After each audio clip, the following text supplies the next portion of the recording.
have been slain. Enemy unstoppable. Defeat.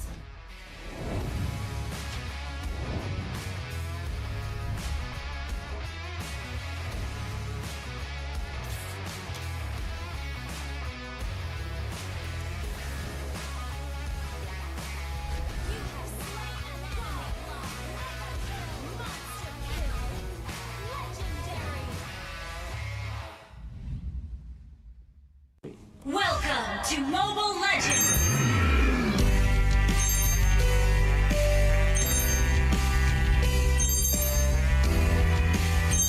Ini Malaysia lah.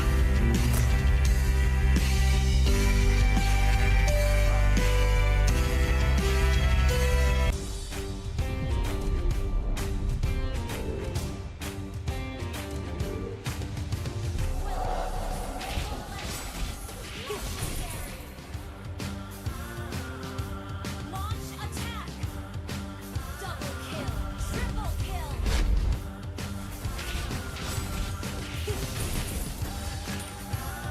Legendary.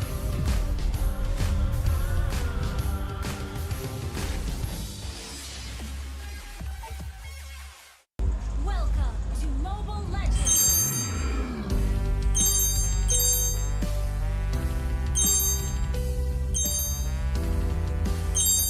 Ini Malaysia lah. You have been slain.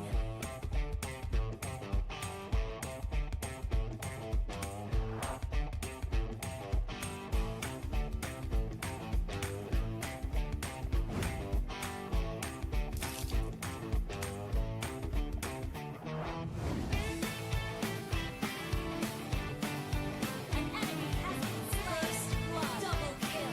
Legendary. Victory.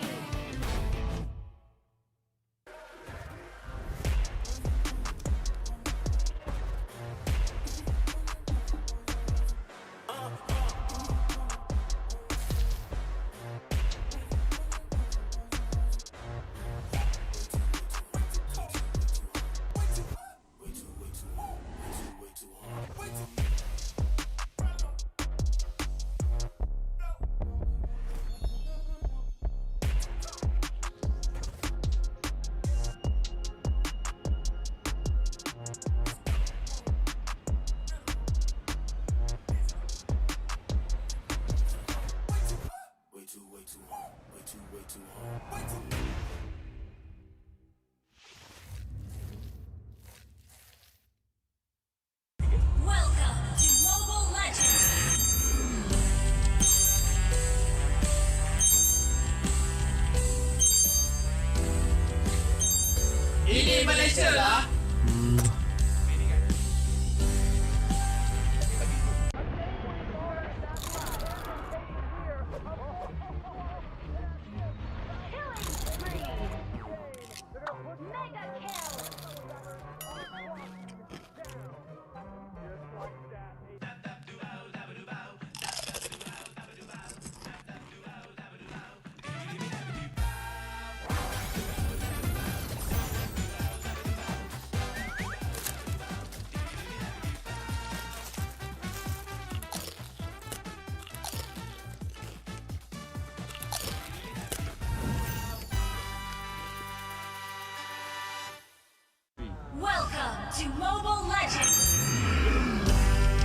been slain. Legendary. Unstoppable.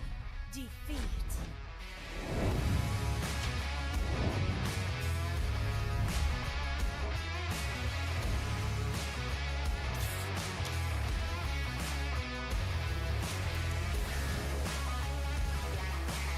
You have slain an ally. Monster kill. Legendary. Welcome to Mobile Legends!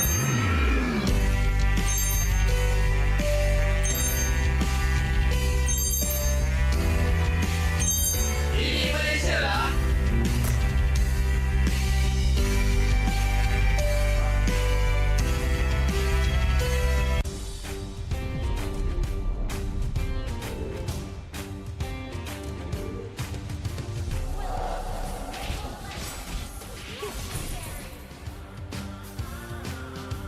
Launch attack. Double kill. Triple kill.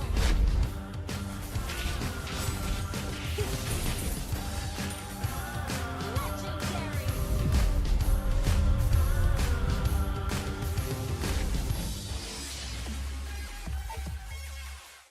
Welcome to Mobile Legends!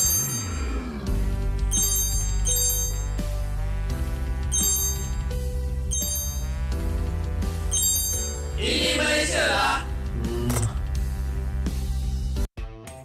You have been slain.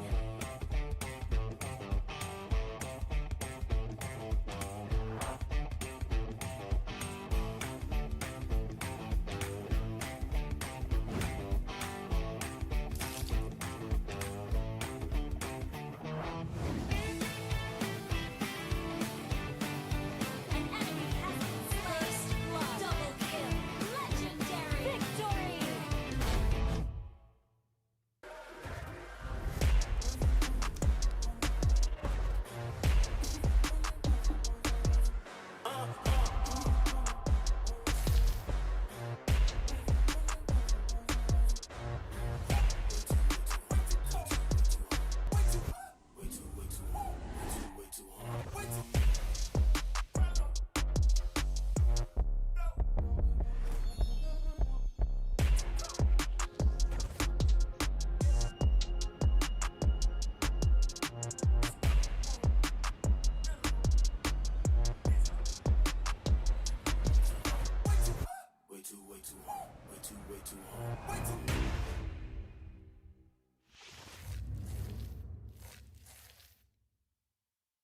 Welcome to Mobile Legends!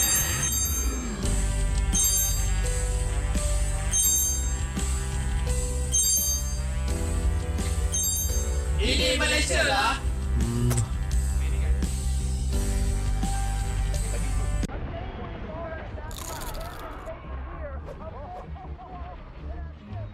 Killing spree. Mega kill.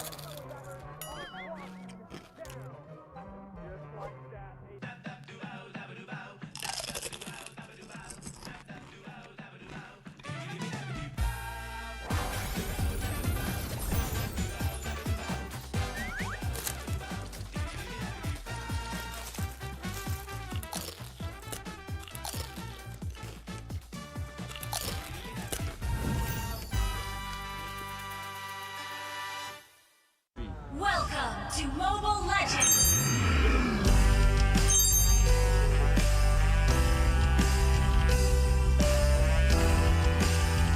Ini Malaysia lah.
I'm a rock star.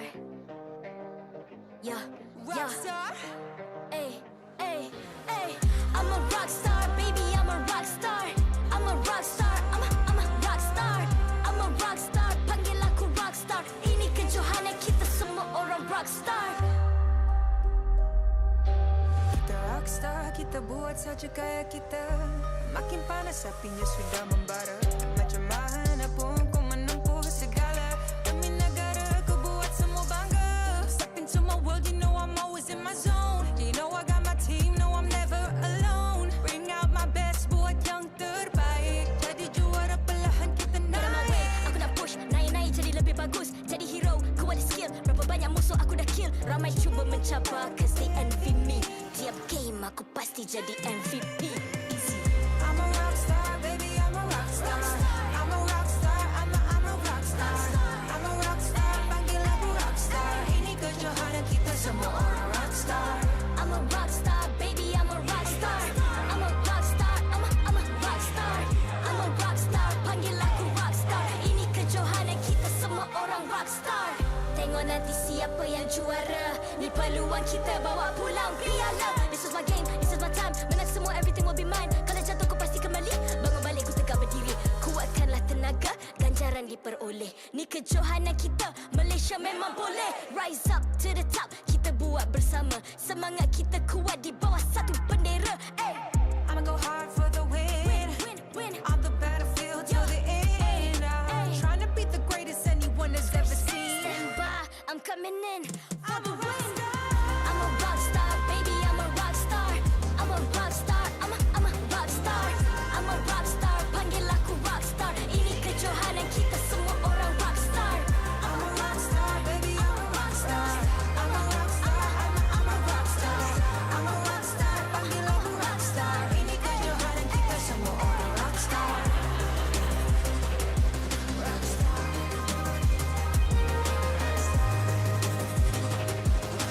Ini kejohanan kita semua orang rockstar.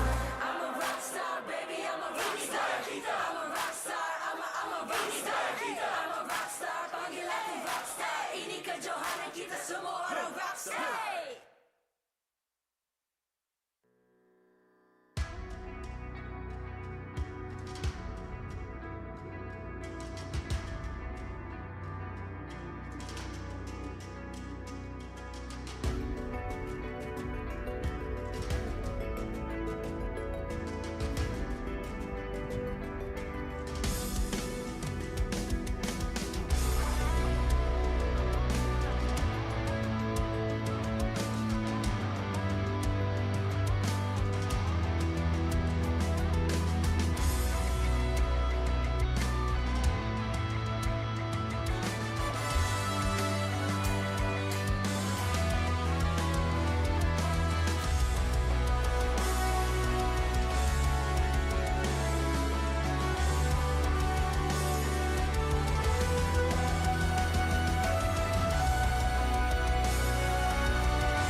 I'm a rock star. Yeah. Rockstar. Ay. I'm a rock star, baby, I'm a rock star. I'm a rock star, I'm a rock star. I'm a rock star, panggil aku rock star. Ini kejohanan kita semua orang rock star. Kita rockstar, kita buat saja gaya kita. Makin panas apinya sudah membara. Macam mana pun kau menempuh segala. Demi negara kau buat semua bangga. Step into my world, you know I'm always in my zone. You know I got my team, no I'm never alone. Bring out my best, buat yang terbaik. Jadi juara perlahan kita Get on my way, naik. aku nak push, naik musuh aku dah kill. Ramai cuba mencabar cause they envy me. Tiap game aku pasti jadi MVP. Easy. I'm a rockstar, baby, I'm a rockstar. I'm a rockstar, I'm a rockstar. I'm a rockstar, panggil aku rockstar. Ini kejohanan kita semua orang rockstar. I'm a rockstar, baby, I'm a rockstar. I'm a rockstar, I'm a rockstar. I'm a rockstar, panggil aku rockstar. Ini kejohanan kita semua orang rockstar. Tengok nanti siapa yang juara. Ni peluang kita bawa pulang piala. This is my game, this is my time. Menang semua, everything will be mine. Kalau jatuh kau pasti kembali. Bangun balik ku tegak berdiri. Kuatkanlah tenaga, ganjaran diperoleh. Ni kejohanan kita, Malaysia memang boleh. Rise up to the top, kita buat bersama. Semangat kita kuat di bawah satu bendera. I'ma go hard for the win. Win. On the battlefield till the end. I'm trying to beat the greatest anyone has ever seen. Stand by, I'm coming in for I'm the a win. rockstar. I'm a rockstar, baby, I'm a rockstar. I'm a rockstar, I'm a rockstar. I'm a rockstar, panggil aku rockstar. Ini kejohanan kita semua orang rockstar. I'm a rockstar, baby, I'm a rockstar. I'm a rockstar, I'm a rockstar. I'm a rockstar, panggil aku rockstar. Ini kejohanan kita semua orang rockstar.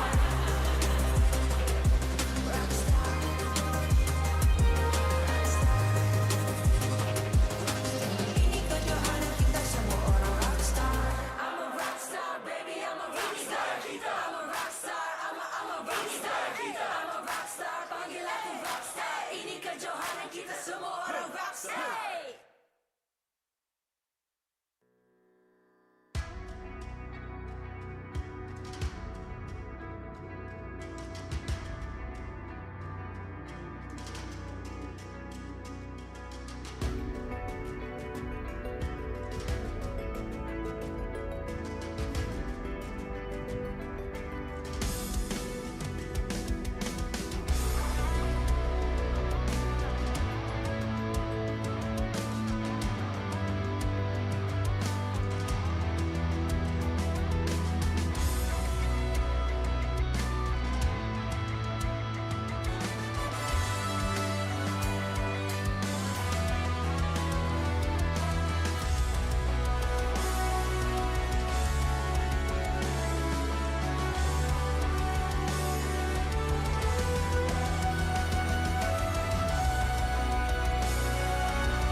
I'm a rockstar.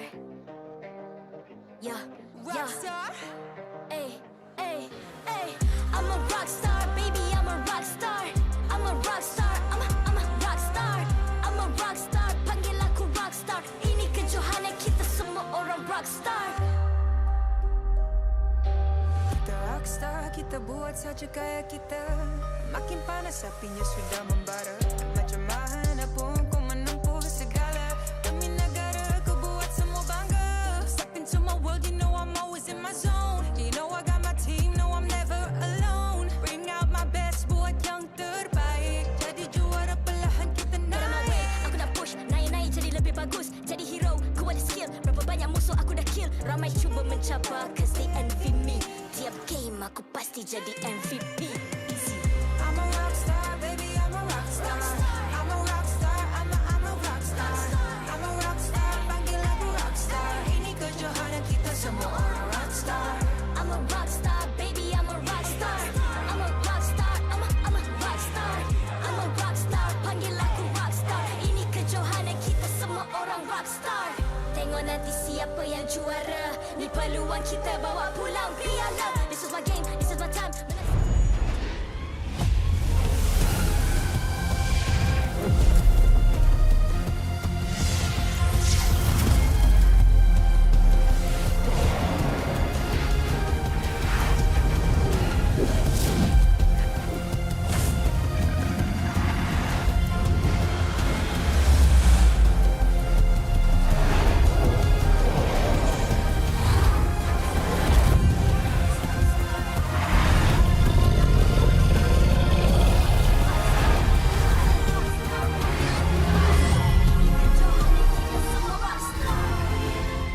MPL Malaysia musim ke-12 is powered by Muntong, official mobile internet hotlink. Score an epic MLBB skin for only RM1 with Hotlink. Summon your legends, unleash your style. Lightning fast gaming experience with Hotlink all new prepaid. Now with 5G. Visit the Hotlink booth today. Mr. Potato, official snacking legend. Feel the crunch, snack like a legend. Thank you to all our sponsors for your support in MPL Malaysia Season 12. Selamat datang ke MPL Malaysia musim ke-12 bersiaran langsung dari Dewan Sri Putra Bukit Jalil. Anda bersama dengan saya Rose, host anda sepanjang musim ini. Dan sekarang kita sudah di Minggu Diraja SERU Saturday, mana semua pasukan yang akan main untuk minggu ni, semua pasukan yang gergasi, semua pasukan yang nak something to prove. And since it is SERU Saturday, game-game hari ini semua memang menarik dan of course sangat-sangat seru. Nampaknya kita punya audience dah ready. I'm pretty sure semua orang yang tengah nonton dekat rumah pun dah ready. So with that, mari kita tengok jadual kita untuk hari ini. Untuk perlawanan pertama, kita akan saksikan Team Lunatics yang akan menentang MPX NSEA. Dua-dua team yang dah kalahkan pasukan gergasi dekat MPL Malaysia musim ini. Also, dorang tengah kejar slot upper bracket untuk playoffs kali ini. Untuk perlawanan kedua, ini perlawanan yang I rasa highlight of the week technically. Ramai orang tengah tunggu untuk perlawanan ni because kita akan saksikan Homebois yang akan menentang Todak. The El Clasico rivalry dekat MPL Malaysia sangat-sangat intens, sangat-sangat panas. Siapa akan menang kali ini? Also, untuk match terakhir kita akan tengok RSG MY yang akan menentang Team Secret. Will Team Secret dapat kemenangan yang dorang sangat-sangat perlu ataupun RSG MY akan secure slot upper bracket untuk playoffs? Kita akan tengok nanti. Alright, so I nampak semua casters dah seated. Fans dah ready. Players pun dah ready. So, I rasa marilah kita jemput Team Lunatics ke atas pentas MPL Malaysia. Berjaya menumpaskan bekas juara dalam perlawanan terakhir mereka, pasukan Serigala kembali untuk mengejar pasukan-pasukan di tangga teratas. Dengan kemasukan Hito melengkapkan barisan pemain, mampukah Serigala terus memperoleh kemenangan sekali lagi? Sama-sama kita saksikan.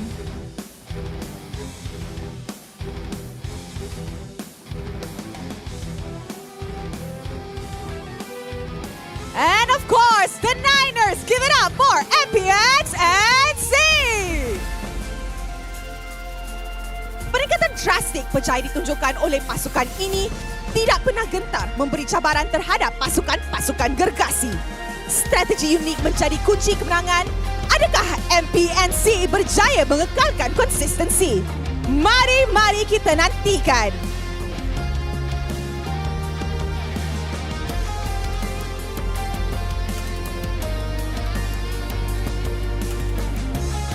Sekarang, marilah kita menjemput barisan marshal kita yang akan mengalas tugas untuk memastikan perlawanan sentiasa berjalan dengan adil dan lancar.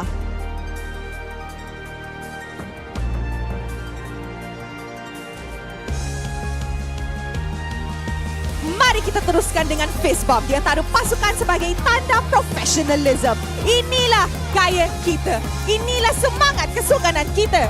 Kawan di luar gelanggang, lawan di Land of Dawn. Nampaknya Hito sangat-sangat friendly dengan semua orang atas pentas.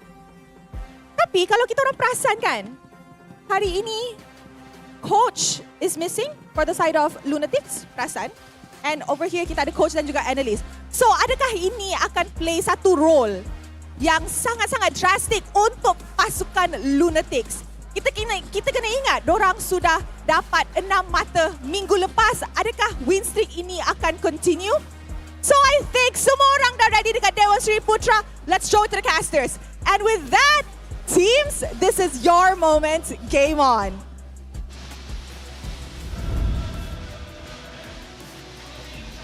A new day dawns with renewed action, vigor, and new faces. Welcome to the MPL MY Season 12 English broadcast. My name's Staffa, along with Terrence, aka Icy Baby 12.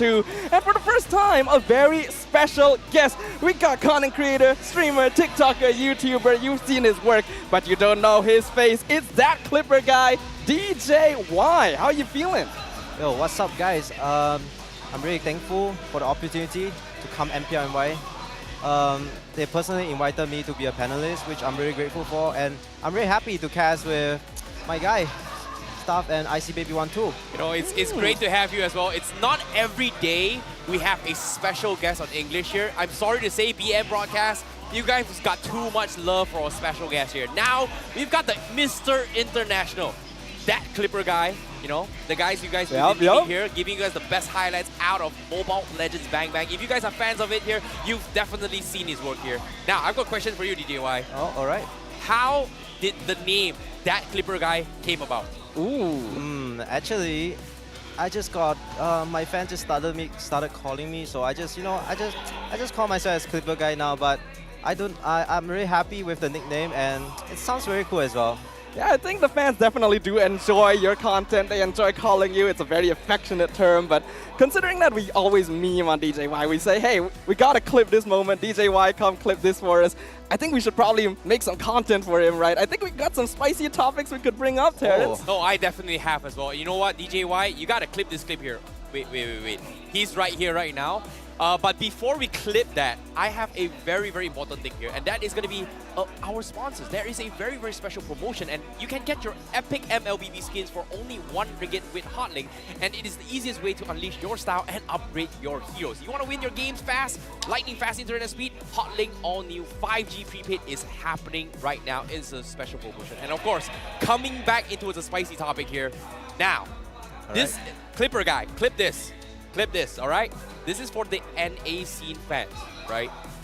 Recently, there's an article by AFK Gaming saying that Boba Zane mentioned that without him, NA would not make it far past the group stage. Ooh. So, DJY, you've had content, you played with Boba Zane recently. What do you think about this? What do you think about this? Actually, I think the article is quite right, to be honest, since, you know, in the previous tournaments, right, since Mobile Zane didn't join ISF and also MSC, they didn't, and United States didn't go past group stage. But the thing is, I still don't want to be too biased since Mobile Zane still hasn't won NACT, right? So, so who knows? Who knows? It's really hard to confirm with you. Going for the stats. Yeah, makes sense. It's true, the stats do speak for themselves. Sometimes the fans may not like it, but sometimes the truth does hit pretty hard right there. You played with Mobile Zane though, so I imagine there's definitely some inner thoughts right there. Are you willing, like, if we ask you, forget about the bias, show it. Show the bias. As someone who has played with Mobile Zane, do you think he's right? If I'll still go with the same answer, to be honest. Alright. Yeah, to be honest, the same answer. Since, you know, stats just it's the fact, right? It's the fact, right? Undeniably the best. Without him, no NAC. Because why? Think about it here. Boba Zane pretty much brought NA to the top threes from multiple M series. And so far, he has kept that record. So, I don't know if he's going to stick. Yeah, we will never know if he never joined, right? We gotta see. Maybe in the next tournament, right? We gotta see proof. We gotta see.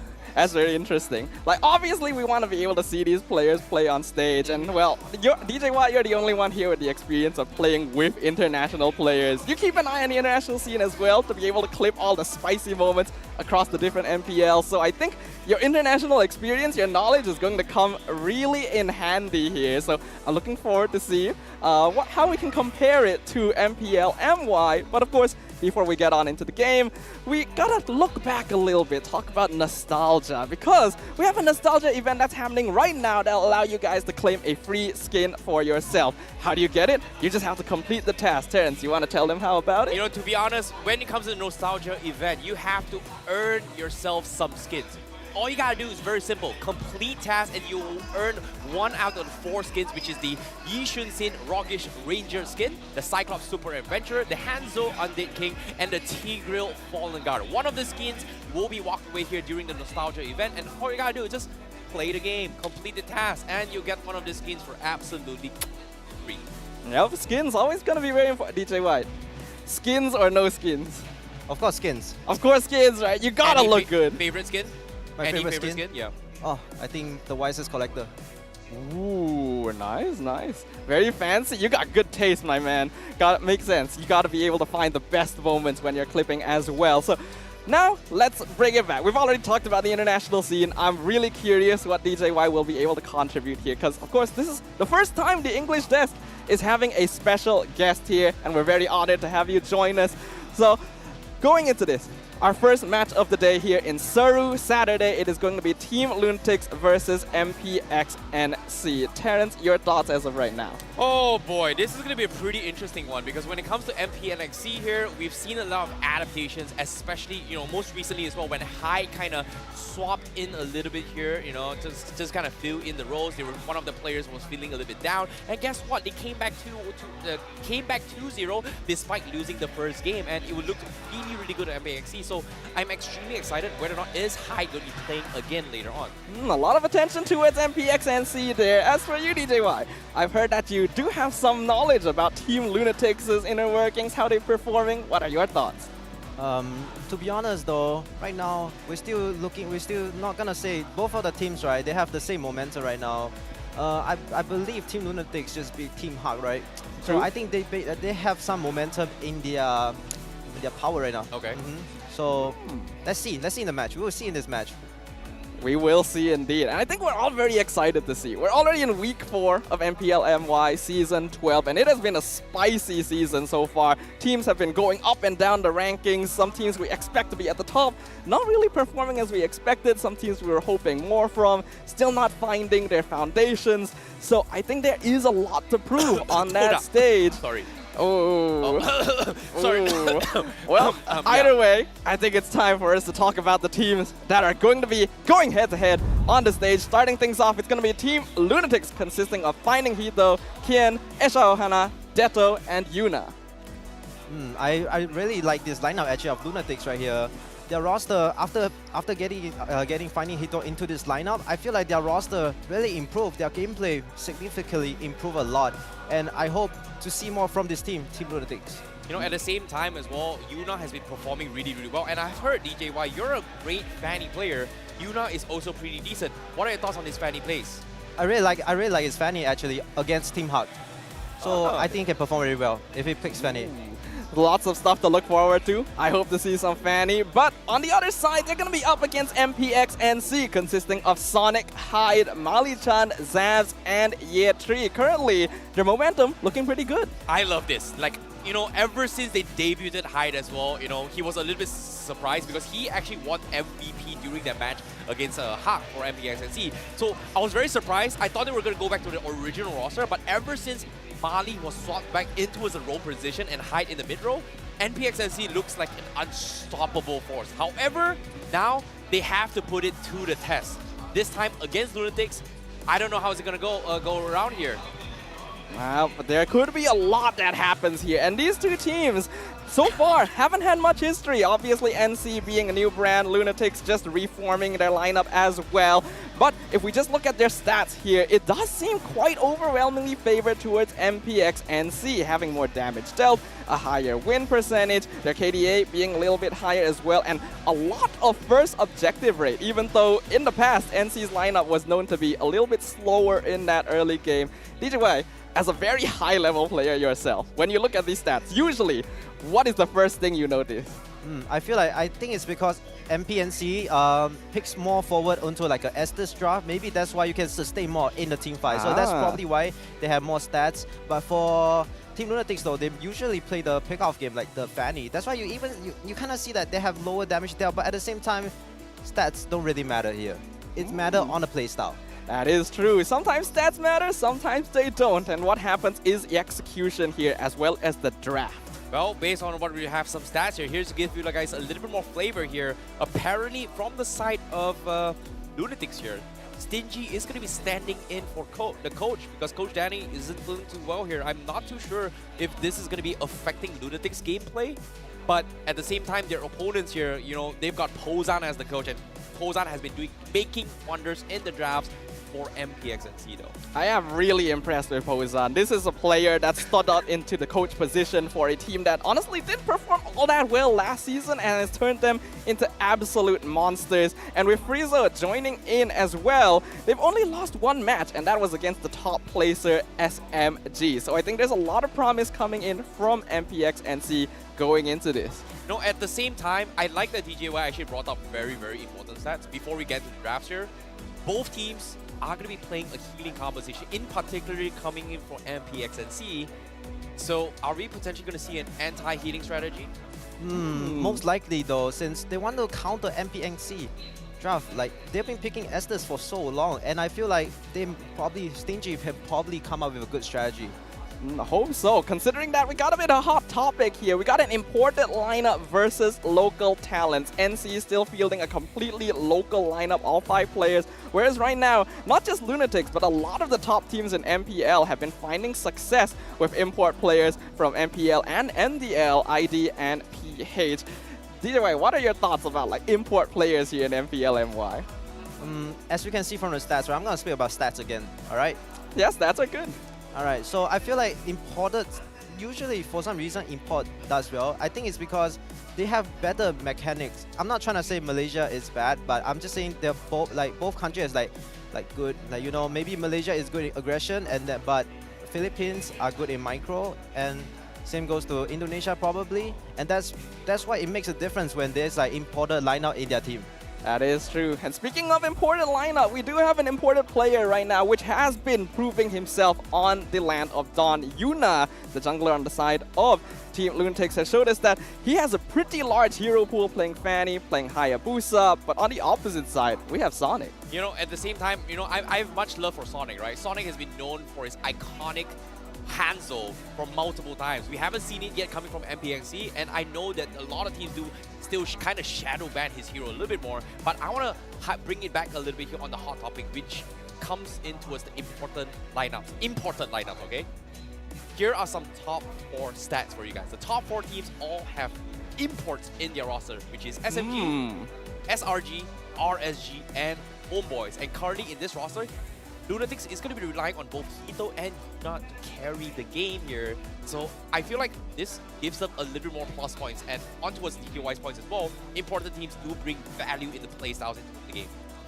Being able to contribute different styles, being able to contribute different knowledges and experiences, going to be very important as we enter into the draft pick.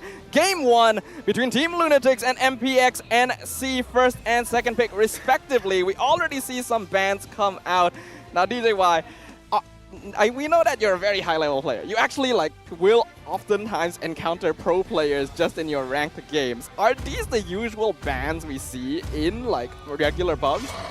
Definitely not. Tournaments bans are always different, but as we can see from the facts that I talked earlier, Team Lunatics trying to find a way to counter the anti-heal, and MPX NC trying to ban out the pickoff game. So they ban out the Fanny, and Team Lunatics actually ban out the Foray, which is a good healing composition for, you know, the healing meta.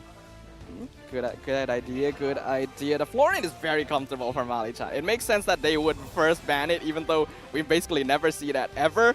But there are definitely heroes that get led through the draft here. We have the Fredrin, we have the Martis. Kian has been destroying lanes with his X-Borg as well. So that's going to be interesting to keep an eye on. Yeah, now considering that X-Borg is pretty much out and open as well, and when it comes to the healing meta as well, you know, MPX NC was known as the Malaysian Blacklist International in terms of Ube strategy, right? So they do kind of lean on that. So I can see why they kind of ban the flooring, right?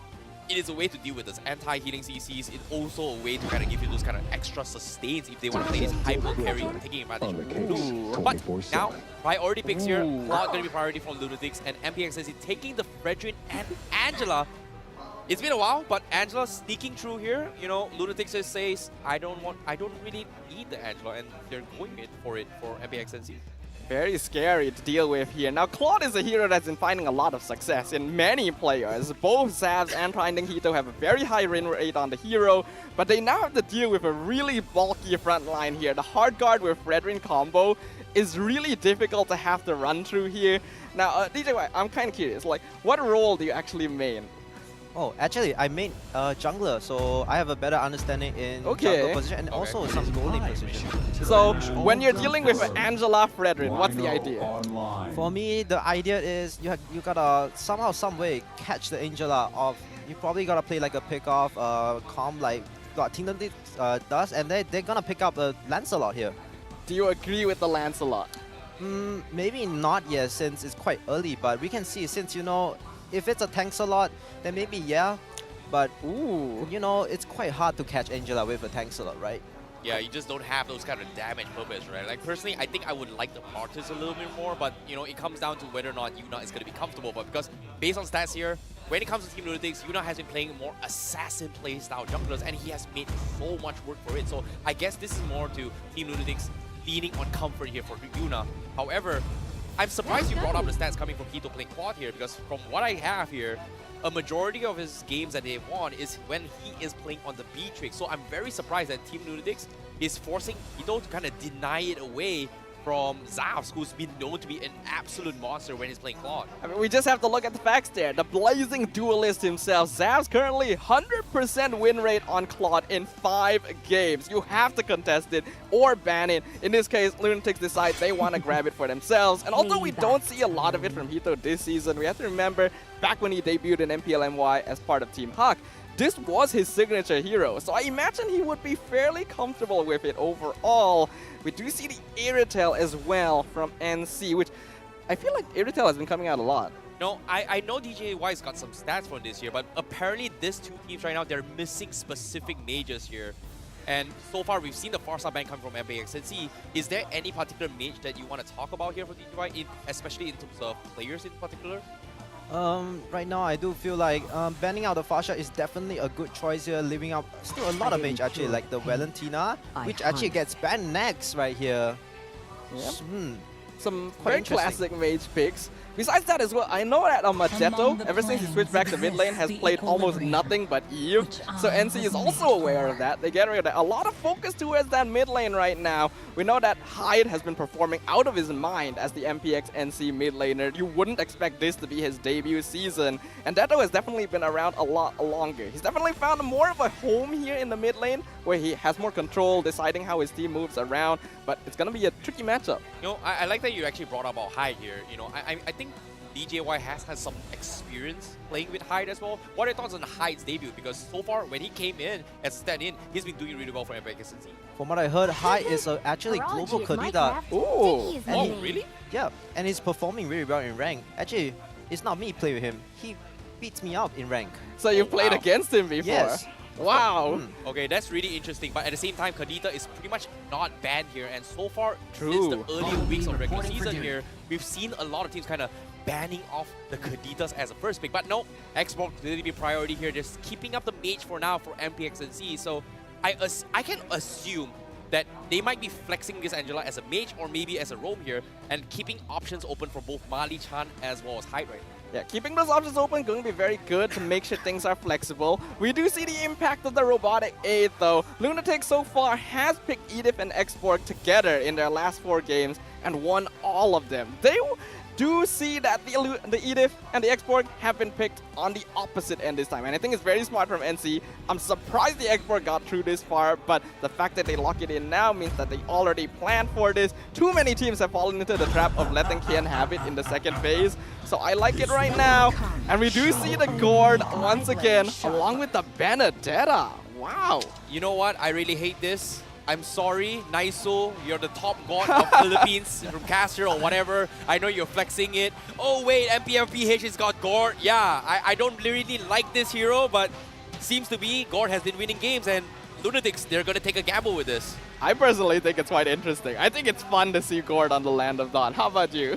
Very surprisingly, to be honest, I was expecting God to perform not that great since you can get catch easily right here, but I guess it's just you gotta draft probably in your composition, right? Against a Fredging who cannot catch you if it's your jungler, unless the Fredging wanna flex to EXP, which will not happen since Expo is already the EXP. But God against this comp is beautifully. Yeah, I agree with you. Having that consistent damage is going to be pretty solid. I am a little worried about the Benedetta matchup because Kian's mechanics haven't been all that strong, and against the Xborg, it's going to be a hard EXP matchup. Okay, I'm surprised with MPX NSEA going for the Novaria. Seems like they're going for double mage compositions, and you know the only solo tank here is gonna be either the Fredrin or the Xbox. So I'm surprised by this draft. What are your thoughts on this? My thoughts on this? I feel like MPNC actually has a better draft in my opinion. Ooh. They have a lot of high ground, but still the God pick, man. Always, man, even though we doubt this God every time, he still wins the game every time. I don't understand. Like, even me, I don't understand, man. You don't understand, but the results speak for themselves. The stats, after all, are the truth and the fact of the matter. Going into this matchup, this is going to be very interesting. Will the early game of the Angela be able to contribute to NC, or will Lunatics find that late game scaling necessary for the Gord as well as the Claw to become absolute monsters? Both teams eager to maintain their momentum and find a foothold as they proceed onwards in Season 12. Well, without further ado, let's jump to the land of Dawn here. And this is going to be game 1 of Team Lunatics versus MPX NC. And to start things off here, we do see Chen already having a little bit of skirmish with Hyde as well as Ye Tree towards the XP lane here. Yeah, I like this movement right now. We do see this from a lot of teams nowadays, rotating the mid and the EXP lane to get level 2 as fast as possible, while giving the roam the level 2 farm in the mid lane. In terms of emblems, I don't see anything too unusual, but Sonic is going for that Impure Rage on the Fredrin once again. Literally the only player in MPL MY who does this. DJY, do you think Impure Rage Fredrin is a good idea? I think he wants to try to improve his farming speed by Impure Rage, but normally we see Fredrin going with other emblems. But this is probably my first time seeing Impure Rage on Fredrin, but if it's working, why not? Why not? Hold that thought for now, because in the gold lane right now, Zavs is dropping Hito pretty low here. It seems like Lunatics, they might be losing out in terms of gold lane, in terms of XP. Hopefully, you know, Team Lunatics is going to be able to recover from this. I think they should be fine. We have to note, Lunatics, they have the Claude, so that late game insurance is always going to be around. And in comparison, the scaling is definitely going to come in for Lunatics more, because NC wants to focus more towards that early mid game. A lot of the heroes don't do all that well late unless Zavs gets a really strong lead. So it's all up to whether or not they can play this early game well here. As we do see the, ooh, he's really playing with fire down here as well. Wow, I'm surprised by this absolute beat coming from Lunatics, but it seems like they are doubling down by having Aisha and Yuna secure his farm before he actually gets back. So I guess that's pretty much Lunatics' way of responding with this mistakes coming in from finding Hito. But all in all, Turtle now currently spawning on the top side. MPX NC already in position. They've got Chen in position with the Petrify as well if they decide to go for it. But no, Chen, he actually used it to try and take down Hyde. Hyde dropping down pretty low. Doesn't have his level 4 yet. Turtle half HP. Lunatics still waiting for the reset. Isha trying to go for it. Heading over to steal. Yuna, he gets it right under the noses of MPX NC, and there's absolutely nothing MPX can do about that. Wow, what a steal coming from Yuna right there, saving, just getting the neutral objective, but now on the bot side. Yep, we do see a little bit of a skirmish coming in. Hito is actually playing very aggro here, which is quite surprising, considering that you would expect Iritel to have a bit more of an advantage during the earlier stages of the laning phase. So right now, I'm liking the aggression we're seeing from Lunatics. They recognize that NC has become a bit more active towards the early stages, so they're straight up denying a lot of that opportunity from them. Yeah, it's crazy to see how Team Lunatics is, you know, playing very calculated in all this. I was expecting a big brawl right from the first turtle, but considering that they're still 50-50 here, it seems like they're thinking about attempting a gank with Zaps here. But at the same time, NC, they're also sending Sonic over to kind of secure this lane, but not pulling any triggers here, both sides. Yep, we have some pretty good movements right now. DJY, right now, comparing these two teams, who do you think has been performing better in terms of like these early game rotations and so on? Wait a second. Hold on for now. Yuna is going to be getting attempt here with the Mystic Touch, just enough damage. That's going to be first blood in the hands of Team Lunatics. And now NC, they're trying with Hard Guard with Sonic as well. He's trying to drop down Dato, but Dato, he survives. He needs to get out, but he already used his Appraiser's Wrap. Is it going to be good? Seems like Team Lunatics will say, hey, we're happy with just getting one kill. That's all we got to do. And now Aisha also blocking the middle lane as well to stop farms coming in from them. But now top side Chen in a little bit of trouble here. He might actually die to this as well. Instead it comes in. Yetri redeems himself, getting a kill up top. And at the same time, gold lane as well. Hito looking for the fight with Zavs, and Zavs survives it. Absolutely not. He trades off 1 for 1. And it seems like actions after actions coming from both sides. Come on, guys, we have a guest here. Wait, Let us it's not, speak. it's Oh my not over goodness. yet. It's not over yet. Now Dato gonna be in a problem. Oh! Sonic finally redeems his kill. Dato, I missed you once, but not this time. Not this time. I'm gonna get you. And he got it. Whoa, what is happening right now with these two teams? There is blood Oh, twist. wait. Oh my god. What? They're still going for it. Hyde now trying to bait Yuna out of position as well. Yuna getting out to safety, but the second turtle is on its way. Yetri looking to try and punish Chen as much as he can, but they have to disengage. They have to reset here to prepare for the second turtle. Whoa, DJ, why are you finding your first game here at MPL? Just back to the question, you were asking which team was performing better, but now you can see that they are trying to prove they're trying to answer their question themselves. Oh my goodness, Yuna again! They use the Mystic Cash to scare off MPX NC. They steal the turtle, and now Lunatics, they're trying to greed out the bottom lane as well. Drops the tier 1 towards 20% health, but that should be all for now.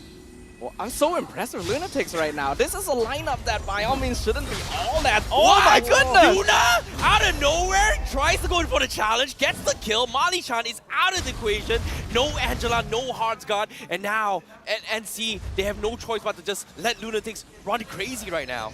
NC is just getting schooled right now. We're seeing amazing movements, and despite all that, the kill score actually still kind of favoring them. Yuna. Yuna, what are you doing? You're so low. They force out the Hearts God. He's in a bit of trouble here. He might not be able to make it, and that's gonna be Sonic finally getting a kill onto his. But top side, Hito, they find Zavs, and that's gonna be Hito getting his revenge on the gold laner at the expense of losing the middle tower, unless Chen is trying to clear him in. Is one, the tier 1, he still stands, and now NC, they have no choice but to back up. But Sonic is gonna try and greet out the purple buff here. Lunatics already here to try and stop this. Is he gonna go red tree for it? And yes, he does. And that's gonna be the purple buff stolen away from Yuna.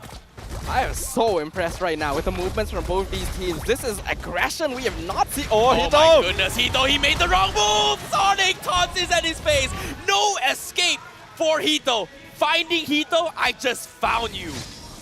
Man, when are we going to get a moment to breathe here in this game? These players are just going at it. It's almost as if there's a personal vendetta happening on the land of Dawn. DJY, your thoughts real quick. Oh my god, after you asked me that question, the action is just being... It's just non-stop. Just non-stop, man. But as we can see though, the Lancelot, I'm kind of impressed by this Lancelot, even though he got picked up earlier right here, right? Just now I was talking about the damage Lancelot against the Angela. I think he's going for damage if I'm not wrong, but... Looks like it.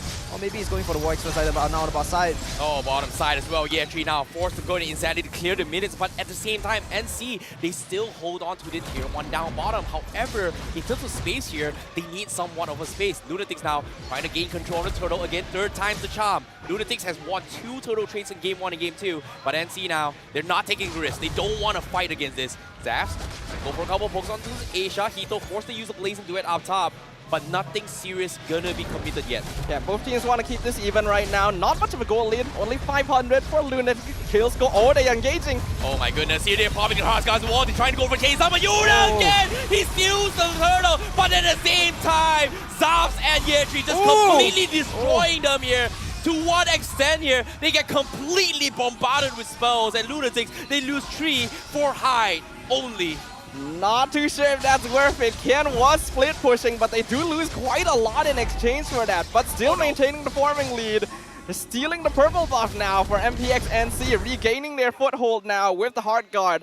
We get to see an instant replay. What exactly happened there? Turtle already gets taken down. We see Yuna going for the backline while his own backline being dismantled by Zaz and Yetri. He gets Hyde but trades his life.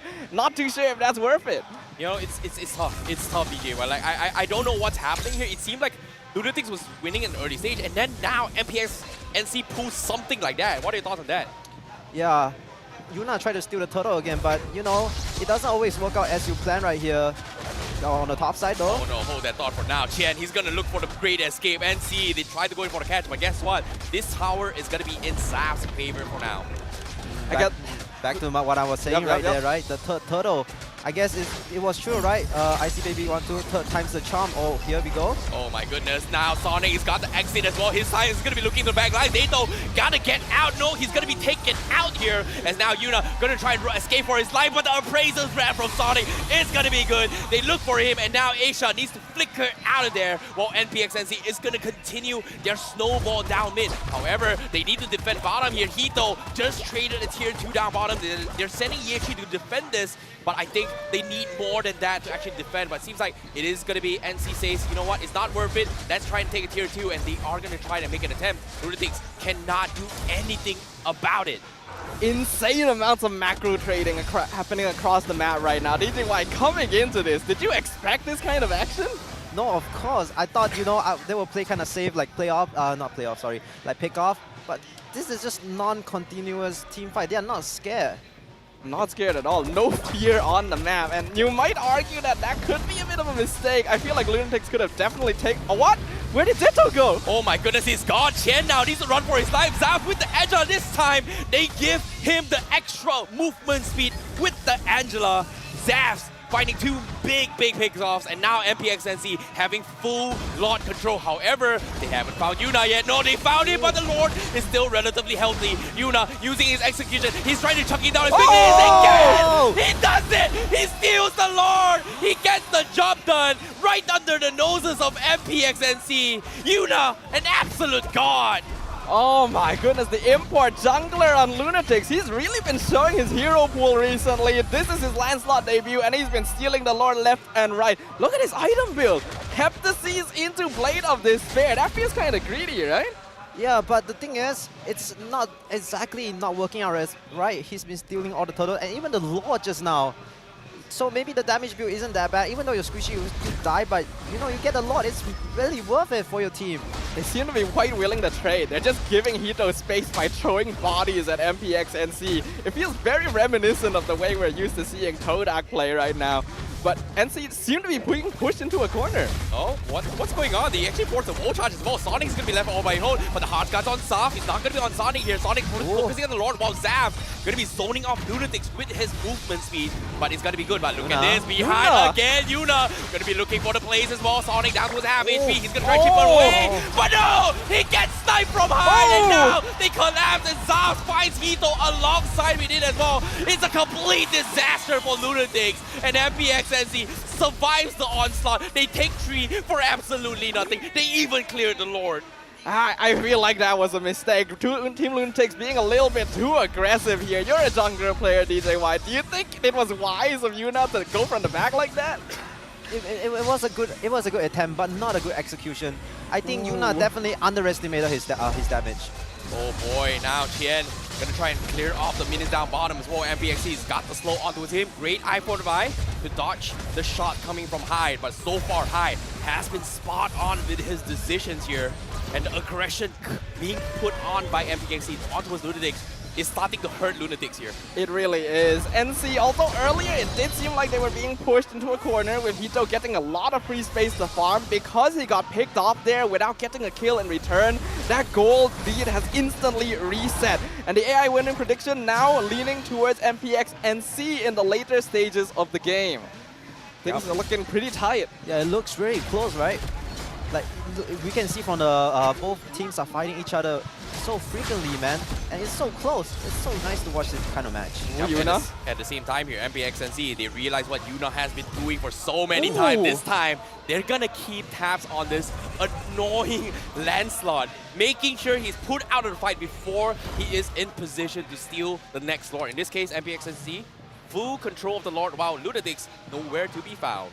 Just look at the KDAs on the side of NC. Sonic is 6-0 and 6. The Fredrin absolutely uncontested in the jungle, even though all of his lords have been stolen so far. He doesn't seem to mind. And I think Hyde has been doing an amazing job. You usually expect no... Oh, hold on.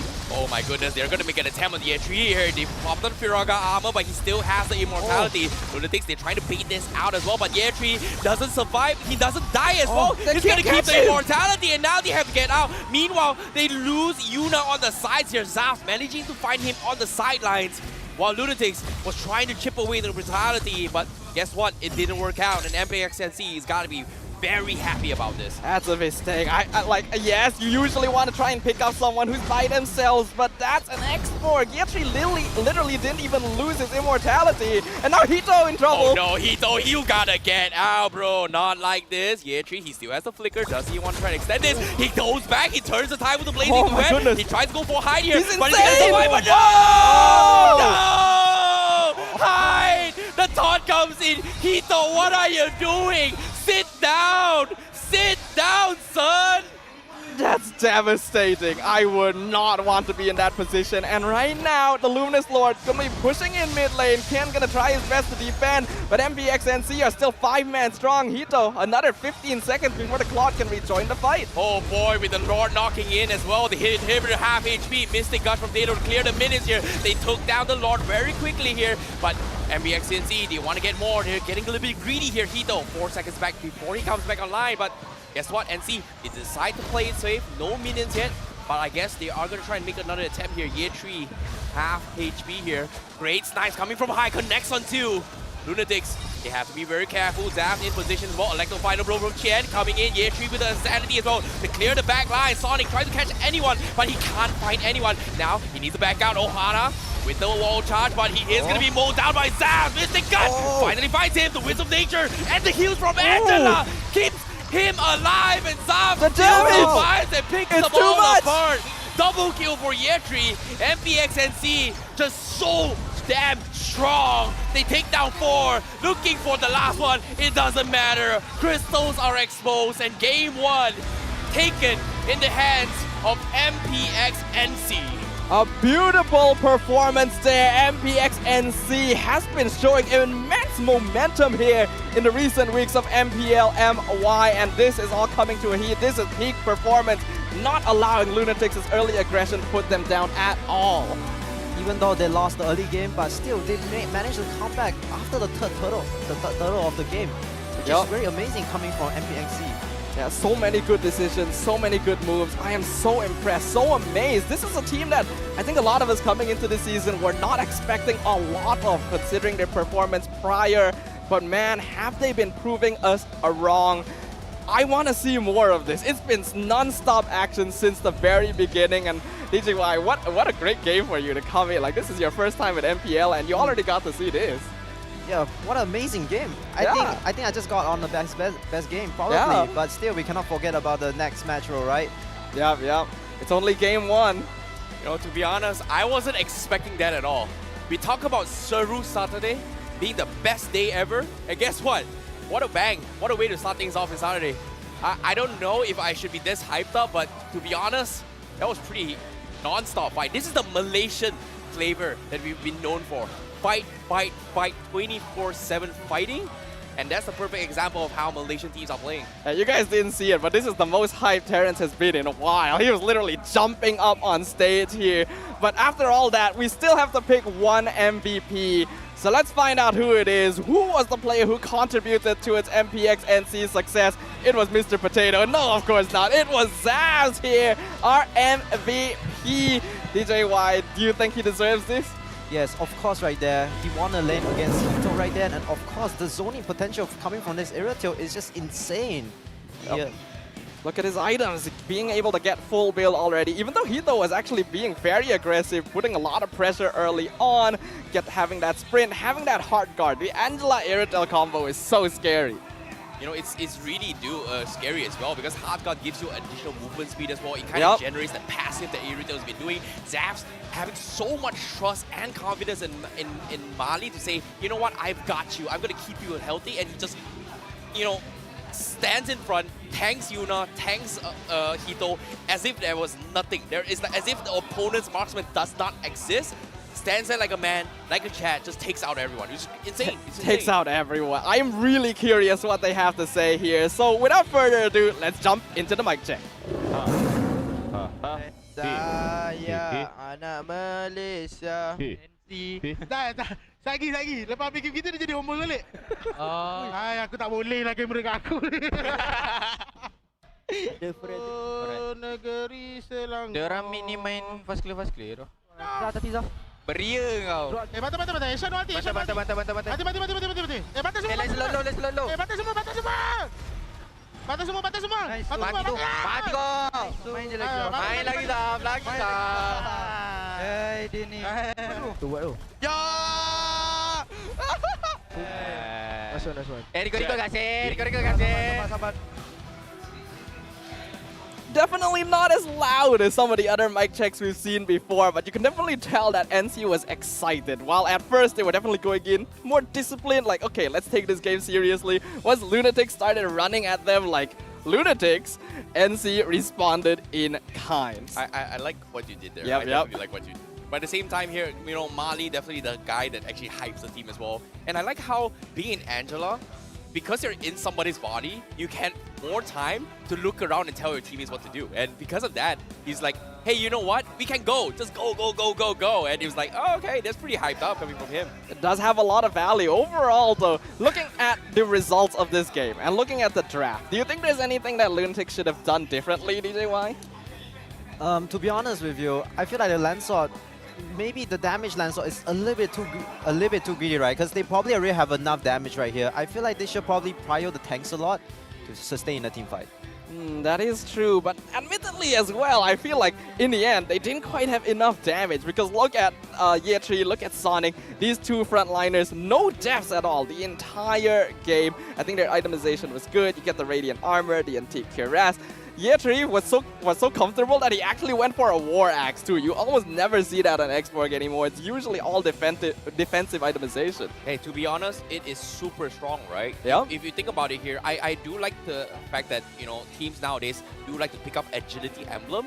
But in this case, because of Xborg not going for the agility here, the War Axe gives him a little bit more value to actually sustain with this Ice Queen one in terms of team fights. And that's the reason why a lot of times that Lunatics tried to make a jump on Yetri, he was able to get out of it because he is able to put himself in a very safe distance where it forces Lunatics to overcommit, and every single time they kind of punish this aggression. So I like the idea that MPX NSEA is saying that we don't need movement speed, we want to ube this, we are going to go full tank emblems here. You can see even as well, Fredrin, extremely tanky builds, no agility, no quantum chops, and maybe Irito's got quantum charge, but they do trust Mali in just keeping him alive with those sustains, and they want Lunatics to actually dive into them.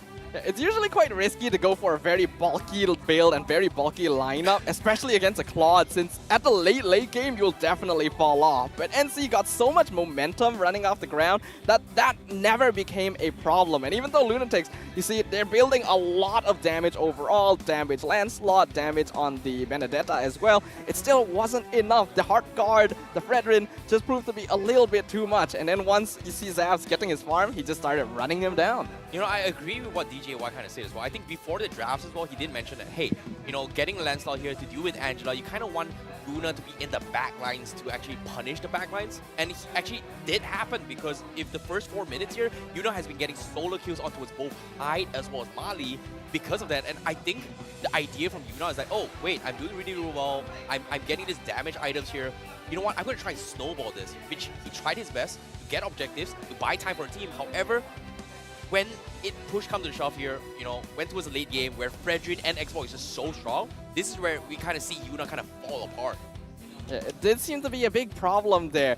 DJY did suggest going for the tanks a lot, but I'm personally saying I don't really know if it would have helped much, because even on damage Lancelot, he was securing all of the objectives, and it still wasn't enough for his team.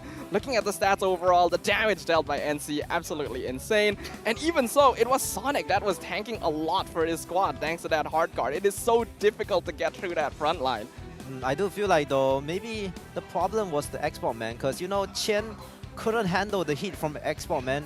He was zoning out him, baiting out the, you know, the last fight when he baited out 5 members, I think, or 4. That was the biggest play from him. He also deserved the MVP, in my opinion. Yeah, I think Yetri has been a stellar player for NC. He's been really showing up ever since they debuted as part of Madness, and now in NC, it just seems to be hitting another level. And it's interesting you should point that out. Kian having trouble against the Xborg in the EXP lane, because this is his signature hero. You would think he knows how to deal with it, and I get the feeling NC might have realized this. I think they set up a trap for him. They purposefully didn't ban it because they know Lunatics is gonna let it through so that they can grab it themselves, and then they pull out the rug from under them. You know, at the same time here, here, in case you guys at home has pretty much missed out in the action here, here's some highlights on how things actually happen as well. And this is what I'm talking about as well. From the start, Yuna was getting solo kills onto his Hyde as well as Mali, but at the same time, as the game progresses here, we do see a lot of engagements and skirmishes coming in from Lunatics, who's trying to punish the sides, but sometimes they get away with it, but it seemed like Lunatics was kind of winning the early game, but I don't know what happened later on because MPX NSEA was able to turn things around. The problem is, although it seemed like Lunatics were putting a lot of pressure and winning out the early game, they have a lineup that shouldn't be looking to pressure that much early. They have the Claude, they have the Gord, they can take it slow, look for pickoffs, push out waves with the Benedetta. It feels like trying to force things this hard just played into NC, because when you have the Angela, you want to fight. And it felt like Lunatics was gifting it to them. Like, do you agree with this? Yeah, after entering the late game, it looks like Team Lunatics from the close game to literally a one-sided game right here. Literally, Lancelot here trying to just overestimate his damage right here. Hito as well trying to follow up Lancelot, but it just doesn't work right here. He gets one shot by the Irritail right here, and Asia cannot do anything while his teammates is all dead. And Hito, for some reason, just kept looking for these duels. That has to feel bad. He definitely should have gotten that kill, but losing that just instantly started a massive downward spiral for Team Lunatics that they could not recover from. Zaz was online, 10, 2, and 6 on that Irritail. An absolutely insane performance here on the first game of the day. SERU Saturdays, living up to his name. Yep, definitely SERU indeed here, but considering how this went down here, I've got to ask here, since you've had a little bit of taste of Malaysian flavor, Malaysian games here, what are your thoughts on watching so much international games? From watching MPL MY, MPL PH, MPL ID though, I think the main difference is the playstyle, right? Every team has their own playstyle, it's unique and everything. So it's really hard to compare, like you're trying to say MPL ID has more aggression, I agree, but MPL MY also has aggression. It just depends on the playstyle, the coach, like whatever they want to do, right? Yeah, obviously all of us are going to have our signature styles. Yeah. We have our own cultures, our own experiences, our own personalities as a nation. But let's disregard talking about like which one is better, right? As a viewer, which MPL's playstyle do you think is most fun to watch? Most fun to watch? To be honest, it's probably, I don't just say it. If you talk about playstyle, right? If you talk about playstyle, probably MPL MY, since they always come up with the crazy picks. Like, that is true. I think we just saw a Vexana in the last few days. Oh yeah, that didn't work out. Yeah. That didn't work out at all. That didn't work out, but it's crazy to watch. It's fun to watch, am I right? Yeah, it's very fun. I love seeing these weird picks. There are times where I dislike it, like for example the Barat's trend that we for some reason saw a couple of weeks back. Glad that's gone. But yes, more of this unique stuff. Wow, you're really naming names right now. Sorry, what? Huh? Sorry, what? Huh? Let's shift the topic. Let's talk about how we counter healing support. We've already talked about anti-heal, about the importance of it. Like, in terms of a player, right, at the highest level, what are the steps you need to take to counter like Ube style? First of all, of course, anti-heal, right? And anti-heal items. But the thing is, for a pro player team, professional team, right, if you're going for a healing comp position, right, it's really hard to get countered because you know what you're doing. You're not just gonna get countered by an anti-heal, am I right? That's true. So I think if you really want to counter healing support, you gotta catch their healer, the main person that caused all of this. And I guess that's one of the reasons why Angela is so popular now, right? Because she just hops into someone and then you can't catch her. You have to break through an even tankier hero. Yep, I agree. And at the same time here, there's not a lot of healers can do it here, but of course there's also another alternative to kind of deal with it here, which I feel that Lunatics is on the right track, but when it comes to execution, a little bit wrong. Because if you pay attention to Game 1's draft, Lunatics, they banned off, Florin in particular, yes, gives healing, but Florin is the only hero that can actually remove the debuffs of anti-heals coming in from Dominance, Ice, or even Urines as well. So I like that Lunatics is thinking from that perspective. However, you know, based on this composition, because of how much sustain Angela was bringing from MPX NSEA, it felt very difficult to actually fight against them.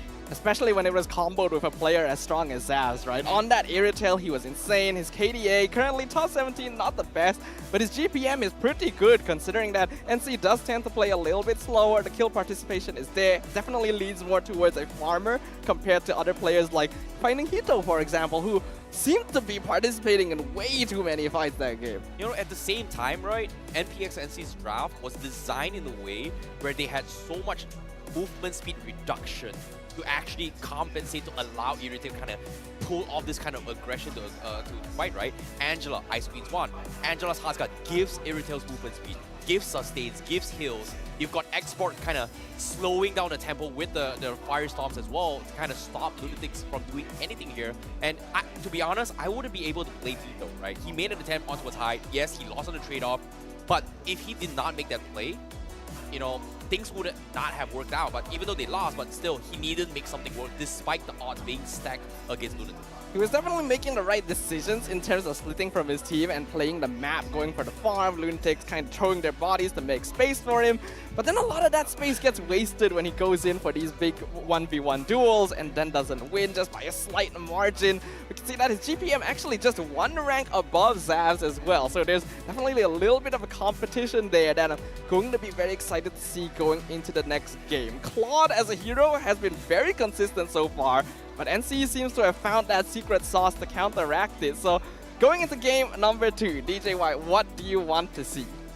I probably feel like Angela might be banned here, so Okay. we might see new strategy come up from NC, even though their hero pool is actually quite big coming from Mali right here. They can't ban out all their heroes, which is very, very important right here, because when you have a high hero pool, right, you can basically defeat anyone with a low hero pool. But we can see from Team Lunatic, so maybe they can try to find a new strategy to actually try to counter the healing composition. But Mali just knows how to deal with it.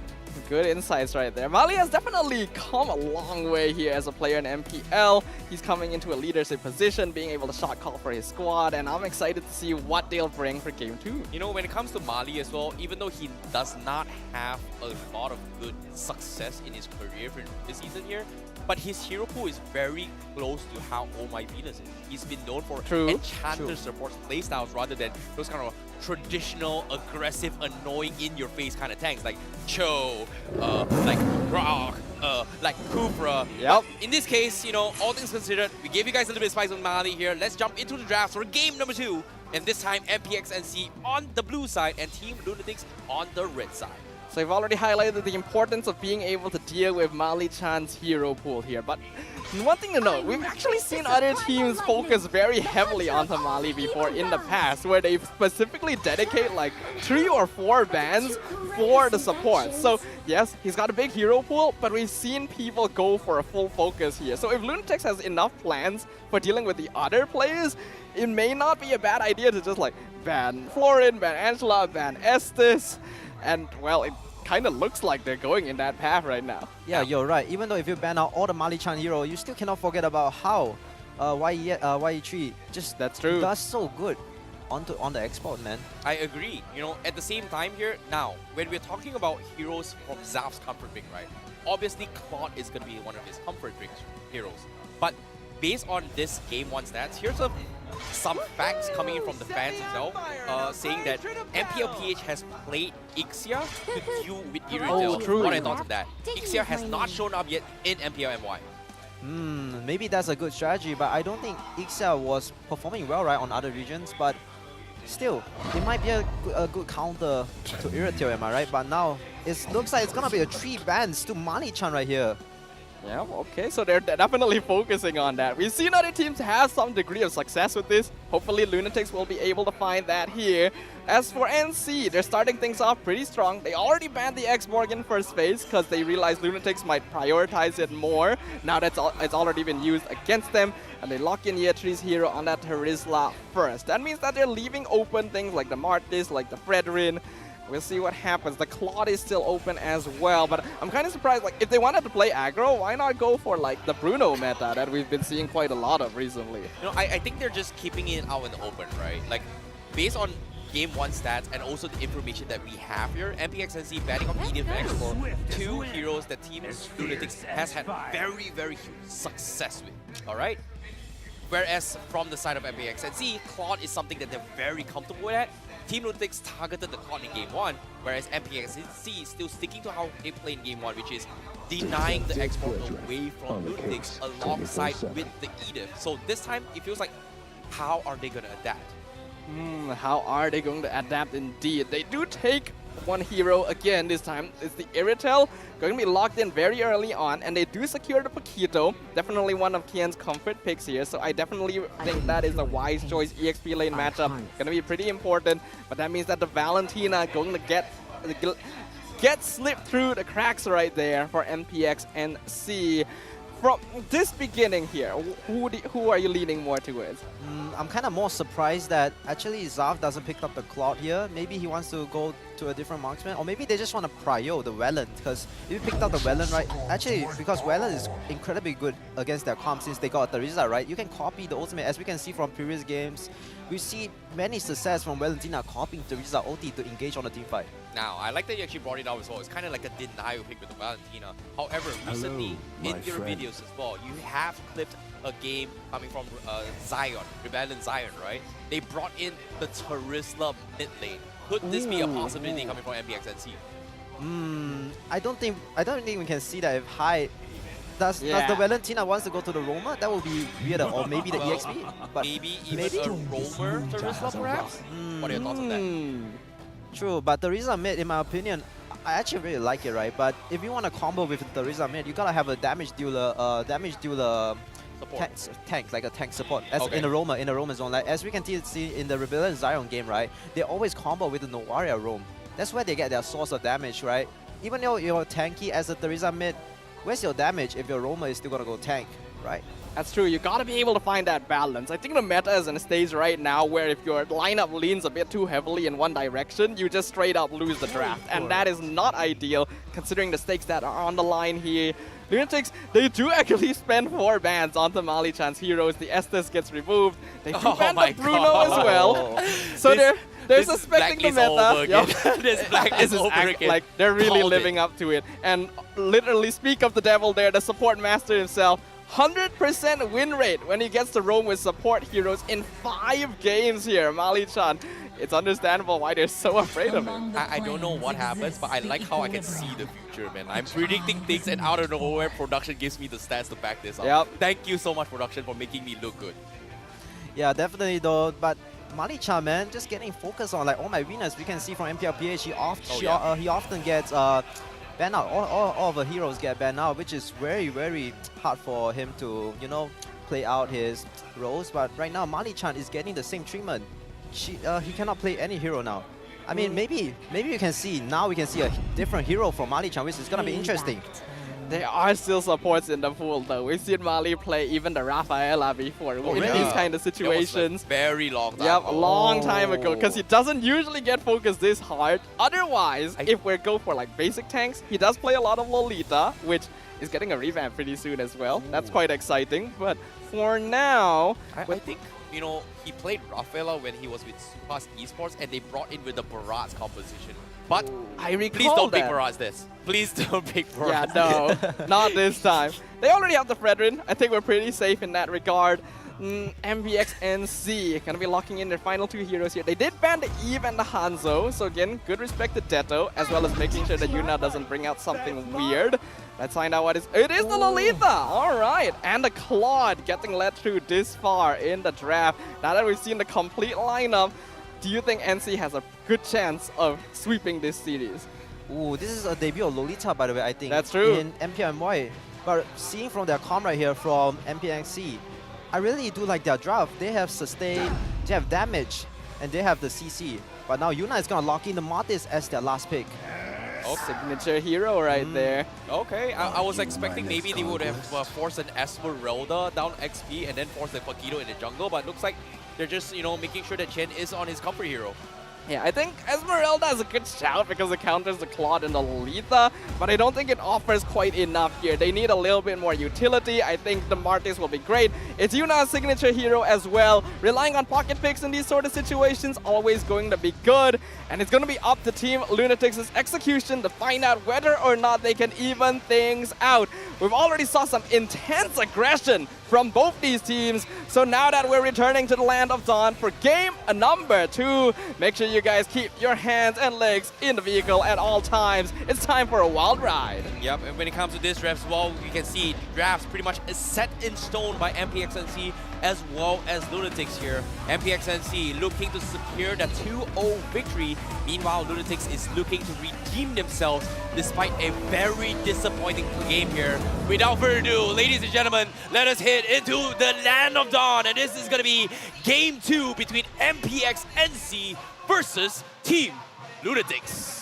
Both sides eager to gain some Week 4 momentum here in MPL MY Season 12. We're already seeing some similar rotations early on.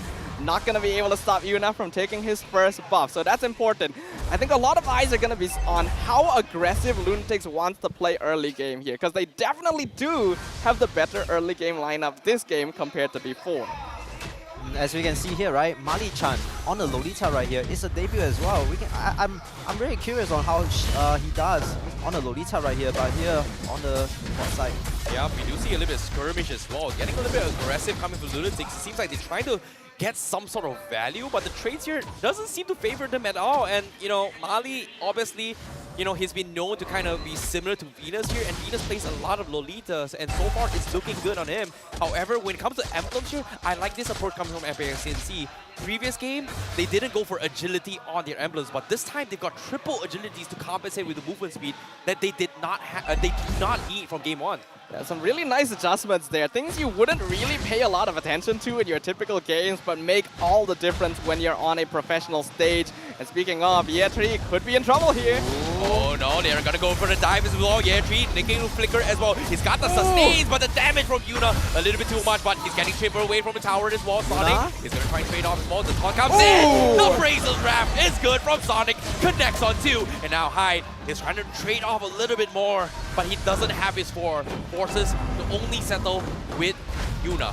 Great response there, especially picking off Yuna at this stage, because the turtle is literally coming up right now. NC will have control of this, and the Martis needs to go for his walk of shame before he can catch up. But it seems like NC are taking this a little bit slower. Yep, seems like they want to try and force an issue as well. Here comes the Lolita, Numenor Blast, connects on 2. Yuna, they find Yetri, and now they need to get out, but Sonic trades off with Asia as well. However, the turtle has been resetted as well. Yuna needs to get some sort of health back before he engages this.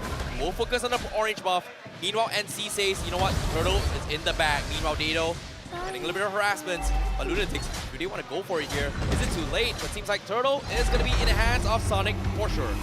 I think NC could have been a bit more aggro there. They slowed it down to get a setup on the Numenon Blast, but they ended up trading EXP for Roam, and I don't think that's the best trade. Tien, though, maybe too far. Okay, Tien, you know, trying to be a sneaky here. Penalty zone from Yetri will force out the flicker. Now Tien needs to run for his life. He's dropping a little bit too much here. He's got the sustain. He makes an escape. Hide! What is this? He flickers forward with the stolen decimation. Just right at the threshold, gets the kill, but it's not over yet. MPX NC in a little bit of trouble down bottom. Zap getting focused down. He's got the Purify, he's got the Blazing Duet.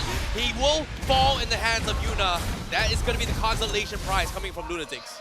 Oh, and both these teams are bloodthirsty, man. DJY, what are your... Oh, hold on. Let's put a hop on that. Mali is up ahead. Okay, Mali, they found Dato. He needs to get out. Here comes the chain thought coming from Sonic as well. Wings by wings from Dato. It's going to be good. He will escape out to safety. And bottom side though, we do see a little bit more aggression. Chen on the There's top a collapse happening. but now they do take the tier 1 down bottom, but NC, they want to try and punish this ball. They got Yuna, he's dropping really low, but Mali-chan finishes him off with the first skill. And now with the Numenor Blast on to get the ball! Oh my god! What a disaster for Lunatics! They got completely caught off guard, and now they're looking for more. Asia stuck under the tier 1. He's got the bouncing ball. Oh my goodness, he's just a pure tank, but he's able to sustain it all. Here comes Dato to save the day, but they will lose his life. They will trade on Sonic only. And Dato, he wants more Zaf. 1 HP. Can he find him? No, he can't. He will be forced to back out. Top side as well. Chen and Yeshi still saying hello for now. But bottom lane, we do see Zams getting greedy. What are you thinking? Blazing to win. Now Hito. I think he's gonna dead. give chase. He's gonna kill him, and that's gonna be a kill for Team Lunatics. Ooh, some mistakes there. While it started off beautifully for MPX NSEA, comboing the Appraiser's Wrath with the Numenon Blast, they definitely stayed for way too long. There was no need to rush down Esha Ohana like that. They lost some of their advantage because of this, and now... Oh my goodness, penalty. So Tyrant Rage as well, connecting a Lunatics. They need to back out so much CCs. Yetri zoning out Dato. Yuna also getting taunted out as well. He needs to get out, but double kill for him! An absolute beast! He won't die to the real Martis, but he's done his job. 2 for 1.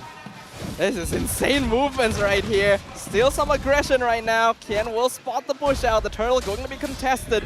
Lunatics with a slight network lead, but still even. Numenon Blast going to be charged up. Okay, it's going to completely whip. Chen still keeping it at bay for now. MC, they do have the Retribution Sonic. I don't think Lunatics can do too much about this. That is going to be easy turtle coming in here. Lunatics, they're having Hito here. They find Zaz. Zaz purifies out to safety. And that's going to be Lunatics getting absolutely no value in these trade-offs. Wow. This game is just as close as the first game, but still. Let's see. It all happens after the third turtle, right? We gotta see who's actually getting the lead right now. But as we can see, for the goal difference right here, you can see actually Yuna. I mean, Hyde. Oh my Actually, goodness. I think Hyde is performing really well this game with the Valentina here. I agree. You know, Hyde has been playing really crazy, but meanwhile, Aisha now in a little bit of trouble. He's going to try Kai Sonic. Sonic forces the Appraiser's Wrath, but there's just no damage coming from Hito. Sonic gets an easy kill here. Hyde creates a ball, but Sonic is going to be kited out as well. Yuna comes to save the day, but they will burst down Sonic. Numenon Blast not going to be connected here. And now NC, they will have to deal with Yuna's decimation, but they just doesn't have the health to deal with it. And NC continues with their aggression. It does feel like NC might be falling for a similar trap to Lunatics in the previous game, so I feel like they're staying a bit too long for these fights, and they're trading. Although at first it looks good, but because of Lunatics being able to come over and clean up the remnants, it's not actually positive for them. Even though they do have the slight net worth lead, they gotta be able to create a little bit more space. 2 deaths on Zaz, still okay, but they gotta make sure that it doesn't get picked off any more than this. Otherwise, we still have Finding Hito on that Airtail. But now we can see though, plate armor being secured by the Theresa right here. This Theresa is actually being a nuisance in teamfight right here. Talking about Theresa. Oh my goodness, he is going to try and fight Hito as well. He actually has a damage! Oh my goodness, good spot there. And now Mali-chan, he's going to try and extend the fight, but what a play coming in from Year 3. An absolute catch coming in from him. Beautiful stuff. But at the same time, Lunatics, they're struggling, they're getting desperate as well. They're going to try and force a fight, but no, Chen, he's looking in the wrong direction. Aisha now going to be caught out with Numenon Blast, but no follow-up through coming from MPNC. Third turtle going to be the focus here. Meanwhile, look at where Yuna is on the bottom lane. Looks like they're sick and tired of the Valentina. Would they even get the catch though? Seems like that's not going to be the case. Doesn't seem like it. Turtle, easily secured by MPX NC. Yeah, Lunatics not really doing a very good job with their macro right now. Not too sure where they're playing around on the map. I'm pretty sure they did choose to sacrifice that turtle there to try and go for it. Oh, hold on. Oh my goodness, Aisha is going to get scouted out. Force Flicker out of there here. Yuna stopping Sonic in his track. And that's going to be the disengage coming in, but MPX NC, man, like they only have 800 gold lead, but they play as if they've got like 3,000 gold lead right now. It's crazy. That is definitely true right here. The playstyle is like they are snowballing, but I don't understand. They are playing so aggressive, but they only have a 600 gold lead. This game is too close, but now... Ooh, nice flicker. Oh, now he flickers out. Alright, nothing will happen now. Year 3 will try to defend the mid lane here. Yep, at the same time now, they're committing so much on the middle lane. Lunatics, they need to get out. MPX NC, they're able to trade off a bottom tier 1 here, and now potentially a tier 2 coming from NC as they extend the lead. Hito now a little bit late to the party, but they are going to try and trade out top side. They do get it. Year 3 trying to make a play. Unfortunately, Sonic, looking for the retribution. They are going to slow down Yuna. Yuna does have to Ashur his wrath. He's going to try and get out to safety, but here comes the penalty zone. They caught him off guard and he's dead. There's nothing they can do, but at the same time, what? Hyde? He gets a solo kill on Hito on the side? He cut him off. What? Hyde, you're an absolute monster. But no, middle lane again, Lunatics, they're just so disconnected from this fight. and MPNC, they will try and continue to snowball even harder. This is crazy. I feel like Hyde is challenging Stormy's position as the Mage Prodigy right now. His aggression, the way he looks for these kills, Mali's charging up! Oh my goodness, they got 3! And they've got them all! And now the tier 1 will fall. Hito first to go down. Zaz on the back lines, picking them part by part. They get to Chen. Will be able to get out to safety, but the damage has been done 10 seconds before the Lord spawns as well. Whoa, that's all I have to say right now. This is a whoa situation. NC are playing out of their minds. This is some synergy and communication on another level. You can see in the instant replay, probably the best Numenon blast we've seen in ages here. 3-man caught in the mid lane. They get the tower down first to make sure they don't take too much damage. Then they clean up the rest. Yeah, this is crazy stuff here, but at the same time, I don't know what Lunatics can do about this.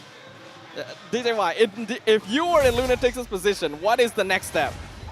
The next step though, I think they're trying to contest the Lord right here, which is a wise try to make, but we cannot make it a throw. Fighting. We cannot make it a throw. Oh my goodness, they are going to try and make an attempt as well. Aisha getting kited all the way through, and that's going to be Mali-chan taking him down. Yeah, Tree tries to go for penalty zone, but Lunatics, they've already lost their tank here. They need to get out. Yuna getting zoned out completely by Sonic, but at the sides, Yetri, he finds Hito again and he gets out to safety. But it was a setup, it was a bait, and again Hyde mocks Yuna in his face. How does Yetri does this every time? The first game and second game baits out everyone and literally contributes in every team fight as well. Such a good EXP laner this season. This is insane. This is crazy. Lunatics are falling for the simplest tricks in the book right now.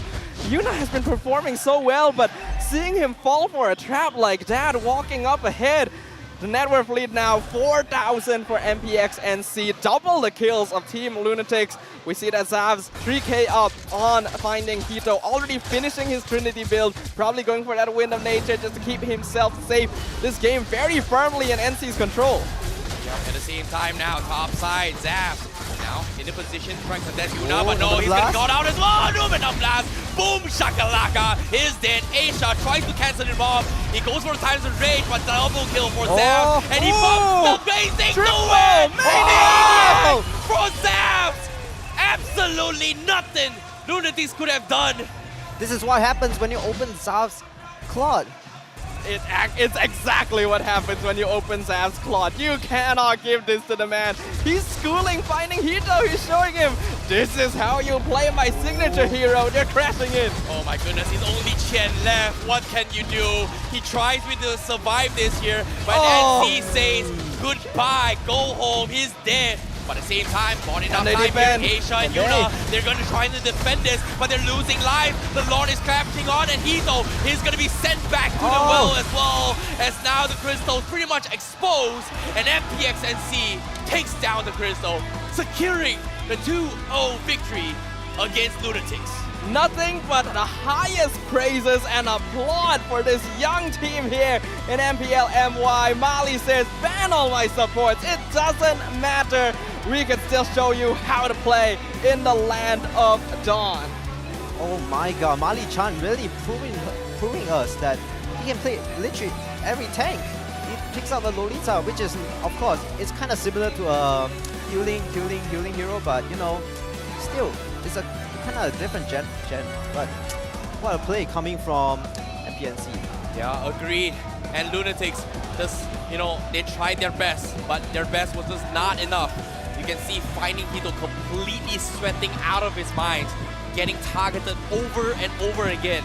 But this is the best MPX NC I've ever seen, ever played in their careers.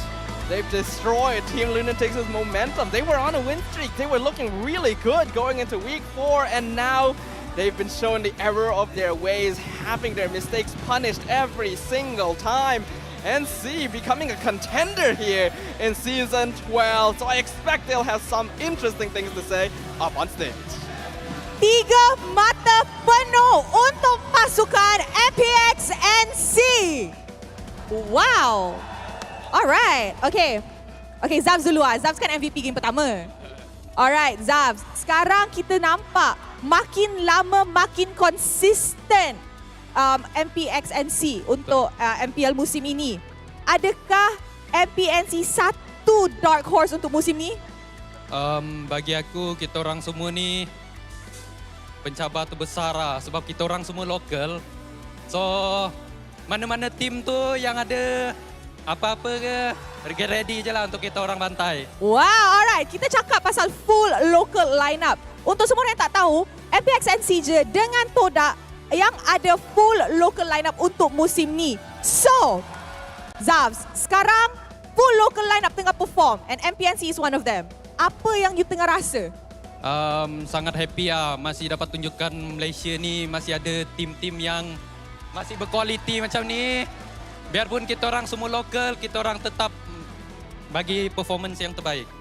Wow, alright guys. Okay, kita nak tanya Mali pula. Mali tengah makan lagi. Alright, Mali. Next match korang akan jumpa Todak. Another team yang full local lineup. Apa yang Mali nak bagi tahu dekat Todak? I'm sure Todak dah sampai sebab game diorang lepas ni kat sana.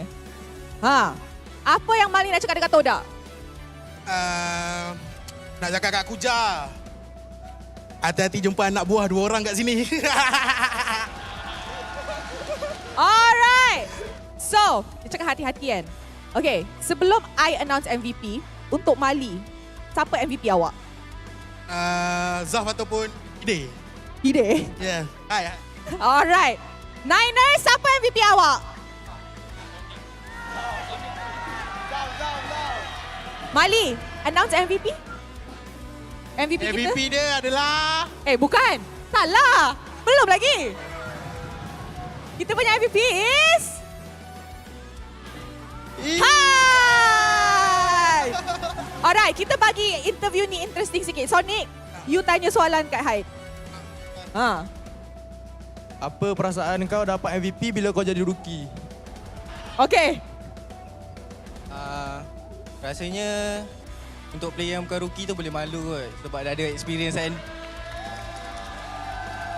Ni taunting team sendiri ni. Alright, Hyde. Anything yang you nak cakap dekat The Niners yang selalu datang untuk support korang? Thank you kepada semua supporter.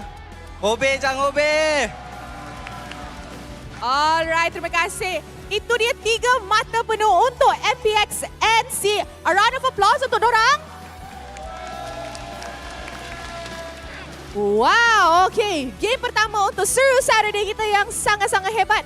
How about kita throw it back to the casters dan panelis kita untuk dapat tahu apa yang menjadi dalam 2 berbalas kosong game ni. Casters, silakan. Looks like NC's interviews are just like their jersey there because that was some fire stuff up on that stage. And of course, our MVP of the match, a rookie debuting in MPL MY for his first season, now really showing us what it takes to show up on stage. Yeah, definitely. This rookie is performing so good. Actually, I wasn't expecting this, but Hai just performed so good in both games. It's like he's the main carry, even though he's the mid laner. I agree, and ever since his debut as a sub after their very unfortunate incident last week, he's been stepping out of his mind here. First game, obviously, you know, he wasn't the MVP, right? But he was doing the right necessary things as a Nomar. But game 2, his Valentina is just at the right place at the right time to get the right cues every single time, and it's scary. In MPL MY, the only Valentina player that always steals Decimate has been Stormy, our mage prodigy. Hyde, he's looking for that title right here. I have so much things to say, but I think I'll let these players say it for themselves because we're gonna go into their mic check for a victory. Well played. Apa ni? Ada gula tak? Gula-gula. Makan je lah Mali. Makan je lah Lollipop tu. Sini. Tak boleh buka. Sini yang buka. Lollipop. Oi, gila Weh, pak. Gila kau buka bersorak. Gila bersorak dapat buka. Sonci boleh buka tu. Boleh? Boleh buka? Tak nak gori. Tapi ada imposter dia. Valentina irritant. Ya ke? Dah boleh main. Panik kali dia tu. Oh! Apa? Marah dia. Oh, ya. Dia blank bro, make sure Nana. Tak ada. Buat blank. Si guys. Goreng dulu. From KD guys. Some really impressive discipline actually from MPX NC, because we're used to in the past, whenever Mali is around for a mic check, you expect him to be shouting his lungs out, having fun on the stage. But this feels like a different MPX NC. They know what they came here to do, and that was to win. And all eyes are on that one singular goal. I don't know about winning, but it felt like they were winning while having fun, because MPX NC was just completely schooling Lunatics at all fronts here. But all things considered, we have to get down to business here. Let's talk about items here. What are your thoughts on this? On the item progression and how they played here, coming from MPX NC, DJY? Oh, coming from the items, and as you can see, High going into truncheon quite early, but actually works out very much right here. The way that he plays very aggressively, knowing he has the winter truncheon, and also we can see, just look at Mali-chan, man. The itemization from this man is crazy. Making sure to get the items that his team needs. We do see 3 Athena shield on the side of MPX NC, so you can tell that Detto not having a fun time that game. And like you mentioned, DJ, I do quite like the early Winter Truncheon here, because Hyde, he knows he's going to be up in front. He's going to be diving into their faces, stealing the Decimate, so he's often going to be out of position. Buying that extra time, maybe surviving, going to be very valuable for his team. Mali-chan performing out of his mind. 3-0-10, that is not the scoreline you expect from a roamer. Yeah, I agree. And on top of it all, because of this early aggression here, like it feels like MPX NC was playing a draft designed on kiting and baiting out for teammates here. And every single time EA3 kind of does this for the team, which I was kind of surprised, because normally as a side lane Terista, you know, you kind of want to just get the Fury Hammer. That's about it, and then just go full tank and just sustain his way through. But I was very surprised that Yechi got a little bit greedy. He actually opted to go for even more damage after getting Blade Armor as well as Athena Shield. But it seems like he doesn't need to go full tank, considering that they've already got Sonic as well as Mali-chan. So he's trying to balance out between both damage as well as tank, which I think is one of the reasons why Yechi is able to get solo kills on towards Hito, not once, I think twice now on himself. Yeah, actually, just the fact that this big green man with a hammer chasing you down, despite having the sprint, despite having the quantum charge, somehow couldn't escape one of the slowest EXP laners in the game. Speaks to how well Year 3 was performing. One thing I noticed, right, Yuna always goes with a full damage view, am I right? Last game with the Lancer, That's this true. game with the Mardis right here. I mean, in the early game, he did secure some kill, but in late game, he literally cannot walk out to the Terizla. He cannot walk out to hide with the decimation. It's too scary to walk out. And it just feels like maybe Yuna is getting a little bit too greedy. Yeah, I don't blame him though. He's been performing so well with the full damage build in the first couple of weeks of MPL. Lunatics has snowballed so hard because he has the damage to be able to finish people off, contest objectives.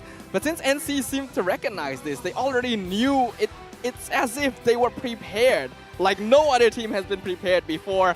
And they went into that game fully comfortable, fully ready, and nothing Team Lunatics could do seemed to phase them. Yeah, it's extremely difficult to actually play this composition here, especially when I agree where Yuna should have went for a little more tank build here. They needed more somebody to actually, soak the front lines here. And because of how they itemize in a way where only Kufa was playing tank, Chen also going for 2 damage, now it makes so much sense why Yechi didn't even bother to complete full tank and say, you know what, I've got 2 tanks in front of me. I've got Mali, I've got Sonic in the front lines. Guess what? Let me, kind of mirror you guys. I've got damage as well. And guess what? Our tanks are just way much more tankier than you, and our damage hurts way more than you guys. It did work out, considering that if he did go for the full tank you usually see, there's no way he would have been able to pick off Hito those times there, and that would have made a pretty big difference here. Looking at the damage dealt, once again, very heavily favored to MPX NC. Zav's having a great time farming this game, highest GPM, highest damage dealt, and it's funny, considering that these marksman heroes got swapped both times, and Zav's outperformed finding Hito both times.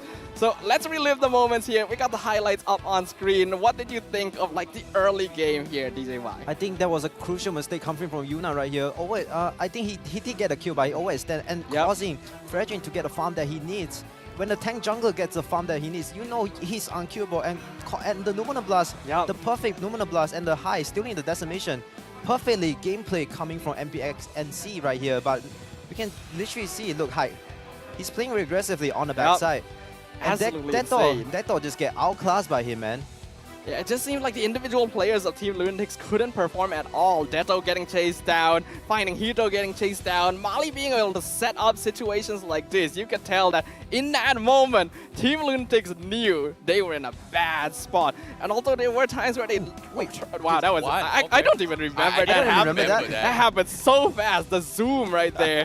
Still not enough though, because once Zaz got his farm, this is what you expect from the Claude, that maniac to top things off, the cherry on top of the cake. And an unstoppable streak as well. MPX NSEA looking very promising as we approach the second half of Season 12. Now, with all things considered here, with that 2-0 victory coming from MPX NSEA, they will still remain somewhere on the 5th spot here with a total of 9 points. But, however, Lunatics now in a very, very dangerous position here, being the gatekeepers of the playoffs and 8th place with only 6 points.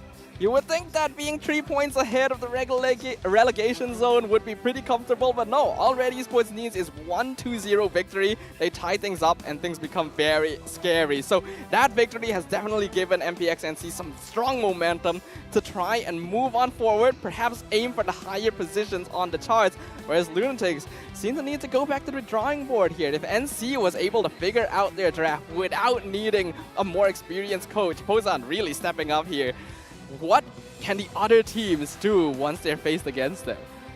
You know, it's tough. It's definitely a tough spot to be in here. And at the same time, Todak also going to be in the bottom side as well. However, they've played lesser games than the rest. So I'm not used to seeing Todak in the bottom. But I hope over the weeks to come, over this past 2 days, we do see a little bit more changes. However, NC pretty much in the middle of the pack in the first row in particular. So I'm very, very happy to see that actually happening here. However, all things considered, what a way to start Saturday, SERU Saturday, do you think about it? What a great first match. DJ White, this is your first time on the panel. Your first match as part of the desk at MPL. Your thoughts? I'm so happy this is my first match that I am as a panelist to cast. I'm so happy. This match is so good. The first match, even though it was kind of one-sided, right? But still, the skirmishes coming from both teams are very, very, how do you say it? Like really intense, just close. intense. Yeah. Really fun. Yeah. Yeah, just all the descriptions you can come up with. After watching this, right, being on the desk with us, DJ Y, and like, have you considered making a bit of a change? No longer that clipper guy, you can be that analyst guy, maybe even up on stage. Maybe that caster guy? Hey, that caster guy. Maybe we'll get to see that caster guy in the future, you know? But what is coming up for the future is going to be 2 more series for our SERU Saturdays, and I think the next one going to be our highlight match of the day. Eternal rivals, Todak and Homebois go head-to-head here in Season 12. Well, that's going to be a little bit of a spicy match here. A legendary player known as Zord going up against the legendary team that makes it to every single M series.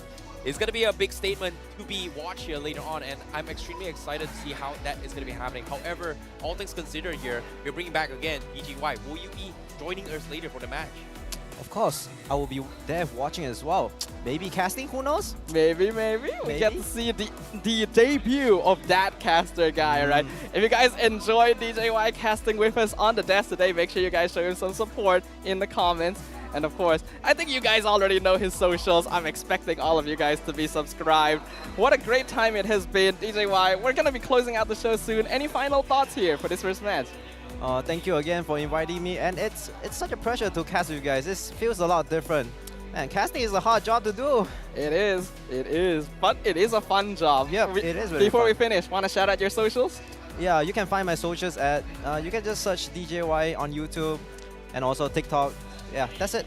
As for the rest of us, my name's Staffa, IcyBaby12. Make sure to check us out as well. We're going on a short break before the highlight match of the day. Make sure to join us. We'll see you then.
You have been slain. Unstoppable. Defeat.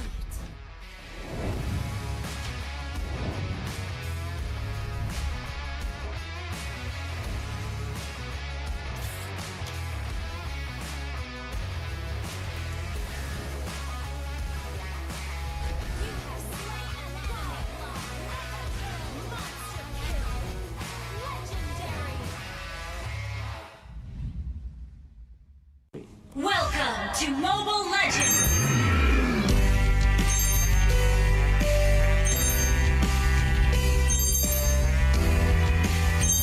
Ini Malaysia lah.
have been slain. Unstoppable. Defeat.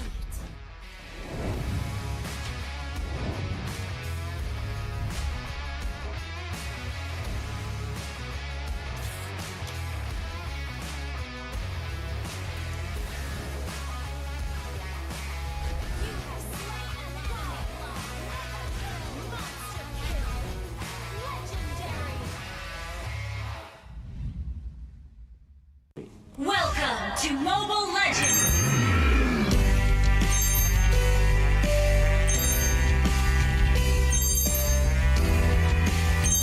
Ini Malaysia lah.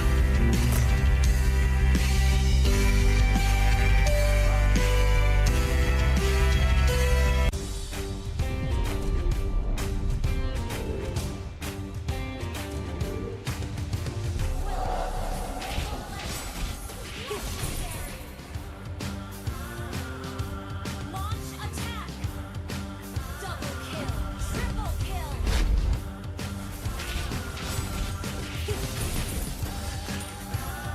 Legendary!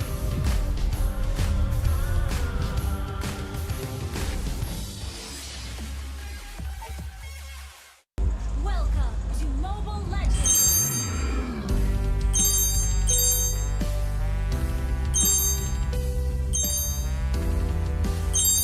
Ini Malaysia lah. You have been slain.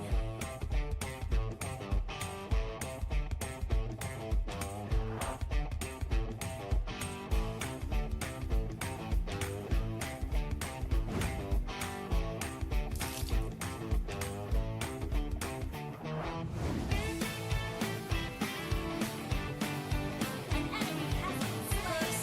Double kill. Legendary. Victory.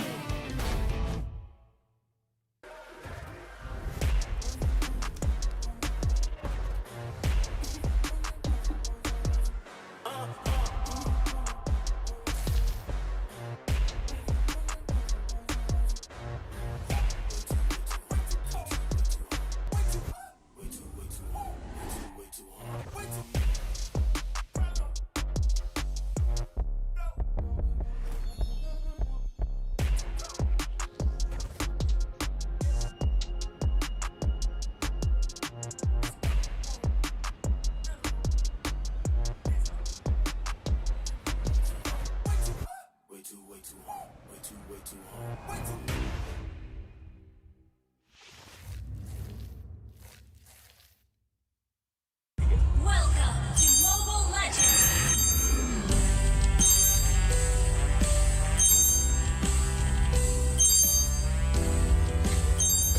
Ini Malaysia lah.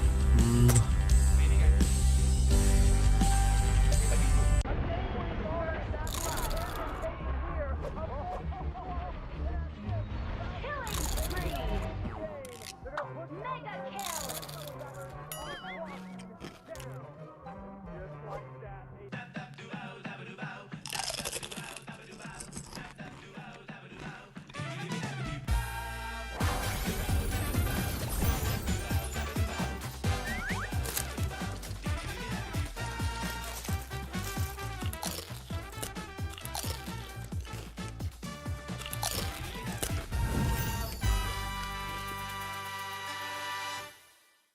Welcome to Mobile Legends!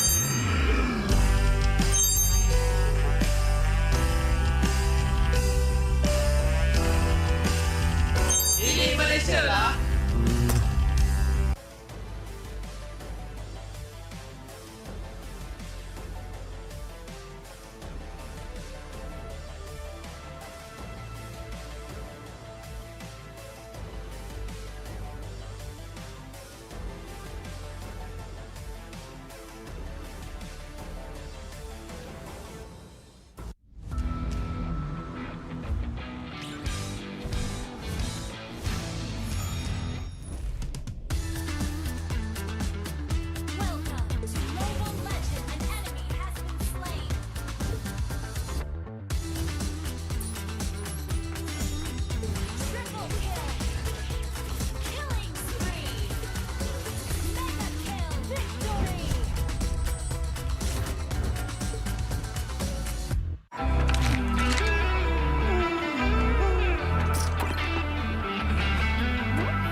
have been slain. Legendary, unstoppable. Defeat.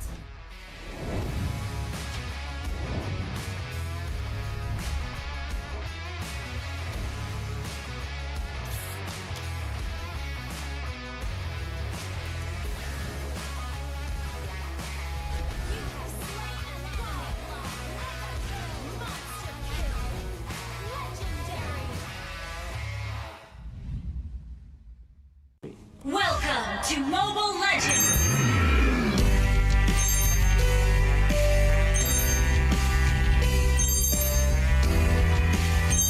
Ini Malaysia lah.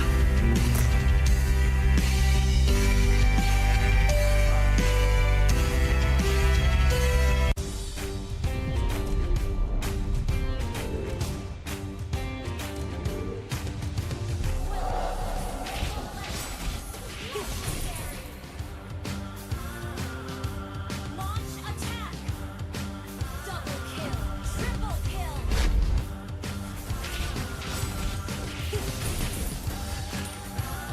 Legendary!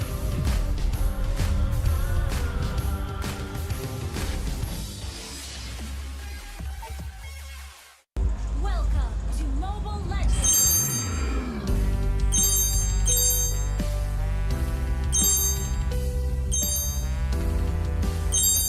Ini Malaysia lah. You have been slain.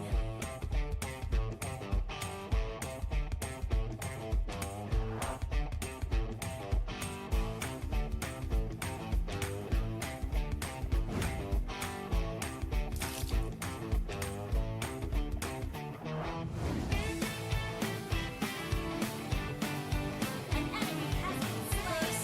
Double kill. Legendary. Victory.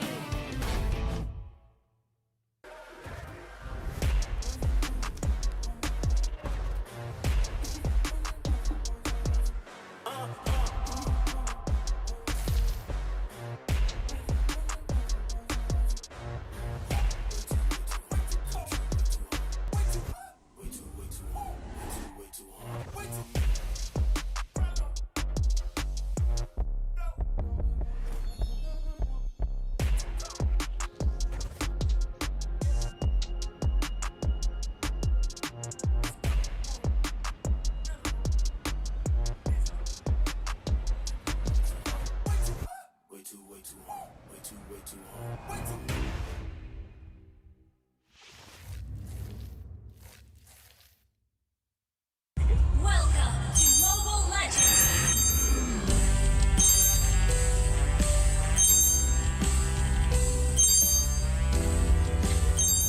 Ini Malaysia lah.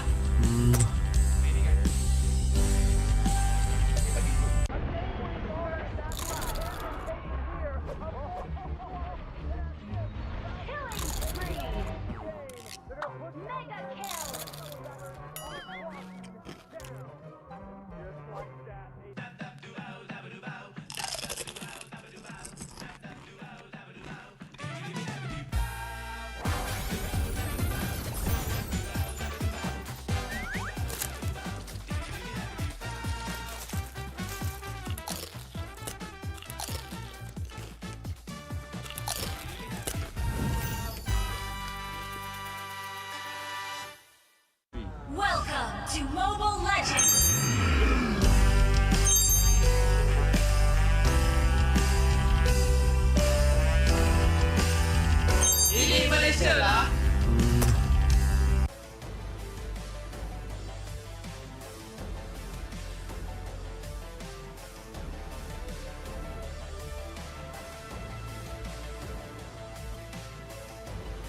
been slain. Legendary. Unstoppable. Defeat.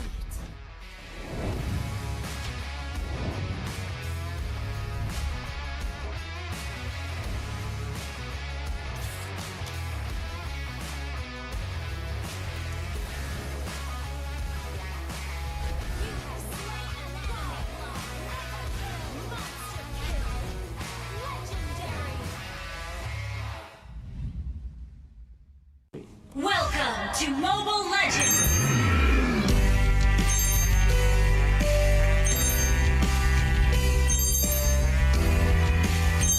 Ini Malaysia lah.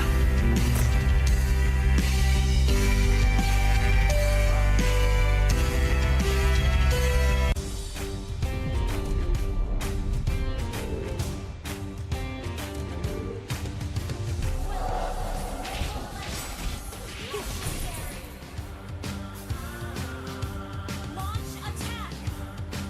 Double kill! Triple kill!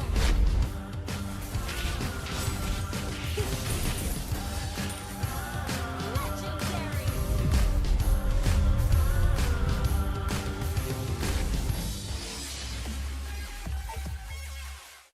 Welcome to Mobile Legends!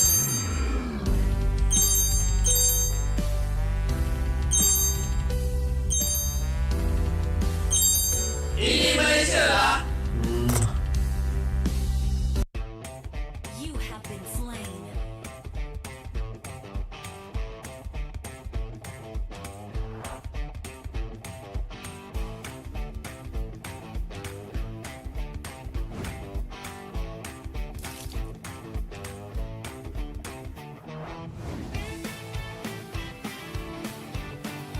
An enemy has been slain.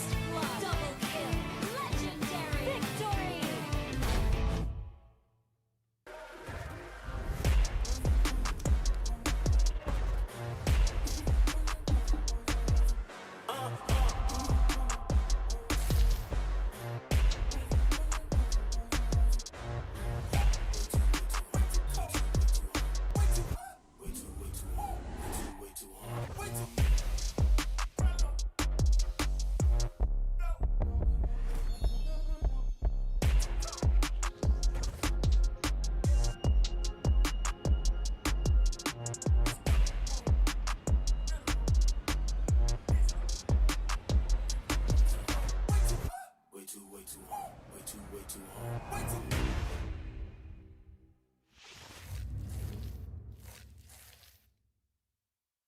Welcome to Mobile Legends!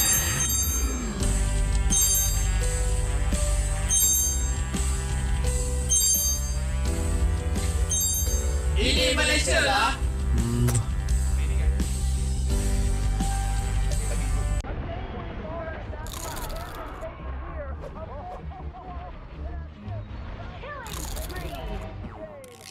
Mega kill!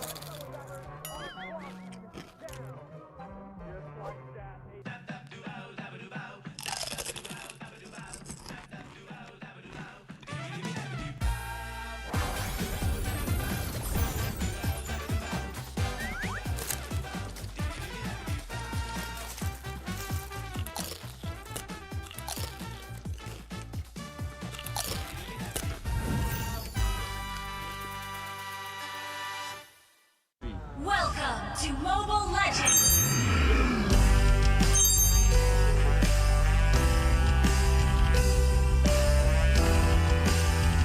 Ini Malaysia lah.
been slain.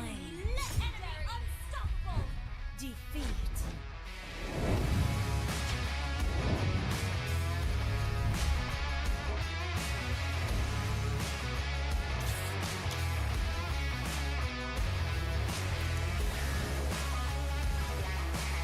You have slain an ally. Monster kill.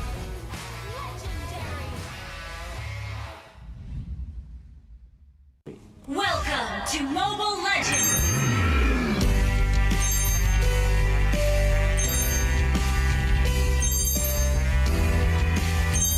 Ini Malaysia lah.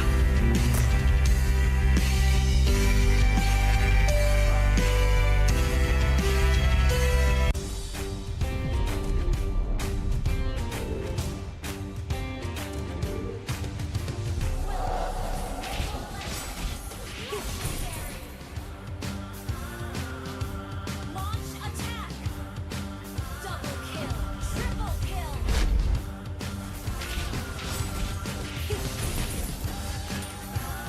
Legendary!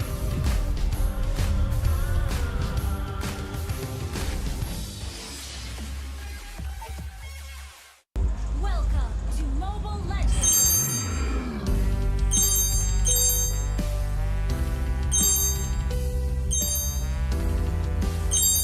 Ini Malaysia lah. You have been slain.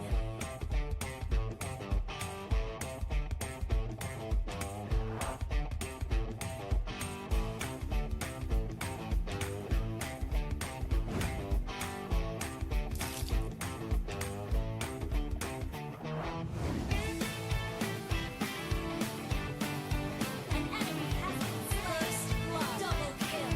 Legendary.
have been slain.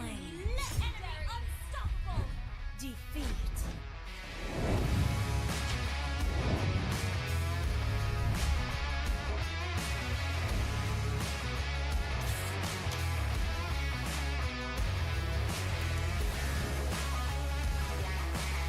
You have slain an ally.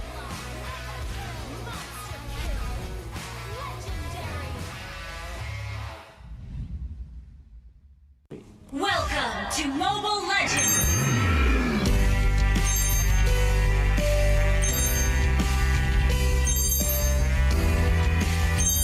Ini Malaysia lah.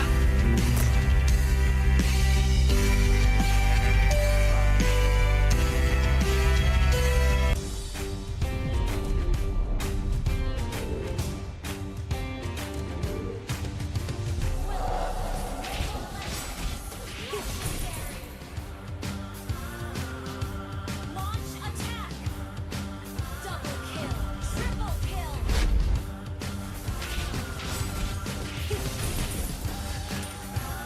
Legendary!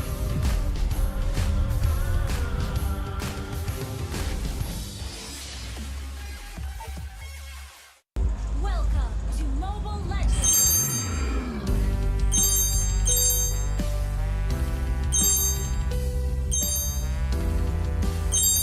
Ini Malaysia lah. You have been slain.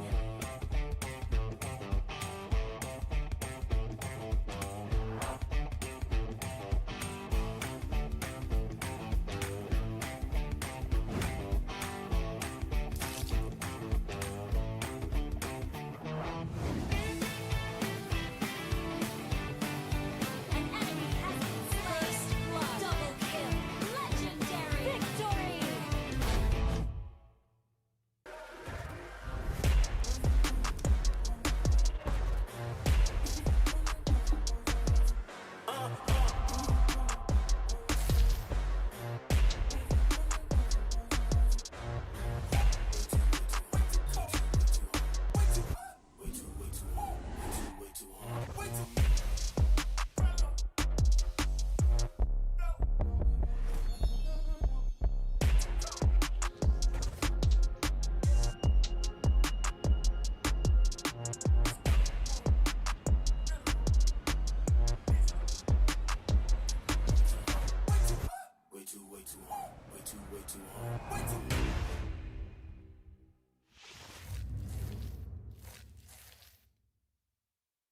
Welcome to Mobile Legends!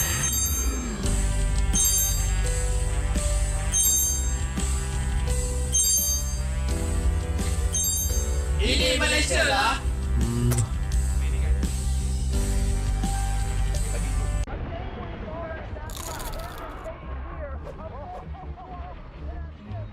Killing spree!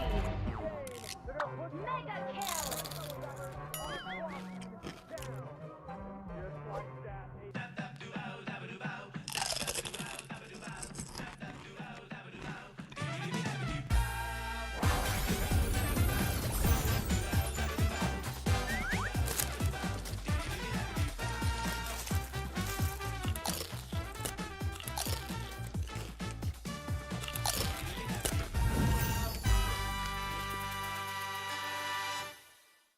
Welcome to Mobile Legends!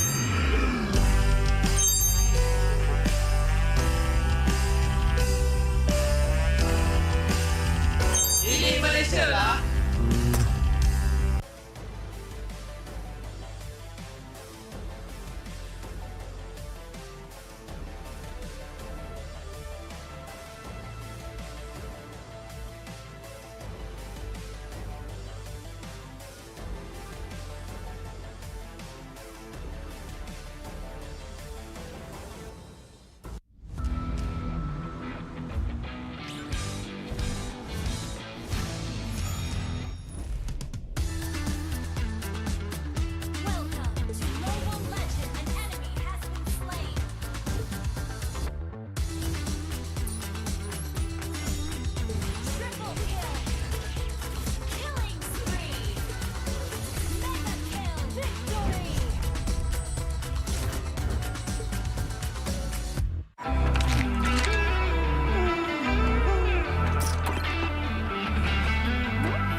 have been slain. Unstoppable. Defeat.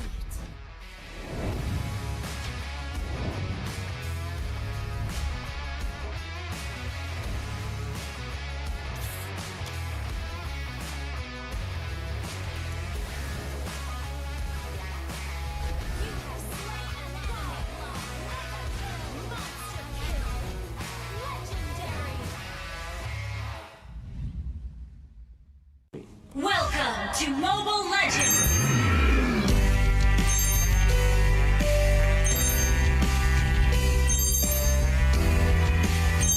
Ini Malaysia lah.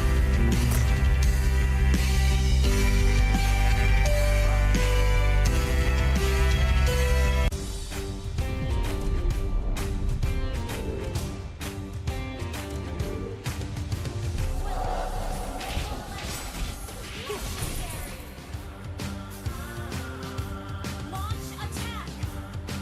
Double kill! Triple kill!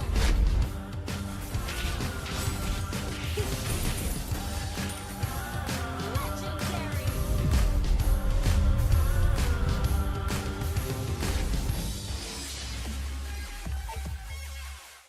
Welcome to Mobile Legends!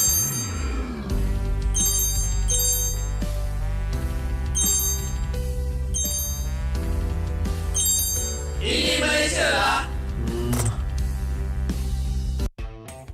You have been slain.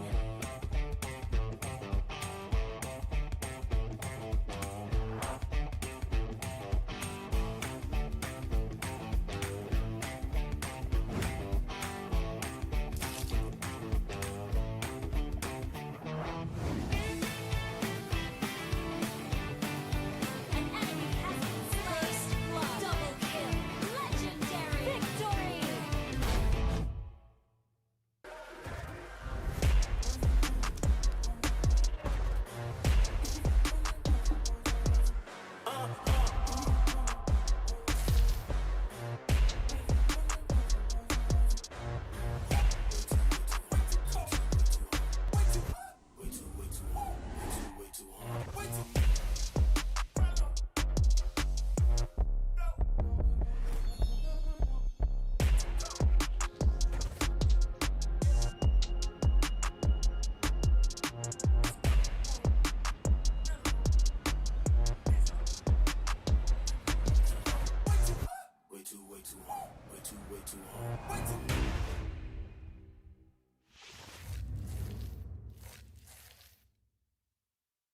Welcome to Mobile Legends!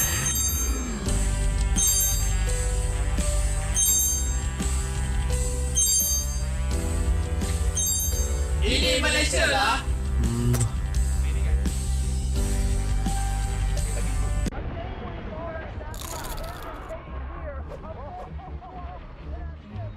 Killing spree! Mega kill!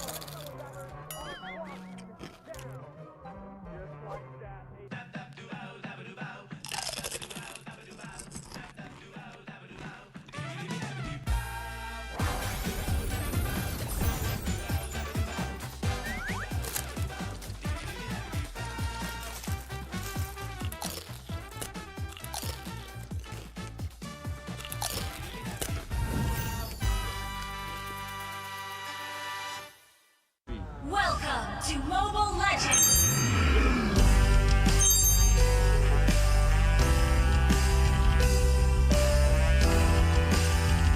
Ini Malaysia lah. Boleh. Gas. Dah lah dapat skin cuma, dapat extra protection, dapat semutan semua hero lagi. Gas. Nice. So, hello guys. So, mari kita hujung minggu ni main rank dengan kawan-kawan dan lengkapkan task korang untuk dapatkan skin ya guys. Hito. Korang let's go play Mobile Legends. Gak. Tak. Boleh. Nice.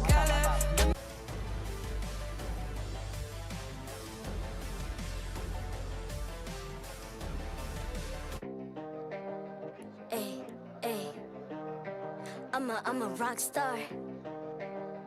Yeah. Ay. I'm a rock star, baby. I'm a rock star. I'm a rock star. I'm a rock star. I'm a rock star. Panggil aku rock star. Ini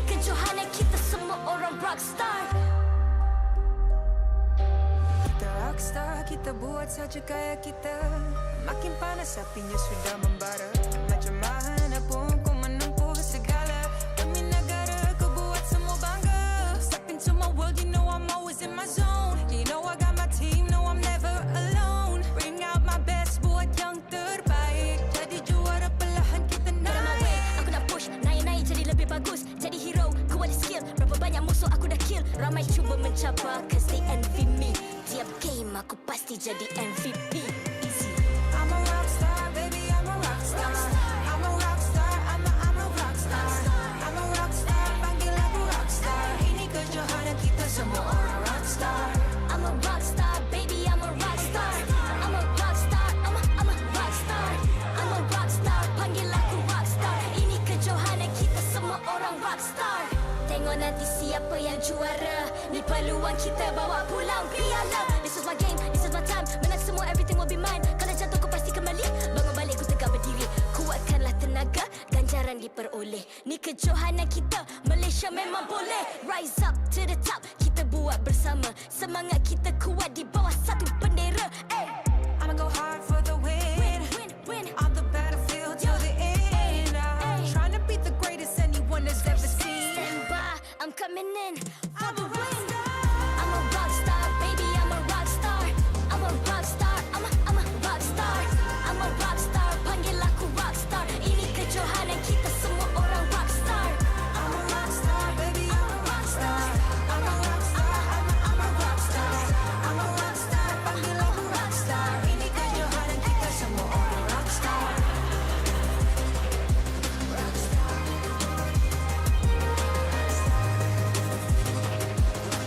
Ini kejohanan kita semua orang rockstar. I'm a rockstar, baby, I'm a rockstar. I'm a rockstar, I'm a rockstar. I'm a rockstar, panggil aku rockstar. Ini kejohanan kita semua orang rockstar.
I'm a rock star.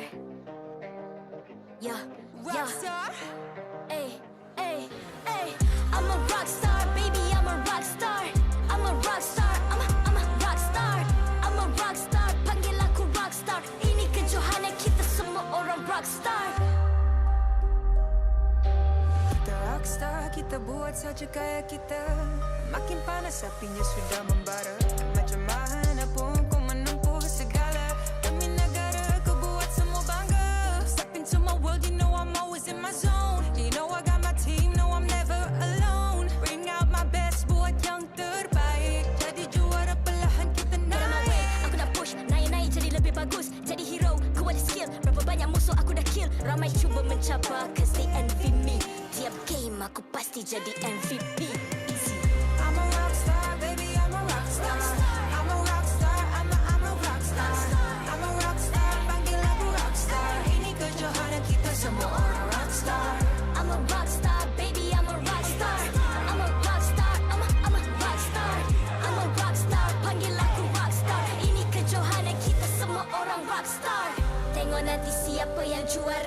Ni peluang kita bawa pulang piala. This is my game, this is my time. Menang semua, everything will be mine. Kalau jatuh kau pasti kembali. Bangun balik ku tegak berdiri.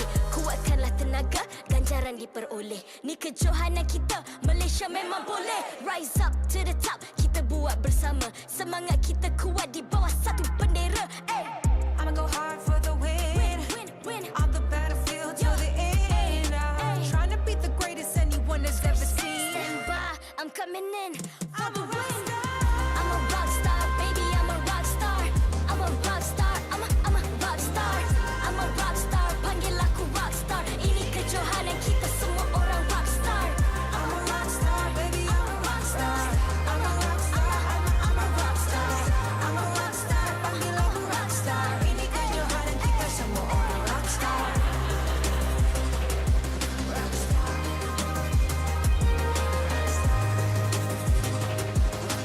Ini kejohanan kita semua orang rock star. I'm a rock star, baby, I'm a rock star. I'm a rock star, I'm a rock star. I'm a rock star, panggil aku rock star. Ini kejohanan kita semua orang rock star.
I'm a rock star.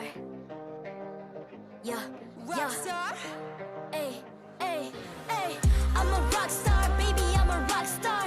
I'm a rock star, I'm a rock star. I'm a rock star, panggil aku rock star. Ini kejohanan kita semua orang rock star. Kita rock star, kita buat saja gaya kita. Makin panas apinya sudah.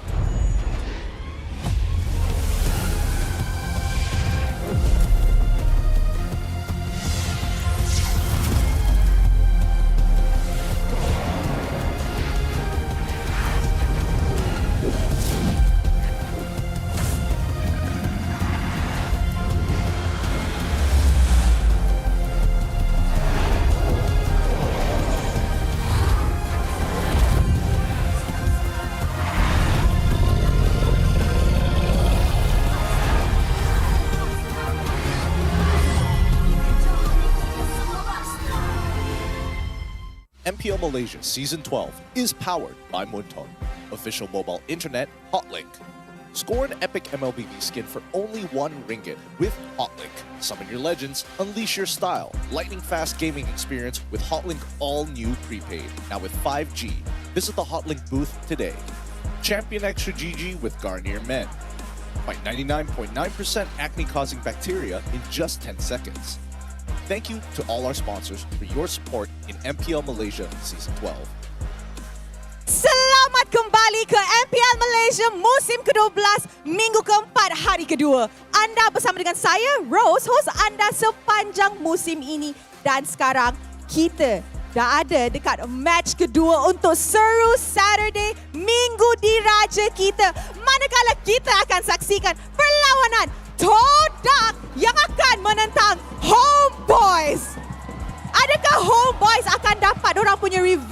or selepas kalah dengan Todak pada musim lalu dekat playoffs, ataupun Todak will still be denying them a chance to redeem themselves. I'm sure ramai yang actually sangat-sangat excited to watch perlawanan ini. Lagi-lagi pun sebab perlawanan ini kita ada 4 silver SEA Games medalists. Sangat-sangat excited. Before I invite the teams up on stage, I nak tanya, Dewan Sri Putra, are you ready? Nampaknya semua dah ready, players pun dah ready. So with that, marilah kita jemput Todak ke atas pentas MPL Malaysia. Kembali dengan semangat yang membara, Raja Lautan bangkit untuk menumpaskan pewaris legenda. Juara dan slot ke M5 menjadi target utama. Berjayakah pasukan Todak mengambilkan rentak kemenangan? We shall see.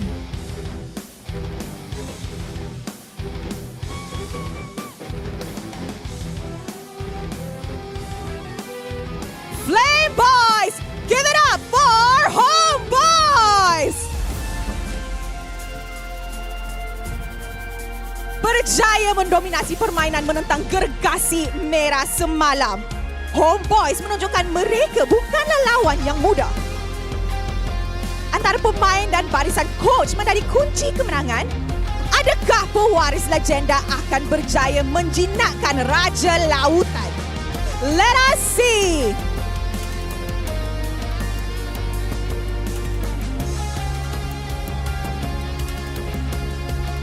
Dan sekarang, marilah kita menjemput barisan marshal kita yang akan mengalas tugas untuk memastikan perlawanan sentiasa berjalan dengan adil dan lancar.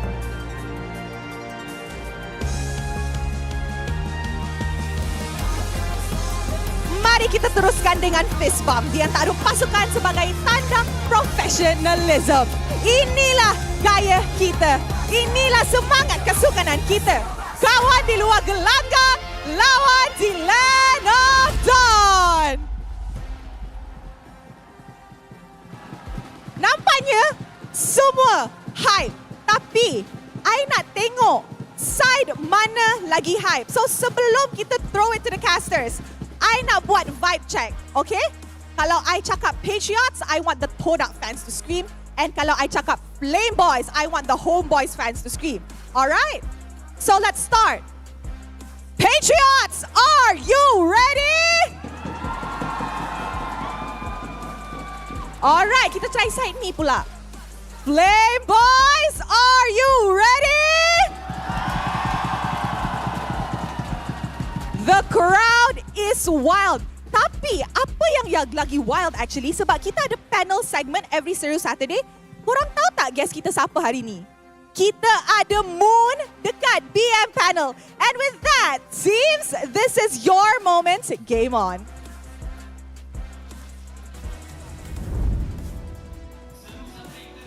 It is time once again to bear witness to MPL MY's greatest rivalry as Todak and Homebois once again take the stage. Welcome back, ladies and gentlemen, to MPL MY Season 12, the English broadcast.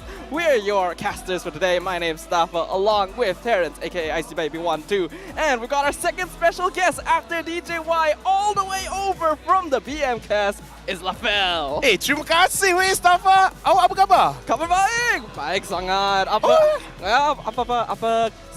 keadaan saya? I messed up. Kenapa? It's been too Boleh long je since kita boleh cakap MPL. Melayu. Hari ini kita ulas dengan lebih bahasa Melayu. Yeah, as you guys can see, even though Staffa's Malaysian, he can't even pull off the bit of speaking in Malay. And I'm very sorry, guys. You guys got the short end of the stick. The Malay side, they got Moon, and you guys just got me. Hey. No, this is better. Sorry, man. I sorry. disagree. We don't have the short end of the stick here because just now we had a first ever on the English broadcast special guest. We had DJ Y. This time our special guest is Lafel. Oh, so Moon is kind of a downgrade? You said It's it, all not right. us. No, it's fine. It's fine. He doesn't know. I wanted to say you're better, but all right, you know, if you say so, okay. I mean, isn't it synonymous Yeah, though? for someone to be you know? better, someone has to be worse. Yeah. Fair enough, fair enough. All things considered, Yep. I have something very important. Considering that how we're very, very hyped up right now, you guys gotta never stop fighting and grind on with Nescafe, because in order to continue your journey, or give you guys some energy throughout to your days, some good old-fashioned Mobile Legends Bang Bang, you gotta have Nescafe. And you can see, Lafel, he's drinking it right now, as usual. I don't know why he's drinking. No, on the honestly, desk. even the admin's like, yeah, make sure you guys don't drink it. It's like, I don't care. It's just ASMR, amazing. Damn. It's so irresistible that Lafel is just not following. This is amazing. To be honest here, you know, in TikTok contents or whatever contents, right? There is a lot of ASMR content. Hey, that's a perfect example. I'm the guest, man. I can do That's whatever true, I want. that's You true. guys have to be professional. Hashtag true. MPL ASMR.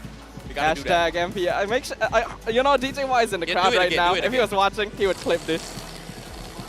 While he's doing that, you guys, hopefully that gives you a bit of boost to your senses, because you need all your brain cells to predict who are going to be our MVP for the matches today, especially this next match. Going to be very spicy, very difficult. Every player up there deserves this title, and it's going to be up to you guys to tell us who it's going to be. Yep, and at the same time here, speaking of what's coming up here, I have some special juicy gossip for you guys. Ooh. Okay, All we're right, I talking can't wait about to hear about this. rivalries between Todak and Homebois. I caught a glimpse with Ashi on backstage. You know, we came in, we're chilling a little bit here. I told him, hey, how are you feeling here? You know, what do you think? Any predictions? He told me 2-0 Homebois. I was like, oh, okay, the confidence. You know, I was a little bit doubting him. I asked him, hey, you know, Todak has been known to be the kings of 2-1s. Win or lose, you guys always 2-1 all the way through. He said, no. Oh, he said it like that? Homebois saja, apa tu? No, from now on, Todak is king of 2-0.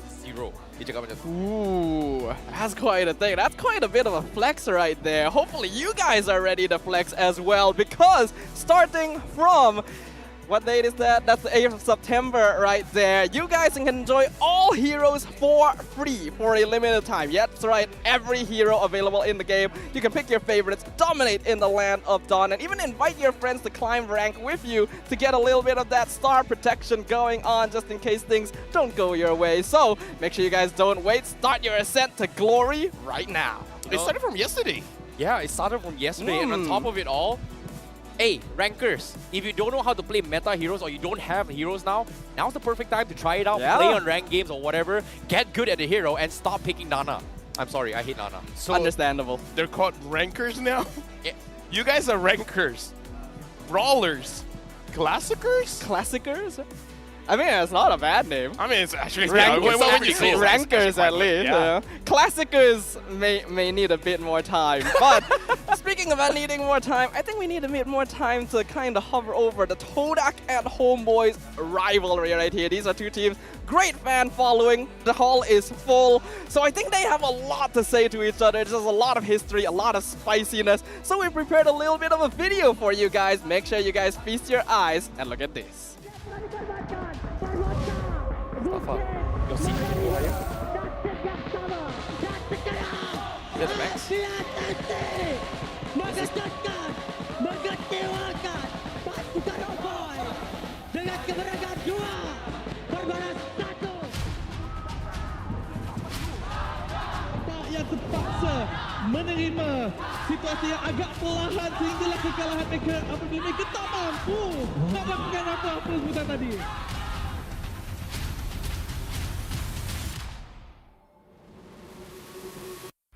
Prestasi Todak sekarang ni saya dapat rasakan diorang tengah down. Diorang punya performance tak sama macam season lepas. Dia bukan Todak yang dululah. Saya dengan Hisham dah lama jugalah hafal sikit pasif dia dalam game kan. So maybe itu boleh jadi keuntungan kita orang kot. Zim, kau kena menang. Kalau tak, kau belajar dulu di TikTok aku ya. Setakat ni saya tak layan lagi lah TikTok antagonis tu, sebab saya rasa better saya layan Prof Mi lagi. Banyak ilmu lah saya dapat. Prof Mi yang TikTok 10, antagonisnya kosong. Sebab antagonis tu dia banyak cuy yo. Ini cuy, ini cuy, ini cuy. Dalam map MLBB tu tahu cuy tu apa. Itu cuy ya, itu cuy ya. Thank you cuy. Ini cuy ya. Kalau ini cuy itu sebenarnya cuy itu dari Indo, macam kata akhir gitu. Nanti aku akan bilang thank you cuy di atas kemenangan Homebois. Saya rasa nak cakap kat Cibi, Tak ada apa-apa pun sebab kita orang ada deal kat luar game. Kalau dia menang, dia bagi saya MACD. Kalau saya menang, saya bagi dia MACD. Mungkin saya nak spesi double cheese saya lah. Mungkin saya akan dapat tu sebab mungkin kita orang akan menang. Kalau berani lepas lah Freddy Matis tu lah, tu je. Udah lah tu main Freddy Matis. Sekarang dah boleh main hero lane kot. Dan kurangkan cakap laju lah. Cakap slow sikit. Saya pun tak tahu sebab apa tisu. Mungkin sebab nangis kot. Saya tak rasa apa-apa pun sebenarnya. Sekarang ni Todak ada keluarkan tisu jenama Todak. Kalau korang kalah nanti kat booth atas tu kita ada sediakan tisu. Korang boleh ambil free je, kita orang bagi. Kalau bagi saya memang orang cakap rivalry terbesar lah sebab kita orang selalu lawan Todak. Kita orang tak pernah menang dari season sebelumnya. So insyaAllah kita orang akan bantai Todak lah. Hati-hati lah Todak. Untuk Homebois punya fans, teruskan beria sebab kita orang suka korang beria. Naikkan semangatkan kita orang untuk bantai tim korang lah. Kepada Todak punya fans, korang mendoakanlah tim korang untuk menang. Doakan banyak agar tim korang tak meneruskan lose streak tau. Sebab bau-bau akan lose streak jumpa kita orang. Tapi tengoklah, kalau mana tahu doa korang termakbul ke, bolehlah menang lawan kita orang. Untuk Homebois punya fan, tak kisahlah korang menang ke kalah ke, kalau boleh janganlah naik stage. Sebab takut stage tu roboh. Kalau roboh kan bukan korang yang kena tanggung lah. Maybe Daddy kena tanggung lah.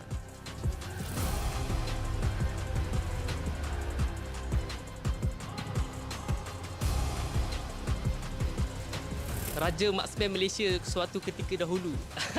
Kali ni 2-0 buat kita orang bantai.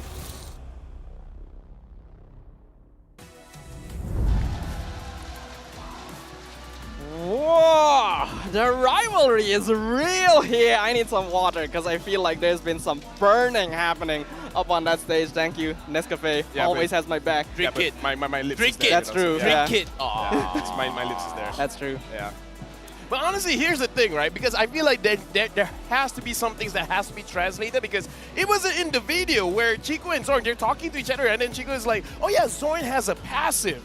You know, it's like, you know how heroes have a passive? Uh-huh. Zorn has one as well where he's just like, he will be there. He will press the recall button and then all of a sudden, he'll just die out of nowhere. Ooh. So that's his talk towards Zorn. Just like, yeah, his passive is just like, he's there and then all of a sudden, he's back in the base. And then there's like it becomes black and white. We have to wait for 3 seconds for him to come back. Yeah, long story short, don't need recall. I'll send you back to the fountain. Yeah. That's about Every it. time he presses recall, his respawn timer increases. I mean, here's the thing: it was a cancelled recall, unsuccessful recall, one should say. And is the Todak Langa era over? I disagree. Honestly, this is the big topic because now a lot of the newer teams like Selangor Red Giants, they're really showing up against the older teams. Be like, your age is over, guys. It's time for the new guys. That is true. Todak hasn't been performing all that good this season, but you said you don't agree with this. Why is that? I disagree because if you think about it here, Todak's legacy has always been like that every single time for regular seasons. They always lose in the early stage of the regular seasons, and then they bounce back. And I'm going to back Ashi up again. He said from now on, they are going to 2-0 all the way through. They're going to be the kings of 2-0, no longer the kings of 2-1. And they are going to use Homebois as a statement. I'm just going to say one thing. I'm just going to say one thing. The only time Todak doesn't go to the grand finals, it's when they started at the lower bracket. Oh.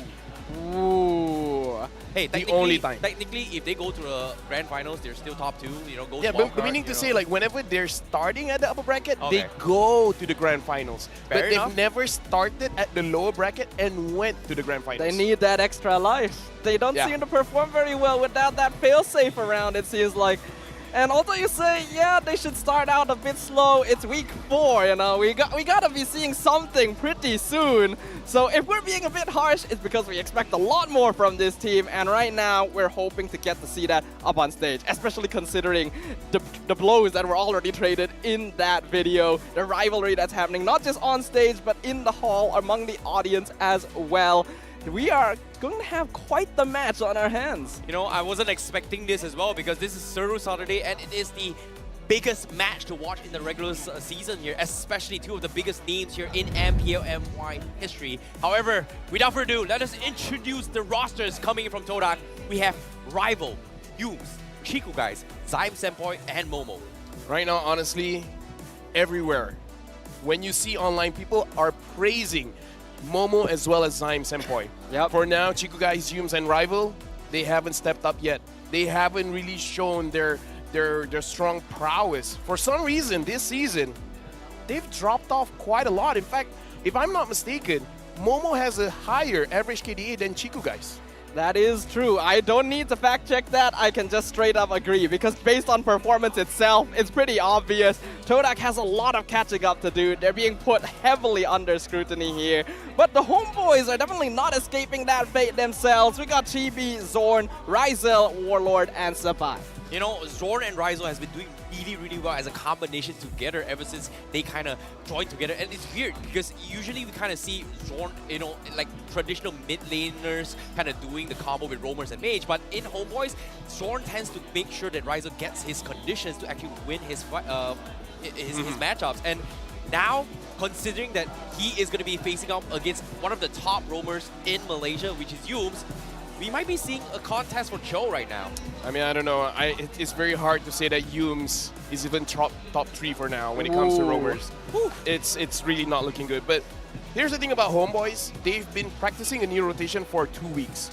And they've unleashed it against Selangor Red Giants, where you will see a different rotation coming in from the mid as well as the EXP, making sure that during the first turtle, there will be 4 people that is level 4, where even Chiku guys, he's been analyzing other teams on his live stream, and he's like, he doesn't understand how certain teams can get level 4 before even they can. So definitely a better rotation coming in from Homebois. And even during the video just now, they were just like, yo, Chibi, stop using Martis and Fredrin.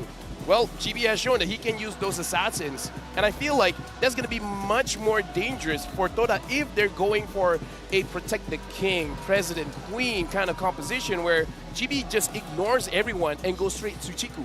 Yeah, every decision you make will have its associated risks here. If they go for an assassin, then it means Chiku is more vulnerable, but it also means that Chibi himself is more vulnerable. Though he definitely showed us that he still has those assassin micro mechanics that he debuted into MPL with in their matchup we saw previously against the Red Giants. Like you mentioned, previously on the Fredrin and Martis, his performance didn't quite match up to par with someone we're expecting of his stature, but hopefully we'll get to see that return to form now. That's the thing, right? It might be illusion. Because if you think about it here, Chibi has been playing only those roles. But once upon a time, he was an amazing assassin. But before we get into the junglers here, let's talk about the head-to-head between both Chiku guys and Ryzel. Ryzel's integration coming from Homebois has been really good here.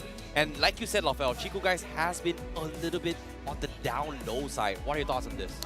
Looking at the KDA is a very big difference, 5.1 and 3.2. Even though you see the kill participation going over for Chiku guys, but this does show that Ryzel kind of doesn't really prioritize joining in fights where he is not needed there. He will find a farm, and there are even times where he's just like, yeah, I'm just gonna split, and then you guys just handle things by yourself. But that's the old Homebois. I don't see that much anymore. Nowadays, it really does seem like, all right, Ryzel, we're gonna give you space to farm. But when it comes to fighting, you don't have to be all by yourself in the side lanes. You can come and join us.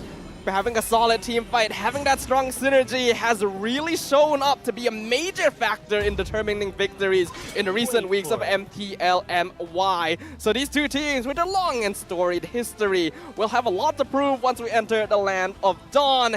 And as we enter the draft phase for game number 1, we can see that Marksman going to be the priority bans right off the bat. Oh, this is interesting because considering the fact that I was expecting that they will go for the traditional meta bans, but knowing Todak, they don't really care about the meta, right? This has been a recurring trend of how confident they are in facing the quote-unquote S-tier pocket meta heroes. But in this case, I kind of want to see how Todak kind of drops this because of the fact that Chiku guys has been known to be very engaging in terms of kill participation. They love playing around Chiku's lane to kind of, for early aggression, to kind of accelerate the farm for the marksman, whereas Homebois, they kind of want to divert the attention from the gold laners. Honestly, looking at the bans here, it does show that they're very respecting each other because against Selangor Red Giant, Homebois have been picking up Bruno every single game. Basically first or second pick, instant pick. So they understand it's like, okay, Bruno is one of your stronger picks. We're going to make sure that it's not going to be there anymore. And the 1-1 is a very highly respect pick for Chiku guys, which I kind of feel like it's almost not needed because even in games that you should not pick up the 1-1, Chiku guys will pick it up. it hasn't been successful, but looks like Homebois, they still want to respect it. Yeah, it's quite inconsistent considering how vulnerable the hero is overall, but in the hands of Chiku, guys, seems like Homeboys think that it's deserving of respect. I think they do seem to be homing down on a bit of mobility here, because they do also ban out the Joy, so perhaps they want to be in control of movements across the map. Those early game rotations tend to be really strong points for the Homeboys, and so they want to really lock that in.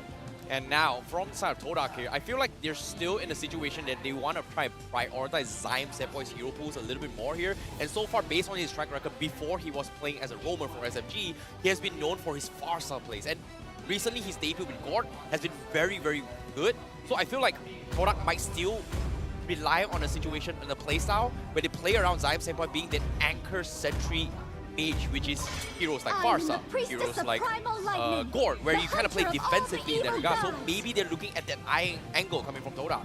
It's possible here, considering that Zion Senpai does have this style as a player, where he just really pulls everything together. Definitely someone you can play around, and I do like what he brought to the field when he was playing on heroes like the Gord with Todak previously, but I do still need to see a bit more impact. I have a bit of a bias for this man. Zion Senpai has always been one of my favorites, so I want to see more of those pocket picks come out, ideally. And we're gonna start seeing some picks come out with the Claude actually getting let through the bans. Okay, honestly, right now, Claude is a very good steal as well from Chiku, guys. But I kind of feel like in this kind of scenario, either he will default towards a carry or an Irritel. But also another member that we have to talk about is Sapat, because even in the previous game against Red Giants, a lot of talks have been going towards Sapat, how he really improved. He basically, like, he can 1v4, or with the help of Zorn, he can 2v5, making it so that everyone is zoned out so far away. There's so much space for Ryzel as well as Chibi to kind of do whatever they want. So I kind of feel like in the EXP matchup is going to be very interesting as well, knowing that Momo is performing out of his mind this season. I agree, and at the same time as well, Paquito going to be... I was about to bring out Paquito as well, because this is something that Sapat is very, very comfortable at. And Todak, they won't take this into consideration and kind of deny it from Sapat. But it also forced the condition where Todak, they can actually flex this Paquito in the jungle. From time to time, they do bring it up as well. Yep. But I'm very surprised that Xbox is not going to be the priority here just because it's this matchup in particular against Sapat. What about the Angela as well? The hero has not been banned out first phase, and it was... I actually thought that Todak might want to go for like maybe Angela Irritel here. It's still open, but now that they've picked the Paquito Valentina, it'll become a lot harder to combo those together with the rest of the draft. It's open for the Homeboys. It could be pretty good with the Claw to let him go in pretty safely, go pretty aggressive, and protect him early on if there does come a lot of pressure from Todak's side. But we'll see whether or not they go for that. Warlord definitely prefers the more aggressive heroes. And well, there's the Gord we were talking about. Honestly, this week, Angela has not been getting a lot of love. We saw NC just now picking it up very, very early on, but it's very weird. Somehow this week, people kind of like stopped caring about Angela. Despite all the love waves, right? Yeah.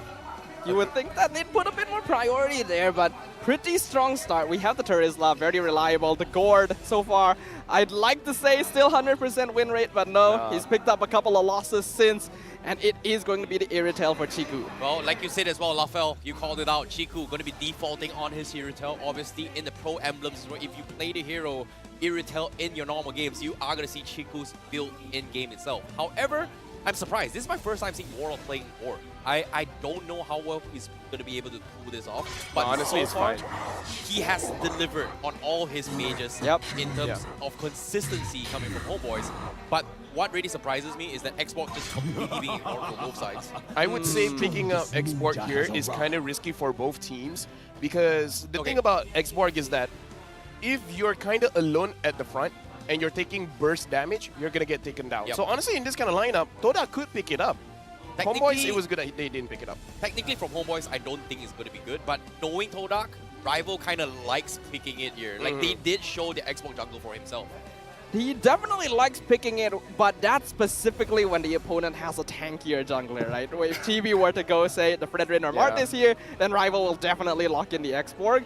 But that leaves the jungle pick very up in the air, which against I feel Lancelot, like is going to be risky, especially since they're already banning the Hellcurt and the Hanzo, so a good amount of respect is being shown there, as well as Zorn's Cho going to be removed from the pool.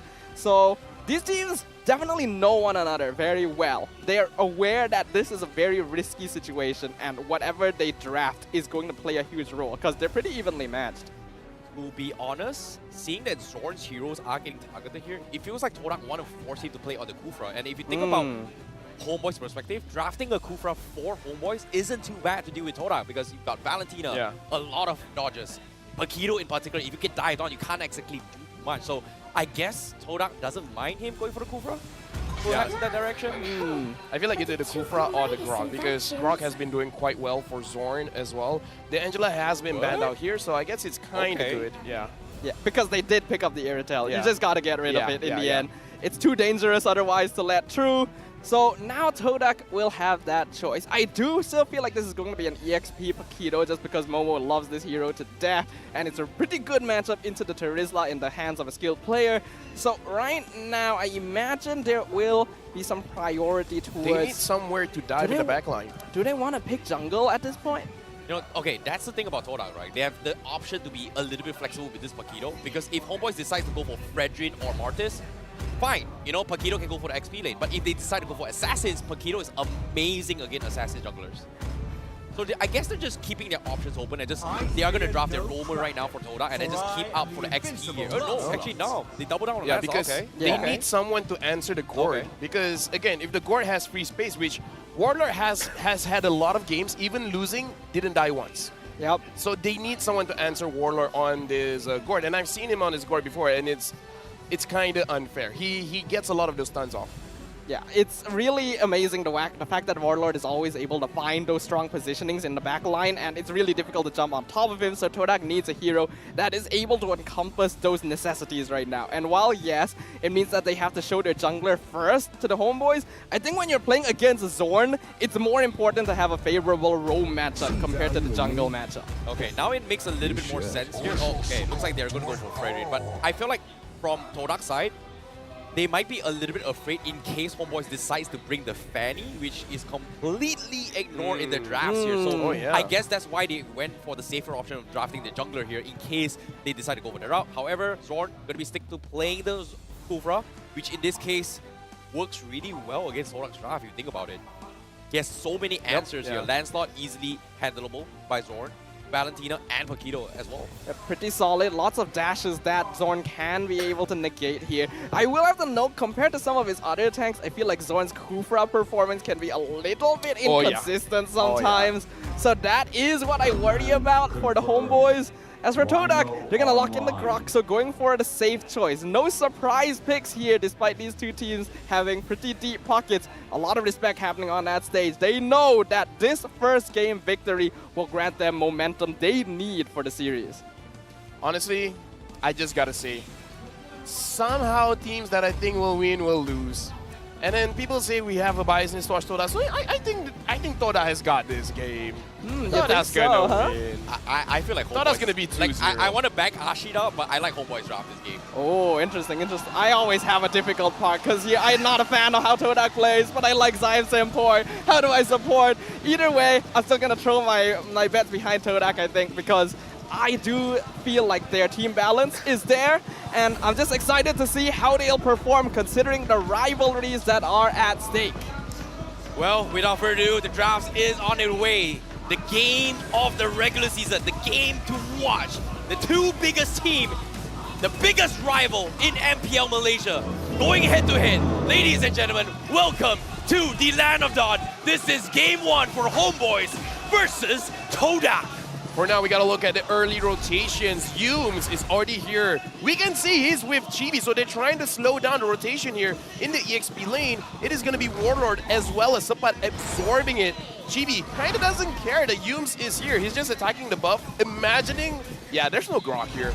Yeah, so this is a bit risky because it means that Yumes is not going to hit his level 4 compared to what the Homebois are bringing to the table here. We imagine they're going to be able to hit that timing around the first turtle. Like we mentioned, Chibi secures it buff quite easily, though he was still forced to use the retreat. Well, we do see a little bit of aggression coming from Todak as well. Rival and Zyme Senpai, they're just invading the space that Homebois' jungle is going to be contested here. I'm surprised they're not getting punished for this, but at the same time, Yumes, he's just getting so much valuable information. You can see Zorn trying his best to stop Yumes, and it's like, yeah, what can you do? But at the same time, look at this, Chibi, he doesn't have the retribution. He's a little bit hesitating right now, but Yumes, he's making so much space for Todak. Yeah, Chibi should be fine here. Very easily secured right there. In terms of the emblems, we do see a pretty safe option from the Homebois. 3 Quantum Charges, 3 Tenacity. They definitely want to delay the game. They're not going to go overly aggressive because they know Ryzel needs some time to farm. Warlord will scale up once you hit that mid-game timing, whereas Todak wants to snowball off of early,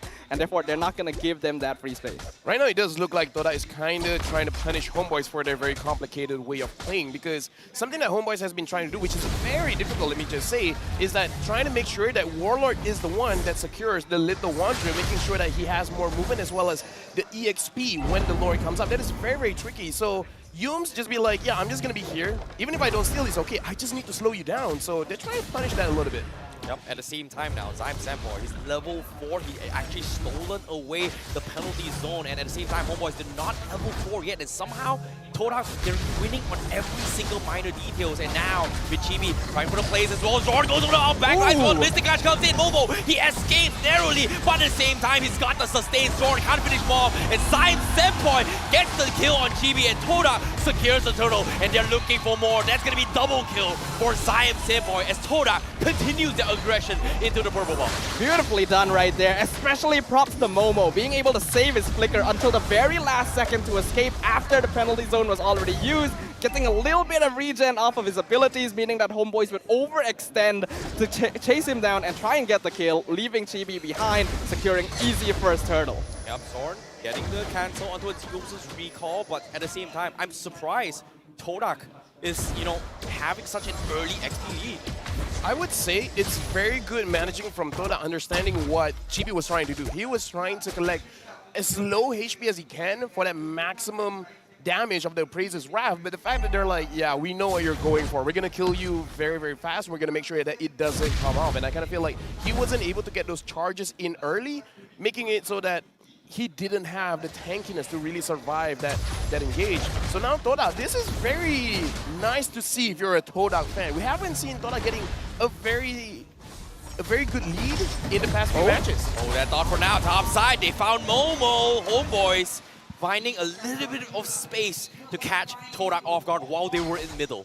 Finally being able to get the kill that they missed out on around the turtle pit, though, might be a little bit too late. We can see that despite the death, Momo is still ahead in terms of EXP compared to Sabat. So that EXP lane matchup, which definitely has been getting a lot of attention recently in MPL, is already leaning towards Todak's side, which they want. They have the better early mid-game lineup, and the AI winning predictions definitely reflecting that. And right now, I would say Rival is using Lancelot very, very well, because this is the strength of a Lancelot in this patch. Because looking at the levels, it's very, very different. Yep, at the same time here, they do try to take a jab onto Sabat here. They've got the damage, but at the same time, that's the beauty of the Rizla. The lower your health, the tankier you get. However, with that trade-off here, Todak, they're opening things up for the Turtle. Chibi trying to get a little bit more contest here. They go in for the taunt with Yumes. Aggression on the Turtle Good is going to be on Todak's side here, as Momo also going to be zoning off Zorn as much as they can. Sabat a little bit too low to jeopardize here, but they are buying a lot of space here. Turtle down to 10%. Chibi looks for a steal. He doesn't get it. Rival secures it, and now Homebois, they have to respect this and back off. Okay, much more disciplined movement this time. Homebois not going too far to try and chase someone down for the kill. Lito still going to go into Todak's side as they secure the second turtle as well. Leading to a 2k net worth lead. Definitely not ideal for the Homebois, but as long as they don't fall like 3k or more behind, they still do have the scaling in order. And if they're able to get some pickoffs in the next couple of minutes, this game is still very much in their pocket. Oh, that thought for now. They're looking for the punish. Great catch coming from Zorn, but there's no follow-up. Yumes stops the back lines, but he gets the wall touch out of there. Zorn is there to help him out, but Yumes, he flickers out of there in the faces of Homebois as if it was nothing.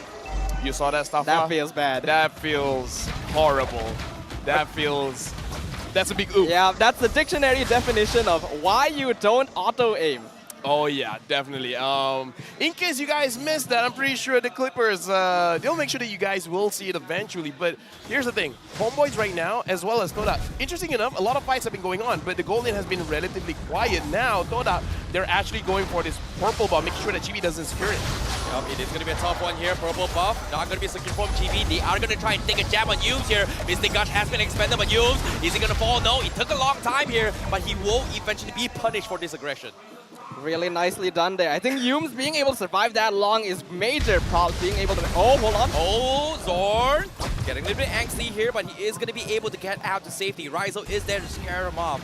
Doesn't have the blazing duet though. However, Todak, they're still going to split off the rotation. This time, they're going to back out. Yep, good movements here. Todak now realizing that Homebois are going to start reaching the point where some of the cores will have 1 or 2 items completed, and that does become fairly scary in terms of damage, in terms of durability. So they need to slow down the engage a bit, start putting a bit more focus towards that gold lane side, because Rizal is getting a lot of free space, though Chiku has been doing a great job still having the EXP lead on this Irritel. Once we hit around the 8 or 9 minute mark, Todak will become very scary. Todak easily secured coming in the turtle, but at the same time, Yumes is going to get caught out, and it's going to be one death from the side of Todak. Todak will just gladly sacrifice Yumes for that trade-off. Honestly, right now, looking at how the team is moving, Homebois is trying very hard to slow down the game, making sure that they don't lose every single thing, right? Because they want to make sure that Rizal has enough space that he feels safe to farm all by himself. But Chiku guys has been farming relatively free. So when it comes to the team fights, it really does feel like it's going to be the battle of the marksmen here. Who will have the better setup? And I kind of feel like, looking at how Todak is playing right now, it should be them. Yep, at the same time here, Rizal is looking for the plays. He's got the penalties to try and stop him in the track. Zyme Senpoi stops up Zorn in the tracks here. Chiku guys will be able to get out safely. They bait out the Mystic Gush, but aside from that, nothing much major. At the same time, Rival wins off his trade in the purple buff again, denying Chibi that purple buff. And as of now, he's 3 levels ahead of Chibi. Excellent macro play being showed by Todak right now. This definitely seems to be a return to form here. Fully understanding how the Homebois want to rotate and who they want to scale up. Purposely allowing for Rizal to free farm because Chiku guys is getting that same privilege. And because of the amount of pressure they're putting across the map, the fact that Chiku guys is perfectly matching Rizal. Oh my goodness, Yumes, he's gonna try and make an attempt as well. Blazing duet, force out from Rizal. He won't be able to bait it out to safety. Meanwhile, Warlord from the side, they try to take down Chiku, and they do get him. They punish Todak's aggression, and now Homebois, they're gonna look for more. Yumes, he is gonna get able to get out. However, from the side, here's Subbat in position, but Todak, they are not ready to fight at all, and Homebois, are they gonna go for more? Homo coming from the flanks as well. Subbat, he might actually fall, and actually he does as well. Stolen Mystic Guard is gonna be good to take him out, as Homebois was not expecting that flank at all. Yeah, GB actually looks like he was waiting for something to happen before he tries to taunt everyone. But I kind of feel like at that moment, they're just like, okay, let's just cut our losses. If Subbat dies, let him die, you know? Don't let Chibi die as well because the Lord is up. And now we can see that Homebois, they're trying to split a little bit their focus here. Chibi tries to slow down the Lord, but I kind of feel like in this kind of situation, it's kind of done and dusted. You can't really do anything about this. And it looks like Todak was able to protect their top lane as well. Agreed. But at the same time, they force out the Mystic Gush as well. Momo looking for a side flank, however, not connecting here as Homebois is just playing extremely defensive in this situation right now. I do kind of wonder whether or not Warlord is uncomfortable or he may have been just a little bit too itchy here with his Mystic Gush. Here's the thing. This is a thing at the Melee does. I cannot say nice things. Okay. The moment I say nice things about someone, something happens. I say like, oh yeah, he's good. Look at what happened. And I was like, yeah, Yume's probably not even the top 3. Oh, well, okay, fine. He's performing well. The Falafel curse does continue. No matter where you are here, even if we import you from the Malay desk, seems like still have the similar issues. But what is the issue now for the Homebois is that Todak is just straight up out-macroing them. The momentum very strong on their side. We do see Chiku guys go for a 3rd item, Wind of Nature here. So respecting that the Homebois will start... Rival. Oh my goodness, Rival was just caught off guard here. Very, very interesting catch. Wasn't caught on camera. However, with the Lord knocking in here, Todak, they have to do this 4v5. Homebois, they've got the number, they've got the damage, but at the same time, they caught Chiku guys. He needs to get out. Fortunately for him, he has the Purify. He was able to escape that. So that's going to be a good defense coming from Homebois, and Todak has no choice but to respect it and back off. And Very honestly, nice. the defense coming in from Homebois should be pretty okay because Gord as well as Claude should be able to play the minions relatively fast. Yeah, that should be the point of contention now for Todak. Homeboys will be able to delay the game as long as... Oh my goodness, Zorn, he tried to go for the flicker bait. Now you, with the wall charge, they are going to go in for all out brawl. Chiku guys getting focused down here. There we Chain go. stun, chain taunt, Warlord, Mystic Guard takes him out. But at the same time, Warlord, he's doing so much time and space here. Todak, they're all clumped up as fine. It is a big setup for Rizzo to clean them all out. The Blazing Duet comes in, and Todak, they're scrambling. They lose Momo at the sides, and Rival has no choice but to back out as Homebois now takes a tier 1, and now Todak, they are going to be on the defense this time. And this time, Chibi, he is going to steal his purple buff away. Homeboys honestly have this way of manipulating the tempo of the game, making Todak think that they're comfortable, that they can extend out, that they can force Homeboys back. And on paper, it seems like Homeboys should play defensively here. Go for the high ground defense because, like you said, LaFell, their high ground defense is strong. There's no reason for them to push out and sacrifice members, but they still do. Chiku guys gets caught out, and once that happens, there's not enough damage left to take out Sabat and Chibi, and that creates so much space for the Blazing Duet, and Warlord finally gets to show his stuff. Well, Sun Tzu did once say, don't let them know your next move. That's and true. That's what Homeboys did. And I kind of feel like it's crazy when you saw, it's like what, 3 attempts, all of them whiffed, and somehow Homeboys still got a good setup. It's crazy. Right? Everyone's like, okay, Zapat didn't get it, GB didn't get it, Zorn didn't get it, but they still did well. Yeah, they lose the battle, but they win the war here. Although their micro mechanics aren't the cleanest, being able to come out on top there is huge. They've instantly evened out the net worth difference. Now there is no difference. And when you have a Claude on your side, that's exactly what you want to see. The Homeboys have regained a favorable position for themselves. And Chiku guys on this Irritel, this seems to happen quite often on this hero. He just seems to get caught out, standing way too far in front. Now, meanwhile, the Lord is going to be the Lord Dance coming in from Todak here. Cheapy getting a little bit of aggression here. Chiku still a little bit far off alongside with Momo all the way to the top side here. Todak might be able to lose this trade here. Zorn takes on the temp with a stun. Going towards the 10% mark here. Todak, they're still holding out with Zyme Senpai. Momo reaches the bit of control, but they try to go in for the reset here. Momo might be caught out by Zorn. They go in for the focus fire. They force out the flicker in, but the Lord will be resetted for now.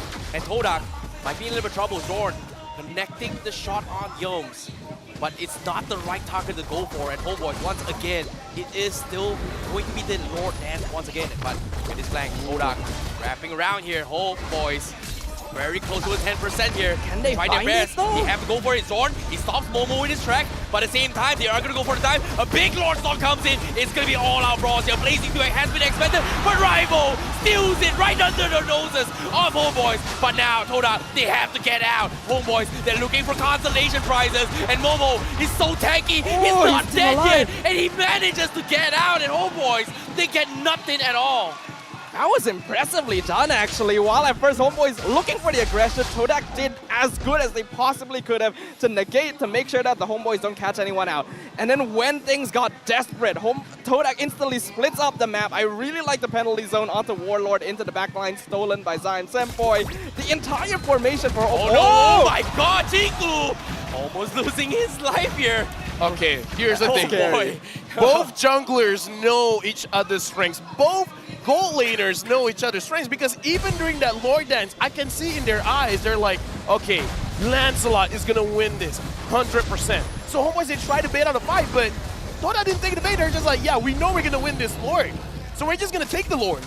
A lot of confidence there. These are teams that have a lot of MPL experience under their belt. Todak being on the international stage for every tournament, representing the country. Now being able to show their fangs here, even though throughout this season things have been looking a little bit shaky for them. Perhaps it was the necessity to go up against an opponent that really deserved their fervor. Looking at the itemization, things are coming to a head. We do see that Rizal has completed his build, gotten all his items, Wind of Nature, Malefic Roar.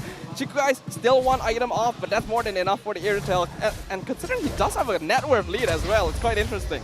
Yeah, because he's been selling his items and exchanging it for something else for now. I kind of feel like when it comes to the items, both gold laners should be able to do well. Because as we saw right now, it is all about how they're positioning themselves. Because you guys has been getting caught quite a little bit. If he didn't have the Wind of Nature, he would have probably died going up against Rizal. So Homebois, they want to fight. Todak, they kind of just want to get this objective. Because the thing about a Lancelot is you have very high base damage in comparison to the Fredrin here, especially above 50 minutes. Yeah, and considering that he is going for more the semi-tank build as well, he does have the safety of being able to dive in as compared to like the full damage Lancelot we saw earlier in hands of Team Lunatics. So that provides a bit more balance here, which is important since Todak knows that they need this mobility to be able to start as well as disengage from fights on their own terms. Homebois cannot be given momentum if they want to make their lineup work. Well, looks like Todak, they're making an attempt to conceal plays apart with the penalty zone. They're looking to punish Humes here. Counterplay coming from Zion standpoint. Mystic Gush coming from Warlord here to try and fight the back lines. Rival, he's going to get isolated. He makes the attempt to the back lines and he's going to fall. But Rizal, after taking him out, he re-engages with the rest of his team. He picks apart another member coming from Todak. And just like that, they lose Momo in the process. Homebois, they win on two fronts. And now Todak, they have no choice but to run away. However, Chiku is still alive here. This Irritel still has those Purify. It's going to be a 2v5. Oh. They've got to buy time. Chiku, guys, he's going to be able to escape this. Jordan makes an attempt here, but the Mystic Gush comes in. Zion Senpai is there to buy time, but Todak won't be able to scare him off, and that's going to be Homeboy saying that we do not have enough health. Let's back off. Let's respect Chiku. So you know how right before that fight I said that Todak needs to take fights on their own terms, and if Homebois gets momentum, their lineup doesn't work? Well, they did not manage to start the fight they wanted, and Homebois engaged, and then Todak just fell apart. They lose an inhibitor off of that. But you can see how Homebois, they kind of baited a lot of things, making it like, oh, I'm a Gord, I can't survive this, and Lancelot's coming after me. Oh no, everyone immediately disengages and went straight on to Rival. And the thing is, we talked about this before the game starts, the change of Rizal in the first 2 weeks of MPL, and now he's just like, yeah, now I'm not going to be focusing on the side lanes. Now I'm actually going to join you guys in the fight, and we saw how impactful he is. 3-0-2 compared to Chiku guys 0-2-0. Does make a difference. Yep, at the same time with the Lord knocking into the bases of Todak now. Todak, they have to do all they can to defend against this year. Humes with the block, trying the back-to-back line, but Homebois, they're taking the safe approach right now. They're going to take an inhibitors outside. No major movements yet. But once again, Homebois, they've got 3 immortalities available. So Todak, they have to be very careful with their next moves. Concealed, coming from Humes, looking for the flicker play potentially. They still want this inhib. Yep, it seems like it's going to be a difficult one here. Inhibitor will fall once again. They are going to be stripped of defense coming from Todak, and they have not made a move yet. Homebois, they will take it slow, and it looks like they will back off instead. I like this discipline from the Homebois here. They've really cleaned up their gameplay here in Season 12 of MPL MY, not allowing Todak the chance to try and make a comeback by forcing the end game. They already got all the inhibitors. That's more than good enough for them, especially against a lineup like Todak, which doesn't have all that much macro presence unless Momo is forced onto the opposite side of the map, and that's where Homebois wants to strike. As long as they can manipulate the Land of Dawn into more favorable conditions, they'll be totally fine. The Lord, unfortunately, still gonna take a while though, so we'll see whether or not the Homebois does get antsy in the meantime. Right now, I'm sorry to remind the Flame Boys, but this situation happened before against Red Giants where Homebois is inside the base of their opponents, but because of a Lancelot, they just couldn't end the game. And then eventually, it was a comeback situation. Let's hope it's not the same thing if you're a Homebois fan. Exactly, Zorn now trying to make an attempt as well. They're trying to bait reactions coming from Todak, but surprised enough, they are playing this very, very passively. And again, Homebois, they're starving Todak of resources once again. They're just potentially just waiting on the next Lord, I guess. I think ideally if they could, they try to set up on a bit of a slow push, but they also know that Todak needs to be kept inside the base. If they give them the freedom to start roaming out, you see them starting to set up ambushes like this one. Oh, looks like it's gonna have that. Okay, Zorn a little bit too far off in terms of mark here, but I do see immortalities coming up from Humes and Rival, so I guess that's the angle that Todak is looking for. Honestly, right now, you just have to try to figure out how can you set up a good team fight for Chiku. He has a lot of damage, don't get me wrong, but damage kind of doesn't matter if you don't stay alive long enough. So I kind of feel like Todak, they're trying to figure it out because look at this. Humes using the conceal, But Homebois, they're not in a position where they're going to get caught. Yeah, it's very difficult now for Todak because they don't have all that much utility or bulkiness to prolong a fight against the Homebois, to force them out to use all of their ultimates, to use their resources. Because as long as those resources are still around, there's no way Chiku guys can get an easy in and out. He has the Purify, no sprint, means his movement gonna be limited. Oh, Yums, he's gonna make an attempt as well. He might actually die to this wall. They force out the blazing duet coming from Rizzo. He chips away and using Immortality. He's gonna be the first to fall, but at the same time, Chiku while guys. this is actually happening as well, Chiku guys Wait, is Chiku? cutting the back lines. He's taking the inhibitor. They got Rizzo as well from Science standpoint. What happened? But now, at the same time, Homebois, they finally realize what Chiku is doing. They are gonna focus on him. Meanwhile, Subban trying to stop the rest of Todak. Momo also getting caught off. Todak tried to go for a cheeky play that round, but they lose 3 players at the expense of taking down Rizzo and an inhibitor. ooh, those are desperation plays on Todak there. You only see them do this when they're at their most dire of situations, and I think this definitely qualifies. They get the inhib, but I'm not sure it's really worth it just for the trade onto Rizzo. He'll be back in no time in order to join the next fight, and Homebois will be able to secure a very important Lord. Considering now that Todak's base is naked, this is a very good chance for Homebois to potentially end things.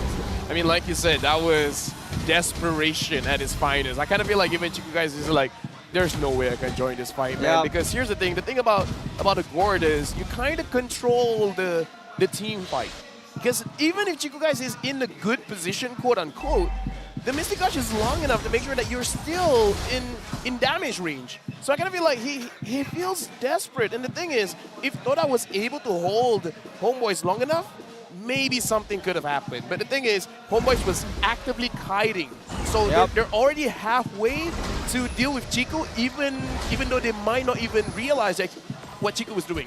They just don't have enough resources to extend the fight long enough, and Homebois knows this. They want to finish the game. Now with the Lord pushing in as well, Todak, they need to find a way to go all out. Yums trying to stall with the Goddess Barrier here as much as best. They're trying to clear out the minions as much as they can, but Chibi, they found Yums. Meanwhile, Zion Sandboy looking to cut the back lines, but it doesn't matter.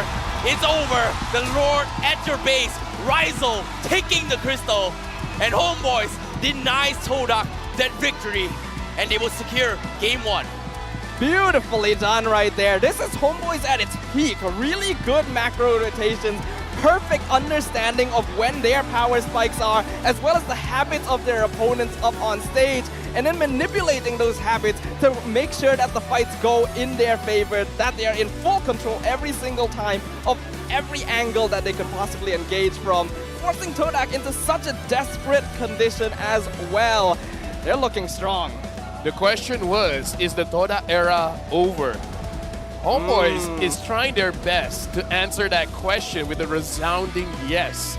Because looking at the situation now, when it comes to the gameplay, Homebois, even though in the early stages of the game, it kind of looks like, oh, we're losing, but honestly, it just looks like they're outclassing Todak.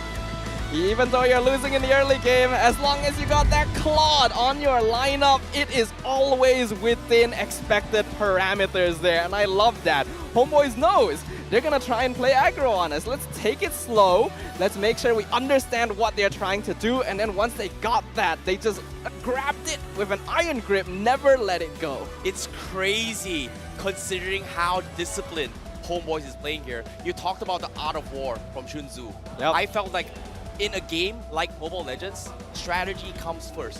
But that formation coming from Homebois was so difficult for Todak to actually break through. And even Todak, they are known for their chaotic playstyle. They tried to break their formation by having Chiku flank the back lines. But guess what? Homebois' trust on each other as a teammate was so on point that even in chaos, they would try it. It's crazy. Homebois have been actively practicing this for 2 weeks. They're making sure that no matter what the draft is going to look like, it's going to be looking good. And looking good is exactly what we saw in the Land of Dawn for game number 1 there. I am very excited to see who's going to be our MVP this game. Everyone on Homeboi's side did a very good job, performed their responsibilities perfectly. But the MVP going to be going over to Zorn, the roamer for the Homebois. Well, I would almost say it is Roamer did, because here's the thing that Zorn did is not super flashy, because there are moments where Rizzo was targeted. but Zorn was directly in front of him with the bouncing ball, be like, I know you want to go after the Claude, but good luck, man. I'm here. It's a lot of preventative measures here, because And I he think didn't die! a lot of people would be surprised to see this, because Zorn did whiff a lot of Tyrant's Revenges this game. But what was happening was, like you described, Lafel, it's more of a defensive measure, making sure that Todak cannot engage onto the backline as easily as they would like, Rizal specifically, because they're not really the ones looking to start the fight. They want to wait until Todak uses their resources first. I agree. You know, I was a little bit surprised with this. I was expecting debating between either Zorn or Rizal, but at the same time, this Kufra pick just completely denies Todak any opportunity because of how mobile their drafts is, and one bouncing ball from Zorn just completely stops them on all engagement. It was quite an impressive performance here, because like you mentioned, Terran, chaos is Todak's playground. You expect that when the fight is split up like this and everything's erratic, they should be the ones in control, and yet it seemed like they were the ones being put on the back foot. That's pretty confusing, but the Homebois have to be feeling pretty good about that one. So let's see what they were saying about it in game as we go over to their mic check. Itu. Nak menang je lah. Nak menang je. Aku nak menang. 9 minit lagi. Kau kena respect sikit. Aku dah semalam lagi sebab aku pernah kopi kau tu. Kalau aku tak pernah kopi kau tak ada macam tu. Dah lah, janganlah cakap cerita. Tapi emang tak handsome sih. Kenapa mula-mula kau boleh kongsi pakai Ida? Sila jawab sekarang. Jawab sekarang Syam. Sebab aku nak flank. Salah. Bukan. Sebab dia nak jadi nata. Kau kentut Syam. Kau. Cepat. Aku ke mana bang? Tanya lagi. Kau pergi jalan-jalan main skateboard kan? Ni. Back up. Aku dapat bagi tahu. Nice. Bagi tahu. Nice.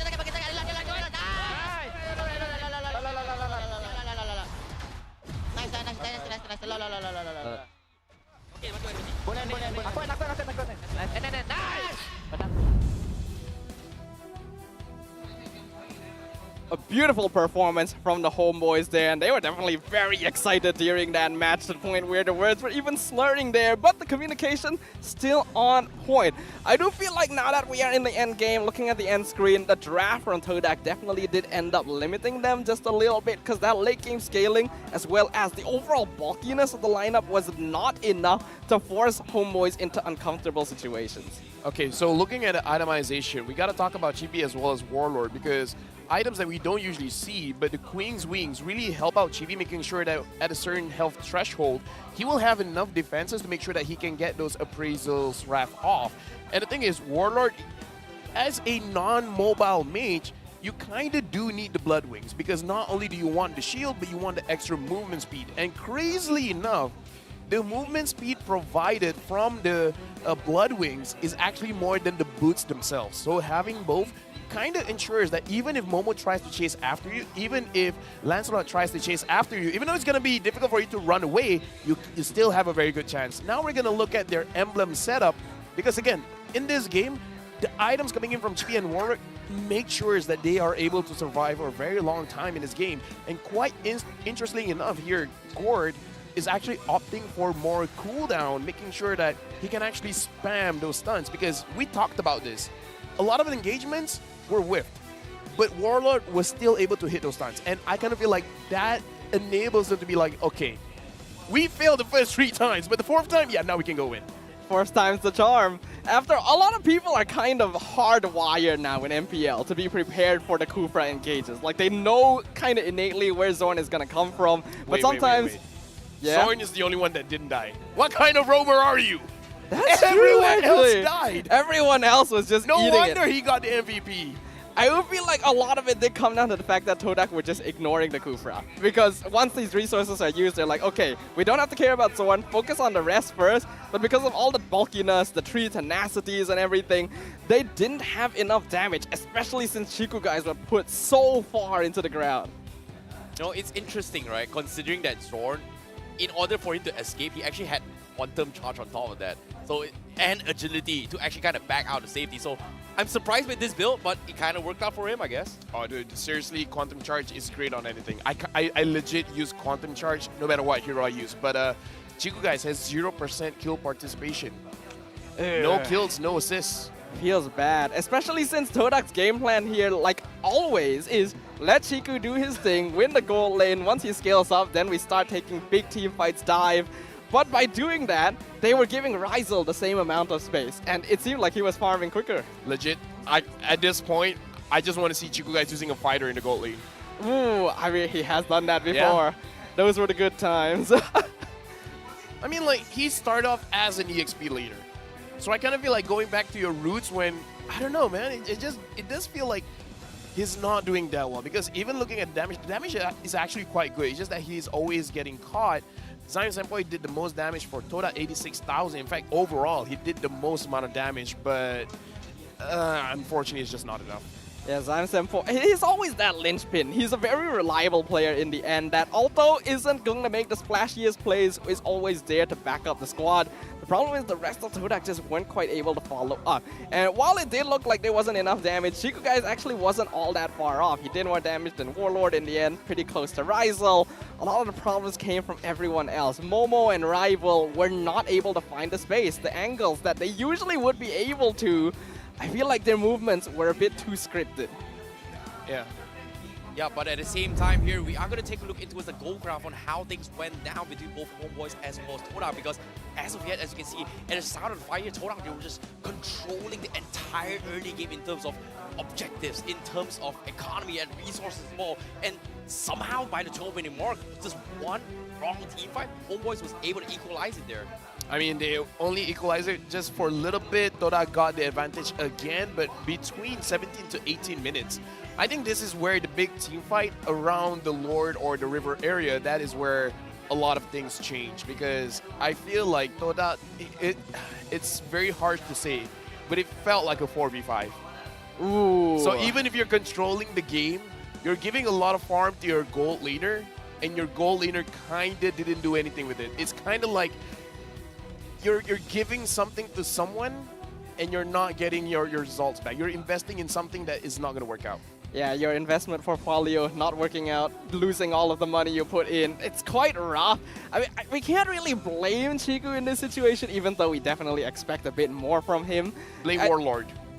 Yeah, Warlord yeah, is sure. so good. Like, Yeah. I was expecting Warlord to be the clutch meister there, because multiple times here, you know, he was able to set it up for the team, surviving at the last tick, and because of that, forcing Todak to be in those kind of awkward situations here. So I can see where you're coming from in that perspective, but in case you guys at home has pretty much missed out on the action here, these are the highlights on how Homebois and Todak went by in the early stages of the game throughout the entire game. Todak had full control early on, putting a lot of pressure, forcing Homebois to make rotations they didn't want to, but I also feel like they may have traded a few too many lives in order to get these things. And Rival definitely showing up this game as well, being able to secure basically every neutral objective, but then they get a little bit overconfident. Chico guys dies once there, diving too deep. That's fine, but then he keeps getting caught out like this. Yeah. Homebois definitely has a bone to pick with him. Yeah, the Mystic Gush kind of is... You can't stop it, so you just have to stay away from it. But Chico guys, he wants to deal the damage and he just can't get away from it. So it does feel kind of bad. And I kind of feel like this is why it's kind of good just to pick up the Claude very, very early on, because giving it over to Chico guys is kind of like saying, yeah, I don't need the protection. Because Chico guys, he needs the protection, but at the same time, he doesn't do well with the protection. He needs a hero that he can kind of do everything by himself. And Irito, definitely you need some very heavy bodies in the front. And the heavy bodies, unfortunately, were on the side of the Homebois instead, which meant that there was no way they could compete. And it just kind of felt like they fell into the same old patterns, right? Warlord here had a really terrible start. It did not feel good for him. But then they adjusted. They realized Rival's going to come for me every single time, so let's use that as a trap. They adjust things. They allow Rizal to actually dive in front. They make even though you think, oh, the Fredrin and the Terizla needs to be close to the backline to make sure they're protected, they're just like, no, we can handle ourselves. You guys zone out their backline. You know, I agree here. Like, from Todak, it felt like they were trying to get a little bit greedy with this Lancelot just killing them off here. And at the same time, they just didn't have a way to kind of cancel off his Mr. Gotch. And in this case, they can't dominate their opponents in that regard. And in this case, for you guys at home here, you can dominate like a champion with the ROG Phone 7. And you can also win your lanes with ROG Phone 7. Make sure to use the ROG 7 to push your rank matches and also get yourself to mythical glory. Because without it, you can't, you know, that's why it's the best phone right here. It's the best. Yep, if you guys want to make sure that your investment doesn't fall flat and you get something that's worth your money, the ROG Phone 7 is right there. Guaranteed performance, clean, crisp graphics, and the best FPS on the market. Speaking of which, want to hear some very worrisome things. Okay. Okay, I'm ready. Okay. Come on, give it to me, Rafael. Todak has only won one series so far. Ooh. And I believe it is against Team Secret. So that's number one. Number two, if they lose 2-0 here, there's a higher chance for them to get relegated, meaning they won't even go to the playoffs. Seriously? And if that happens, it will be 2 champions going relegated. Oh wow, Team that Hut is a did it trend. first. That was last season. That was last season. Because again, Todak right now going up against Homebois, and I've seen their schedule is not going to be easy after this. The matches will ramp up. I mean, like, there are 1-2 opponents where I can see them getting points, but those are only 1 or 2 matches. Okay. Yep. Based on what you said right now. And let me just remind you, Red Esports defeated Todak. Oh boy. Yeah. Just to remind you. I'm scared now because if you think about it here, a year without Todak. Since the beginning of Mobile Legends in Malaysia, alongside with Singapore, since Season 4. Okay, since Season 4, okay? Not Season 1, but Todak has been dominating for at least 4 years. Now on the 5th year, it's over for them? Not a good look. I'm scared. It's terrifying to think about. But also, I cannot imagine. You know, maybe it's time for a bit of a change. You know, maybe we've been seeing the same faces a bit too long. Maybe some people get a bit too complacent. You know, this is a really fast-changing meta, a really fast-changing industry. If you're not able to catch up, you get left behind. Those are the results. Those are the facts. You can't deny them. I mean, here's the thing. It's only a chance for now. It's a chance. Yep. They have opportunities to gain points, but if they don't get any points after this, if Red Esports suddenly start showing up and having good results, yeah, it's not going to be looking good.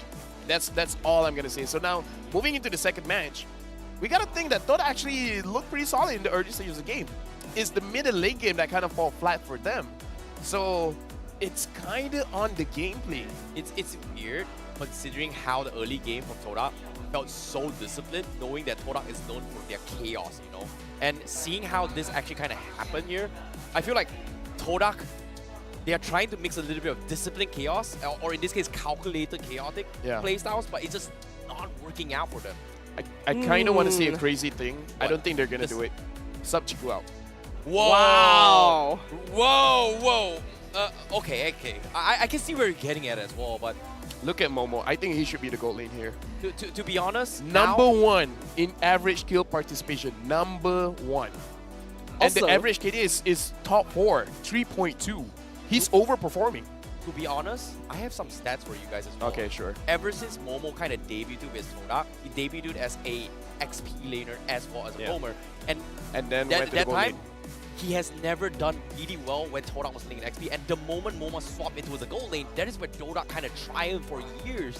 And now putting him back here, it seems like, is it XP being an issue? No, definitely not. Definitely. I can 100% say no. I think the stats kind of prove that he's kind of crazy. Momo is the most cracked player on Todak right now. I can guarantee that, even with the legacy that Chiku guys has. But it is true, the EXP lane is a point of contention here. When we look at his matchup on the opposite side, Sabat has been doing really good for himself too. Top 3 in terms of KDA, top 2 in GPM as an EXP laner. Kill participation may not be as high as some others, but he's always there when you need him. Dude, like, again, Sabat has been stepping up because I kind of feel like he's been taking the brunt of the criticism coming in for week 2, but afterwards he's just like, all right, guys, I get it. You guys want me to be better? Well, I'm better.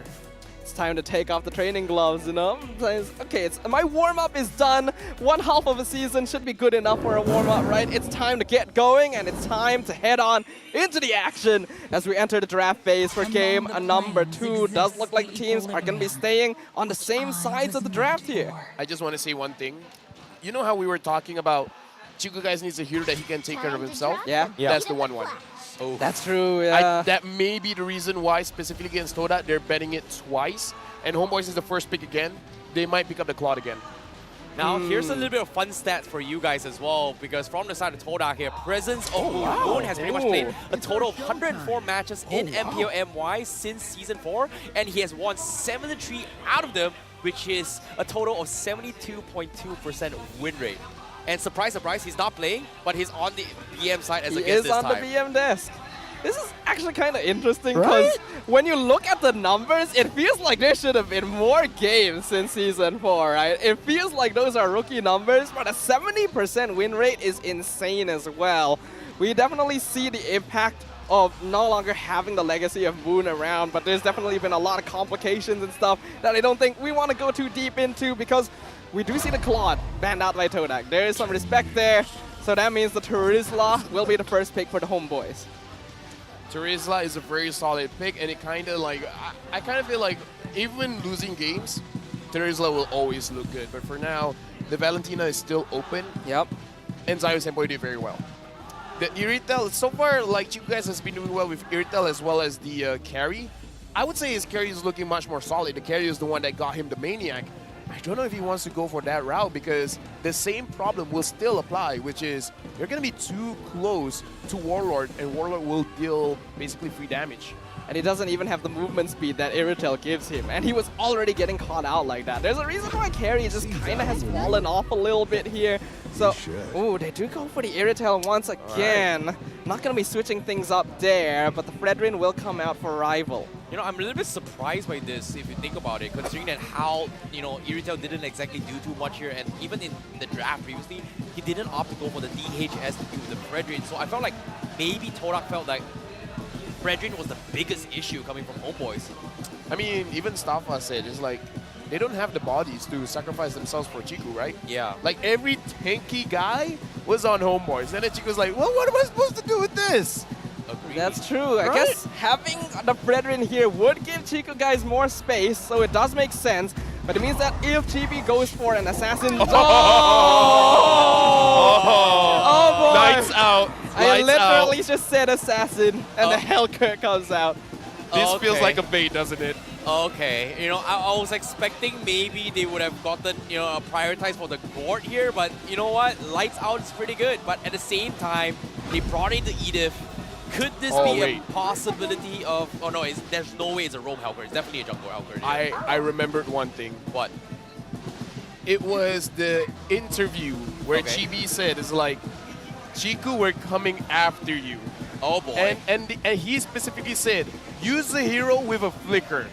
Don't use one with a purify. Meaning he's telling Chiku, Zorn isn't going to be a problem. I'm going to be your problem. If you don't have a flicker on you, Chibi is going to come after him. I mean, now they have the Angela. It's a good way to start draft. Angela, Fredrin, as well as Iritel, but I don't know. Chibi has been pretty solid on those assassins so far. True, true. But the thing is, the hard guard really does mess with Hellcurt. He really wants to take you down in that first big burst. And if GB moves fast enough, it will be very difficult for the hard guard to come out in time. So it's a little bit of a micro mechanic here. Not to mention, if the Dark Knight Falls comes out, there's a lot of communication that needs to happen in order for, I'm assuming, I'm still not too sure who's going to play this Angela, but for whoever is on that hero to pick who the hard guard is going on to. To be honest, I'm a bit concerned by this because if this was any other team but Todak, I would assume that this Angela is going to be on the roll position. But knowing Yum's tentative habits, he loves to play very aggressively. I feel like this might be a Zion Senpai Angela instead of Yum playing it. I mean, he was a roam as well. Yep. So it's definitely in the realm of possibility, but it's also like good and bad. It's like good, you definitely know he can play this hero. Bad, you're kind of wasting his strength there. I mean, he did the most damage previous game. Let me just remind you that. But if he's put onto it, we know that Zion Senpai does combo very well with a lot of the veteran MPL players. I think his communication with Chiku would be pretty solid. So in exchange for the damage that Zion Senpai would output otherwise, he enables Chiku guys to just run around doing damage with heavy crossbow. And I feel like that would be a worthy trade any day, but it will come down to that execution. Yep, at the same time, I like this export ban coming from Homebois. Completely ignored from Todak and Homebois in game number 1 this time. They are going to respect this because if you think about it here, true damage does go through this quote-unquote tanky composition that Homebois was trying to play around from game 1. But this time, Todak kind of tried to replicate themselves to kind of mirror this. But I'm a little bit more concerned on how are they going to find magic damage right now coming from Todak. Like, is this going to be Yums playing Angela? But seems like they are going to keep it open for now, securing the Paquito for Momo again. I think it's fine to go for the Paquito. It's still a very safe choice here. It does go pretty alright against Terizla as long as there's no external influence. I do wonder whether the Edith will be in the roam position here. We already see the Terizla, so it seems very unlikely. So having a hero that can combo well with it, especially in the mid lane, going to be very valuable. We did see the Edith Gord combination before. Yes. Pretty solid. I think when it comes to that as well, it might be just straight up picking Cho because we've seen so many Cho versus Edith in roam position coming from Todak. And they are really going to force the Angela as a mage here. But before that, of course, Homebois, they're securing the Gord once again from Warlord. Absolute monster for game 1 though. This is not going to be a good game for the Fredrin. Yeah. I mean, once you go in, how are you going to get out? You're going up against a Terizla and Edith, and the Gord is just going to slow you down. It's going to stun you down, and true damage coming in from the Gord. I mean, Chiku guys wants a heavy front line. I don't think that's going to happen in the lane coming in. It's the Angeling. 100% win rate. It might be 50% after this. Oh, wait, no. I'm a Todak boy. Todak's going to win. Wait, hold on. Who's playing roam? Fredrin roam? Paquito roam? Oh! Who's playing Angela? roam? Wait. Oh, Fredrin roam. Is it Fredrin roam? Fredrin Is roam? it? Yeah, Yums was on the Fredrin. Is it viable? Wow. I have done it before, but that was a very long time ago. And yes, when you hit level 4, having that taunt is really effective. But you gotta get there first. Until then, all he really is a big damage sponge. I don't know who's drafting. Like, I don't think this is Kuja drafting. It felt like it's just the players is, you know what, we like something surprising and we're gonna go for it. Make or break, yay or nay, Lafel. I'm Todak all the way, man. Bias Lipton for sure. I gotta keep my lose streak going. Gotta keep the lose streak going, but these teams don't want to keep their lose streak going, that's for sure. Well, it is gonna be an exciting one here. An element of surprise here at Saturday, SERU Saturday, here for day number 2 of the regular season here. Ladies and gentlemen, we're heading to the Land of Dawn. Game number 2, Homebois versus Todak. This is gonna be an interesting one. We got an assassin versus assassin jungle matchup. Don't get to see a lot of that these days. I'm Simpoi already being very annoying. Ooh, okay, that was scary for a moment. Fredrin mid. Is it Fredrin mid? I have nothing to say anymore. Is that a room, Angela? We have to look at we the have boots, to see items. But looking at how Zyme Senpai is playing and looking at how Yums is playing, it's... I don't know about that because Zyme Senpai is deleted from this game right now. That's first blood in the hands of Homebois right from the get-go. This is scary here now. For the Todak lineup, their late game is pretty strong.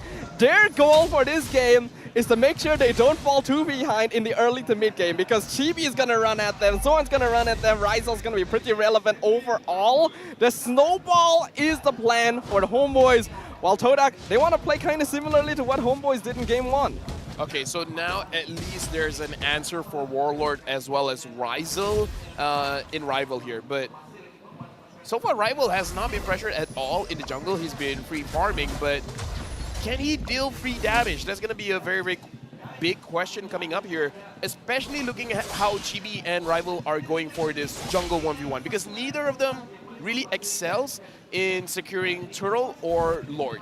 They kind of want to make sure everyone else from their team goes in first, try to stun the opponent jungler, and then you go in yourself. That is true. Being able to find those interactions important. Forcing your opponents to waste utility gonna be important as well. I do actually kind of like the fact that Fredrin was flexed though, because previously his job would just be to absorb damage, and that means that it wouldn't be safe for him to secure turtles. Now that it's on the roam position instead, all Yums really needs is to stand there. Even if he dies, it's fine as long as he can buy enough space. So the important part is making sure he has that bulkiness in place. I mean, to be fair, Yums is originally a jungler, so maybe That's true. behind the scenes he's been practicing this.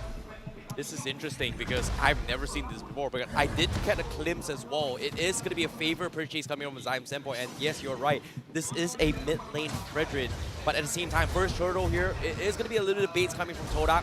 Homebois taking the safe approach, but they will have turtle aggro here as Todak. They are not in position to fight this as well. Zyme Senpai, he does have the hard guard, so he is going to be playing around you. Momo looking for the wraparound to try and connect onto his Warlord. But Homeboys, they're playing safe here. Here comes the penalty zone. GB looking for the snipes there. Darkness comes in. And now the hard guard coming from Rival as well. He's going to dive with his Warlord. He gets the kill. However, Rival, can he escape? No, he cannot. And then it's going to be Homeboys trading him as well, as Todak will lose the trade-off as well as Heroes in the expense of just taking Warlord. Yeah, that's not worth it there. Warlord has already kind of accepted his fate in this matchup. If I die but my team wins, it's perfectly fine. Homeboys already got the turtle. They got a great start even though Todak were positioning themselves pretty nicely. I don't think it was necessary for Rival to jump in there to look for a kill because he doesn't have the damage yet. Yeah, honestly, against this kind of draft, you kind of don't want to go for a front-to-back team fight because Homeboys has a big advantage. Not only are they very bulky in the front, but the fact that they have a lot of crowd control here, making it very punishing if you really do want to engage. So I can say that Rival maybe just want to go in and get one kill and then try to fly away. But it's kind of like on Homeboys to be like, we're not going to let that happen. You came in. You decided this. We're going to take you down. They're definitely not going to let him fly out for free after that kind of engagement. The hard guard as well is not going to be scaled high enough at this point to survive against the Homeboys' damage. This early game, very much their playground. So I expect after this, Todak needs to respect that a little bit. It's okay to go for these team fights, but do not over-invest. Their damage scaling is not here yet. I'm a little bit worried about this because over time, Todak, where are they going to get the magic damage coming from? Like, Angela is great and all, but early game, Homeboys, all they got to do is just itemize physical defense all the way through, and Rival won't be able to finish off even the Gord to a certain degree. That is the risk of going for this kind of lineup, right? Zyme Senpai literally the only source of magic damage. So if they go for Antique Cuirass, get the Blade Armor, they instantly counter both Chiku and Rival at the same time. Momo for good measure too. That is very worrying. I mean, like, you know, pick your poison. Yep. You want a very tanky lineup, you got it. But you're kind of suffering a little bit in the damage department. And magic damage is really strong early and mid. In this kind of lineup, it does look like they gotta wait for 3 items. Because not just for Chiku guys, but for Rival as well. Agreed now. Chibi gonna be starting things with the turtle as well. Rival trying to get a little bit information for time. Darkness Force comes in. Yume gets dived on. He's got the appraisal wrap. He almost drops it, gets cancelled. Meanwhile, Rival diving to the back lines. He's gonna focus on Warlord here. Can he get the kill? Yes, he does. He gets in, he gets out, and Homeboys loses that trade-off. They get Yumes in return, but at the same time, Heartsguard going to be on cooldown. Homeboys, they're looking to try and extend this fight. Turtle going to be aggroed by Momo to try and buy a little bit more time for the reset on this Heartsguard, but at the same time here, Momo looking for the push. Chibi needs to play this a little bit carefully here. 30% left on the Turtle. Momo looking for the flank. Zorn cancel him off, but Chibi secures it with the retribution. But now they have to get out. Momo trying his best to try and kite his way through here, but he's going to get focused down as Supa takes him down with the help of the spikes coming in from Chibi. Greedy there a little bit. It was a very good job by Todak to prolong that fight as much as it did. And at a moment, it felt like Chibi may have made a mistake using his deadly stingers and not saving it for a fight. But then Todak, they kind of over-engage. Once you lose the turtle, it is time to go. And I don't know why Momo decided to go for the jab back in there.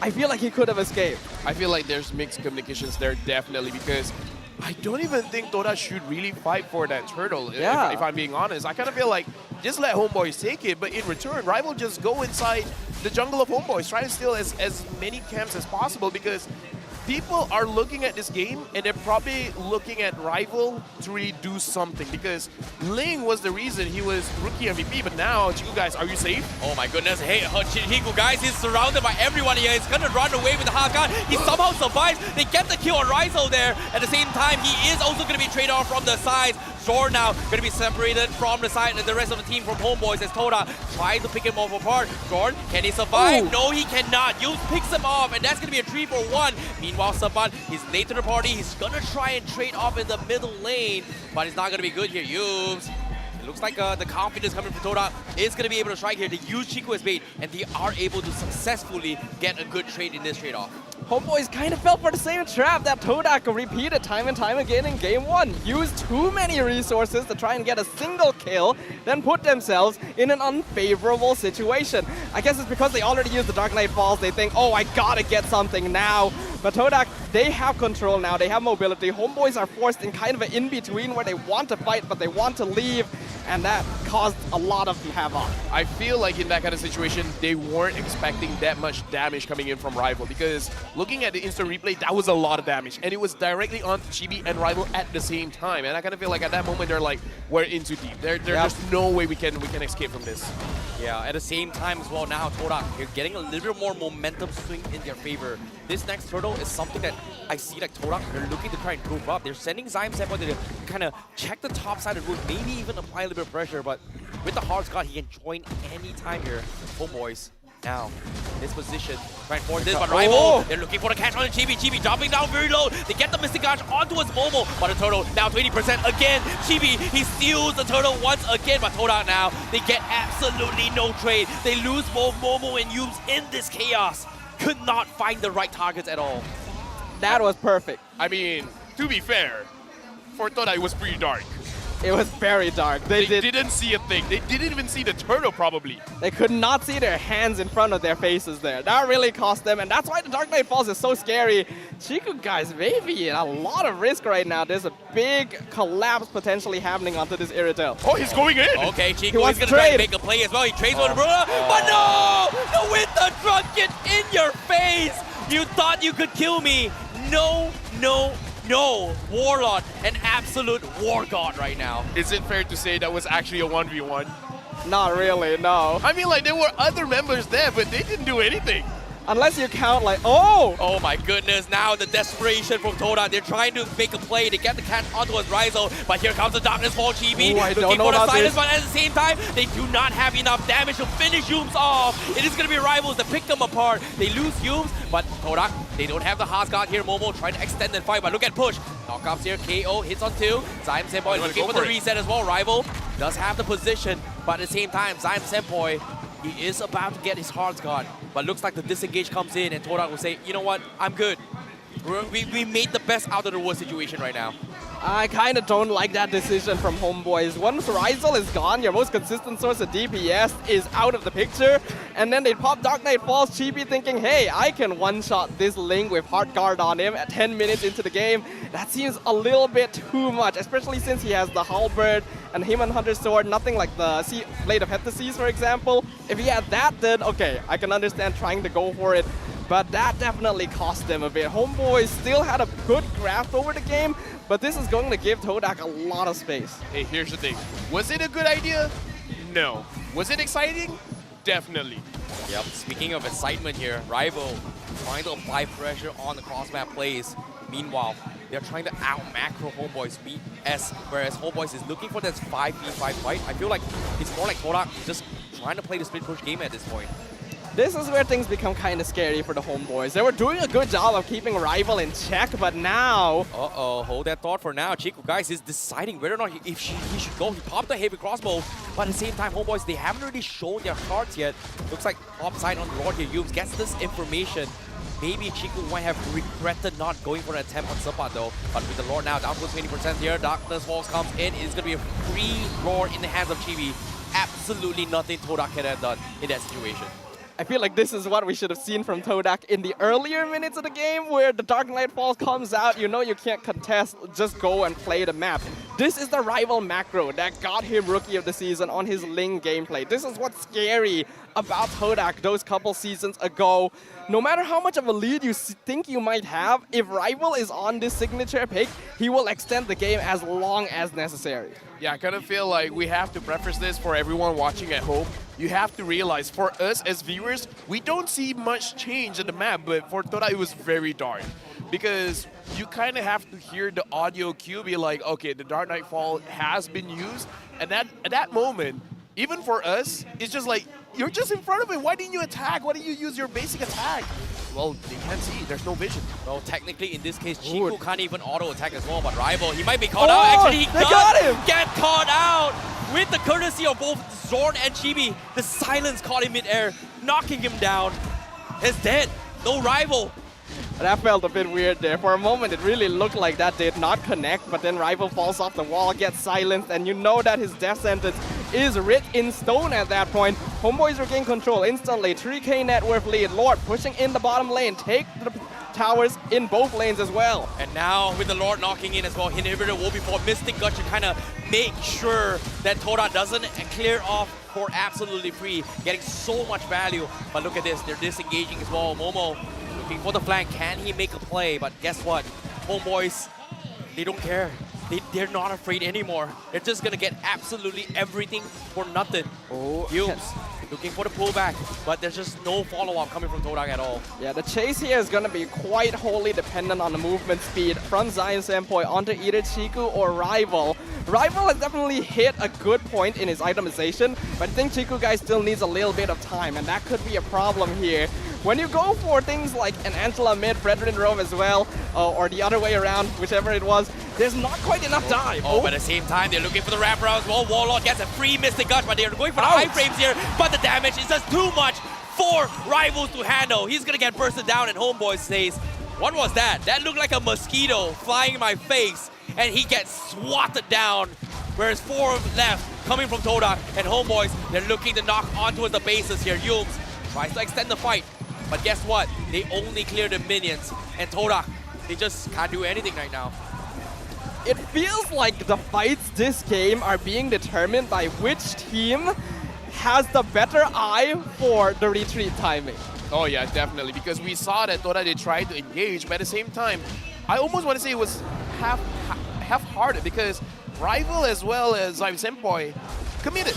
The rest were just like, wait, are you guys sure? And then the indecisiveness kind of made it so that Homeboys kind of got out of that without taking a lot of damage, because even Rizel, he was literally in the middle of everything. He was able to run away. And yet, being able to pick him off now, Lord gonna be in control of the Homeboys. It's dropping real low. Rizel, his power spike is definitely on. This Beatrix gonna be very scary in the next few moments. Can Rival contest this? It's gonna be tough here, but with the Lord dropping down low, Darkness Falls being popped again. Rival making another attempt, gets denied again. Another Lord in the hands of Homeboys. And Todak, again, deprived of resources, having 8K net worth deficit. This is scary as the crowd suddenly becoming absolutely quiet and awe at what Todak is experiencing right now. Dark Knight Falls, man. Yep. They're respecting it. I mean, when it's nighttime, you gotta go to bed. Every single Lord take is not a 50-50. It's an 80-20. You just go in, you think, I'm gonna watch the line, go for the retreat, and then someone turns the lights off around you entirely. The Hellcurt pick makes people so uncomfortable because it just changes the entire way you have to look at the game.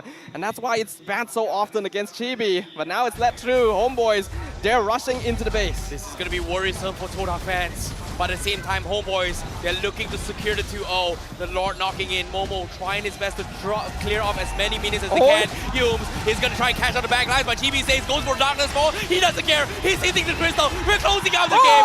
Goodbye, Todak. Nights out. Lights out. Goodbye. No win. No comeback. Homeboys are back in action. A rivalry that has lasted many, many seasons of MPL MY and has gone eternally back and forth. Homeboys have just claimed victory in a clean sweep against the defending champions, showing who is truly the superior in this rivalry. Again, the question, is the Todak era over? Perhaps, because even Homeboys say we've never won against them. That didn't even look close. My goodness. That was dominating. History has been made today. Smiles all around. A lot of respect again from these players. They may be rivals on stage, but they're friends as well. Respecting the efforts, the acknowledgement. Yeah. Rival was on stage, but now he's off stage. He's off stage. Well, in this case, it's goodbye and good night to Todak for this game. And I'm curious to see what Homeboys are going to be feeling, because Flame Boys just absolutely chanting and celebrating here.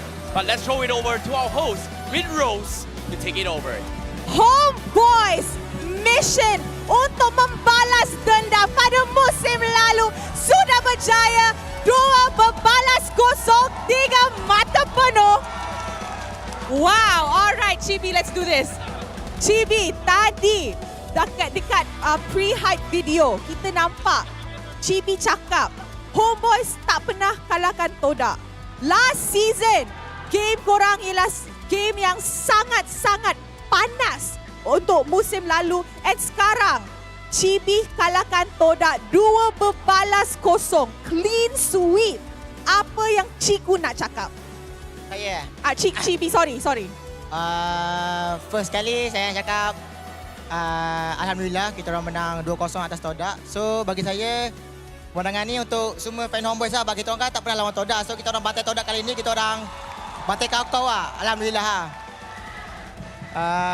Tu juga. Alright. Mana Zon? Zon. Okay. Zon. Alright. Zon. Dekat pre-hype video pun, Zon kata, Ciku used to be the Raja MM dekat Malaysia. Betul. Sekarang, Homebois sudah kalahkan our defending champion kan? Untuk pendapat Zorn, do you think the Todak era is over? Kalau nampak gaya season ni kalau tengok daripada regular pun macam ni nampak gayanya, tengoklah tim-tim lain. Kita orang pun dah start dekat atas dah, Todak sampai bila nak kat bawah?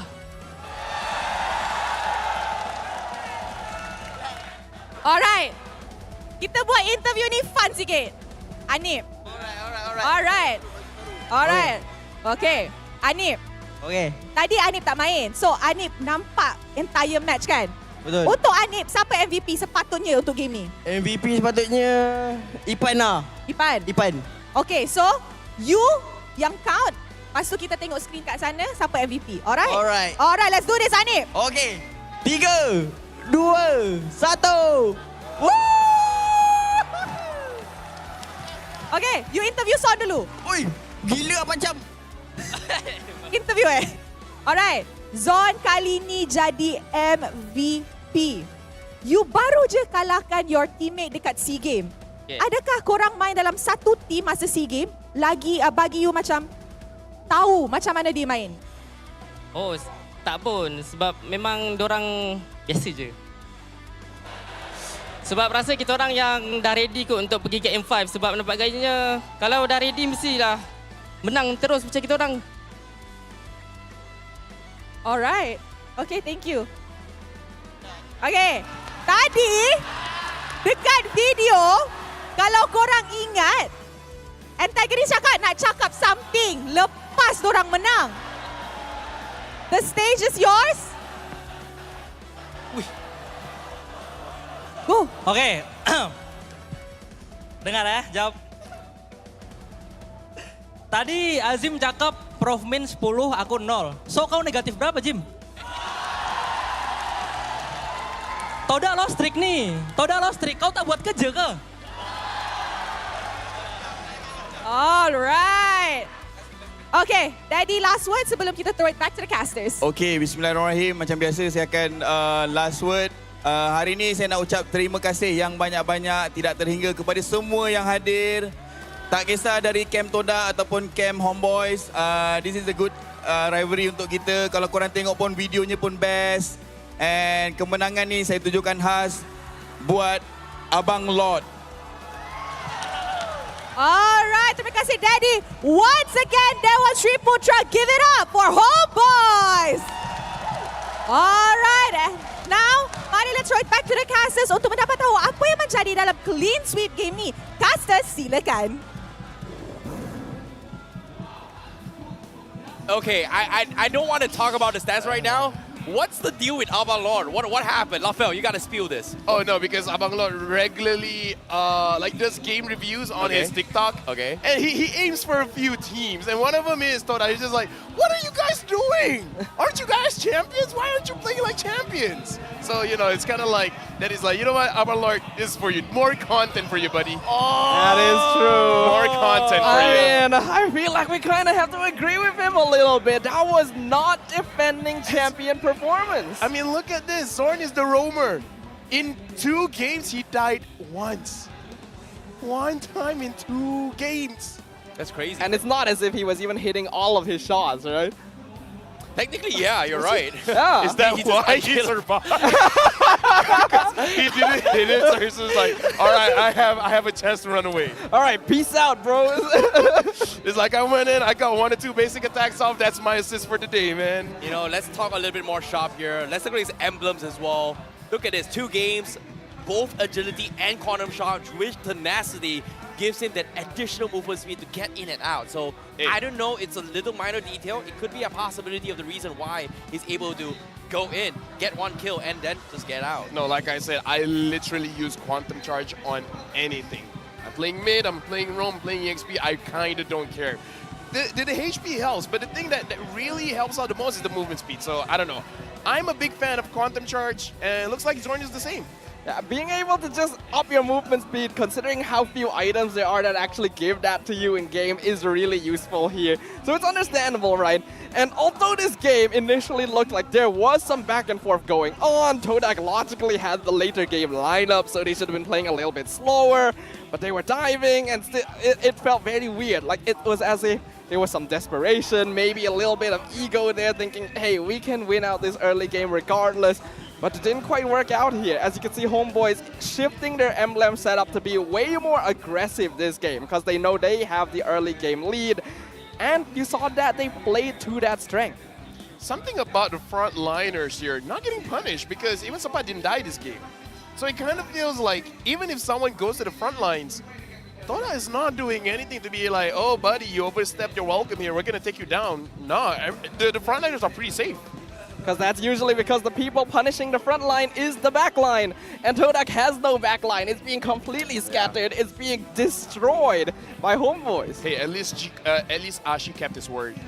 2-0. Yeah. On the other side. Oh, man. Feels bad for him. But at the same time here, Todak, I get that based on this draft here, they try to play around, you know, rival kind of dominating the game here. But my biggest concern was, where is the magical damage? Because in compared to Zyme Senpai and and Warlord, Warlord was just playing at a situation where, you know what, it doesn't matter what I throw, I'm going to do more magical damage than Angela. And I like that he actually opted to switch his emblems where, you know what, I don't need damage. I'm just going to be a super tank. He went for firmness and tenacity to kind of like, you know what, I'm just going to sit there, throw everything on me. If I can survive 1 extra second, that's extra time for Homebois to kind of counter-engage. And he bought the Winter Trunkian second item as well. It's Like, crazy. that caught Chiku guys out one time. He thinks, hey, if I'm going down, I'm taking you with me. Nope, I'm becoming a statue right now. And you can do nothing about it. And that's just really good adaptations here. You wouldn't expect it because Warlord feels like the type of player that, hey, I want to get kills, I want to do damage.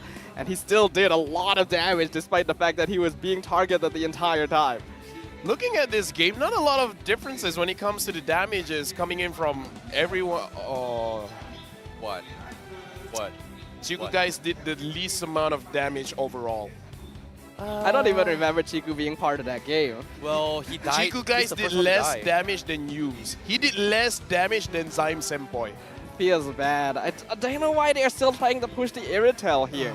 Like, they even got the Angela this time, which should enable him heavily. They just had to buy a little bit more time. If you're not winning the turtle fights, the lord fights, don't fight them. The lights are all off. But I don't know why they just kept jumping into the Homeboys' embrace. I'm just speechless, man. 16,000 damage. Like, he was the king of marksmen, so... I mean, the king in chess is the weakest piece. Okay. You know what, fist bump for that. Well, enough of, you know, I know Staffa and Lafel is going to be giving so much heat on Chiku here, but in case you miss out the action, this is the highlights on how Todak and Homebois kind of went through. We saw a little bit of a hope from Todak trying to, you know, have Rival make this kind of plays, but eventually Warlord was just left uncontested because if you think about it, every single time Rival makes an attempt on Warlord, yeah, they kind of win that fight's 50-50, but if Warlord is kind of left uncontested, well, seems like, you know, Waller just does whatever the heck he wants. Did they maybe consider at some point that the hard card could have gone on Yums or Momo instead? Like, Rival could have jumped Warlord a few times this early game without needing a second person. Chiku guys could have just avoided fighting. If they had a more survivable front line, I feel like they could have had more space. Not sure about that. This Winter Chunky in here catching Chiku guys off. There were definitely still some questionable plays though. Like this fight, I don't feel like the Homeboys needed to take it, but Todak still couldn't find anything with it. Was it the second skill of the Edith is the one to cancel? But here, look at Rival. He was in the middle of everything. And look at the hesitation coming in from Yums. He didn't go in. He didn't taunt them. If he taunted them, and then Rival could jump directly on top of it, could have been a game changer. It could have been. But because of that, we see Todak with a not looking good here. They're tied with Team Lunatics in 7th place. Literally the difference between them and Red Esports is a single 2-0 victory. And Homeboy is going to be sitting pretty. They actually have tied themselves up now with SMG and Red Giants at the top of the board. And here's the thing. Homeboys and Selangor Red Giants played the same amount of matches, and then they're the same points. Yeah, this is going to be a fight for number 2, right? Considering that SMG has played 5 games and won every single one of them and is the number 1 team to beat right now. It feels like number 2 is going to be a fight between Homeboys, Selangor Red Giants, and RSG MY. But all things considered here, Todak's dreams of potentially making it to the top 2, well, slowly withering away. Like I said, this is why Selangor Red Giants is not in the conversation much anymore, because RSG MY, 9 points away, but they only played 4 games. Homeboys and Selangor Red Giants has played 7. Wow. Yeah. So the points isn't that big of a difference, but the number of games, big difference. 4 and 7, 3-game difference. I didn't even realize it was that big of a and difference. sorry to say, but after this, RCMY, they're fighting against Team Secret. Oh boy. Yeah. It always feels bad to put Team Secret in this position, but you can't deny the facts, right? Some teams are just not performing this MPL, and to everyone's surprise, Todak seems to be joining those ranks right now. Well, to be fair, all is fair in love and war. In this case, competition, there will be winners and there will be losers. And unfortunately, in the regular season here, we have to find the best of the best and also who to be booted out. But of course, we are also in a mission to find the best team to represent Malaysia. That is true, and I honestly gotta give props. I think Homeboys improved really heavily. They gave so much respect, so much discipline. Definitely some questionable mistakes, but it worked out in the end. The question is, what's going to happen in our 3rd and final series of the day? Like LaFell pointed out, it's gonna be RSG MY currently vying to match up against the top of the charts versus Team Secret, who has not been having a good time this season. I mean, they were able to take 1 game off of Selangor Red Giants. That's true. That's huge. That was huge. Good improvements. But of course, you know, Team Secret, can they break their quote-unquote lose streak in a series? I mean, if they do it against RSGMY, that's a pretty big statement. And if RSGMY loses here, then the chances of being top 2, very slim. Yeah, there's a lot on the line here in terms of reputation just because of how these teams are performing on the standings right now and what a lot of people are expecting going into the series as well. So make sure you guys tune in for that one. I get the feeling it's something you guys don't want to miss. But what a series we've had here. This was our highlight match of the day. We were definitely expecting it was to faster be... than I expected. Yeah, we thought it would be way closer. But that's how the cookie crumbles, right? Yeah, sometimes being the best at the game, being the best of the best is very difficult, right? Sometimes when all eyes are you 24/7, eventually somebody is gonna figure out the weakness. I'm surprised it took this long for Todak, defending it for 4 years. Now is the time to see Todak getting their weaknesses X'd out like that. Oof. It's about time, I guess. It's about time. The higher you go, the harder you fall, right? Todak has had that pedestal for such a long time. And now that they've done some reshuffling, they've been changing up the way that they play, their players, their hero pools. Reshuffling. It does seem to have affected them a fair bit. Even though like they're known to be the weird team with all those strange drafts, the biggest hero pool, you'd think they'd be able to handle whatever meta is thrown at them. 30 seconds is way longer than I thought. Agreed. That's true. But all things considered here, we hope you guys enjoyed this segment here. But for now, we're going to be taking a very, very short break. Don't go anywhere. We'll see you guys right after this break.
been slain. Unstoppable. Defeat.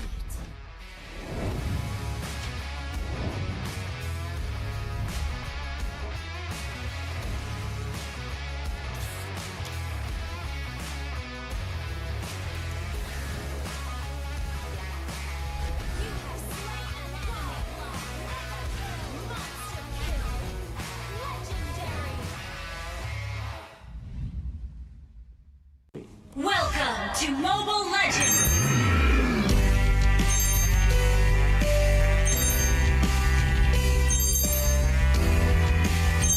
Ini Malaysia lah.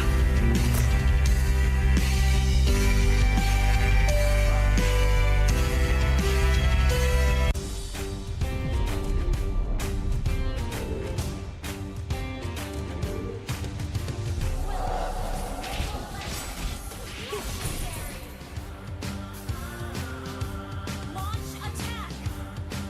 Double kill! Triple kill!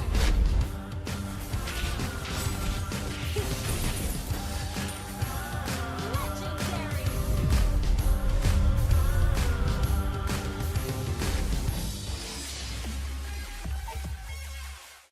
Welcome to Mobile Legends!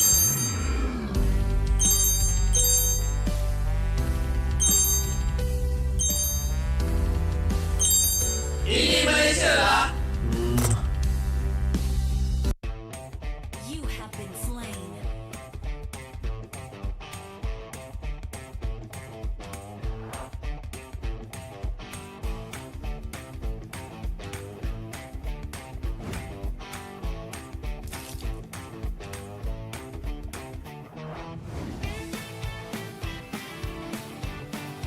An enemy has been slain. Double kill. Legendary. Victory.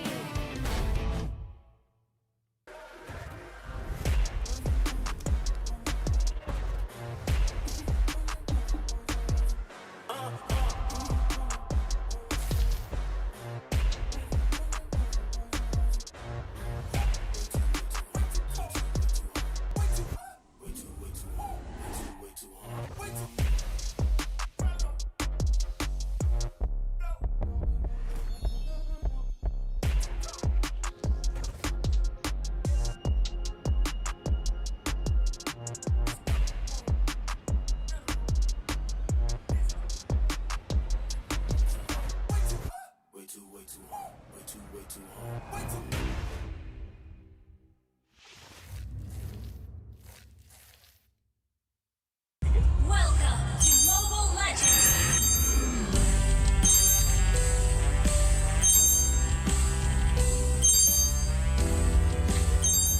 Ini Malaysia lah.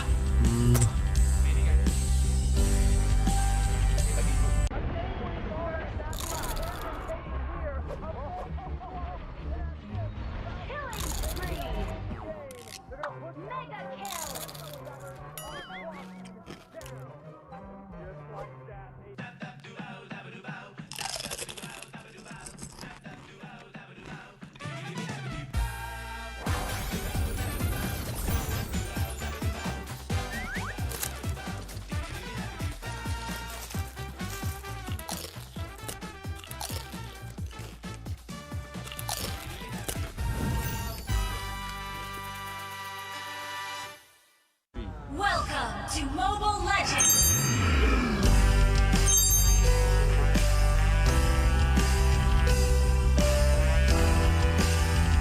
Ini Malaysia lah. Boleh. An enemy has been slain. Dah lah dapat skin percuma, dapat extra protection, dapat semua hero lagi. Gas guys. Nice. So, hello guys. So, mari kita hujung minggu ni main rank dengan kawan-kawan dan lengkapkan task korang untuk dapatkan skin ya guys. Hito, korang let's go play Mobile Legends. Gak, tak, boleh. Nice.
been slain. Enemy unstoppable. Defeat.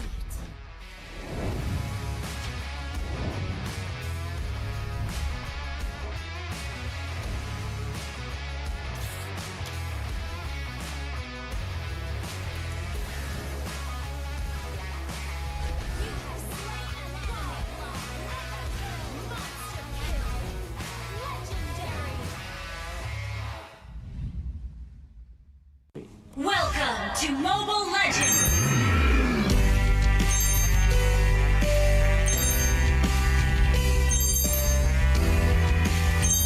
Ini Malaysia lah.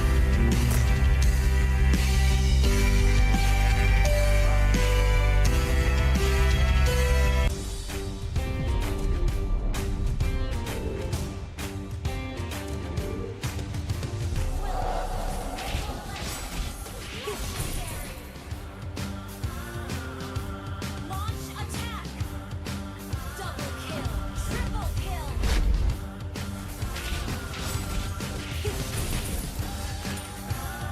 Legendary!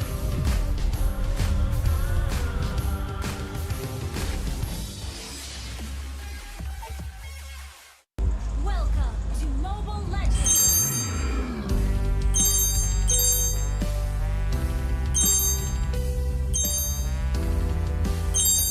Ini Malaysia lah. You have been slain.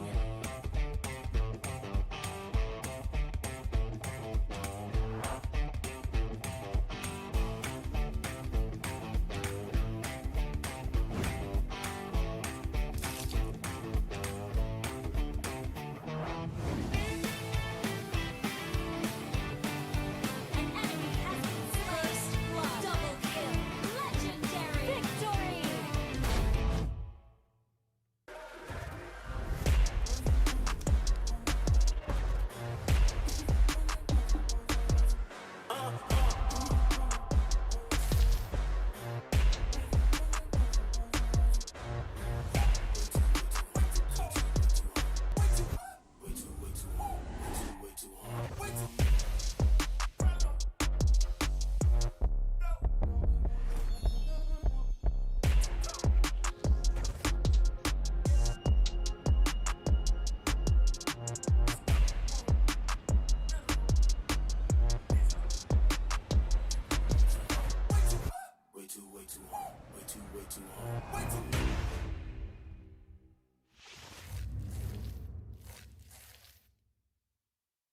Welcome to Mobile Legends!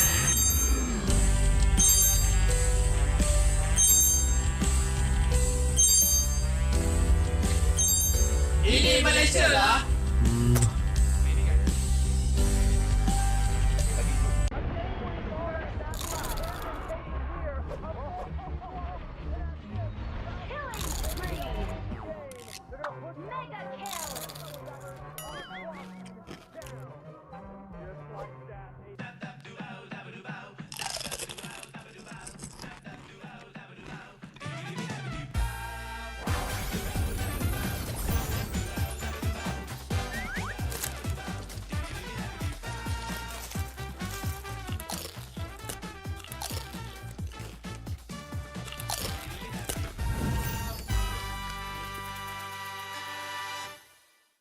Welcome to Mobile Legends!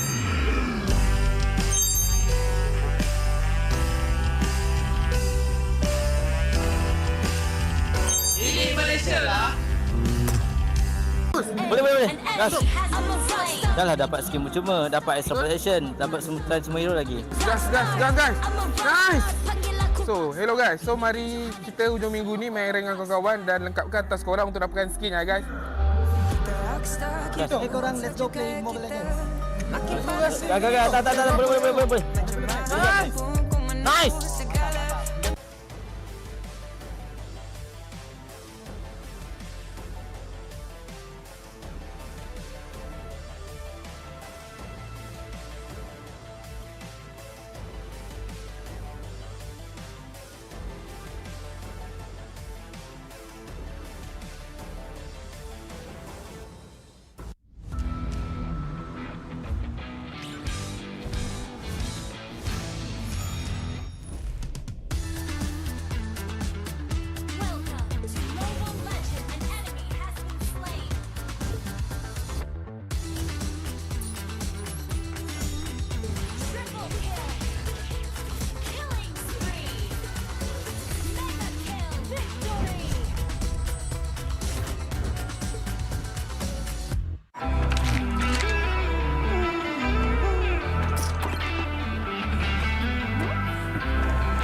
have been slain. Legendary. Unstoppable. Defeat.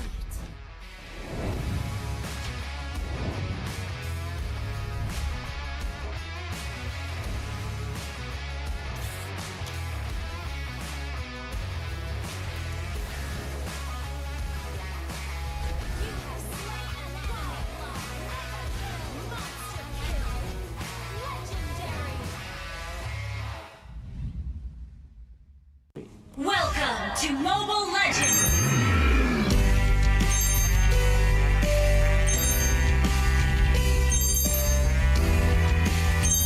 Ini Malaysia lah.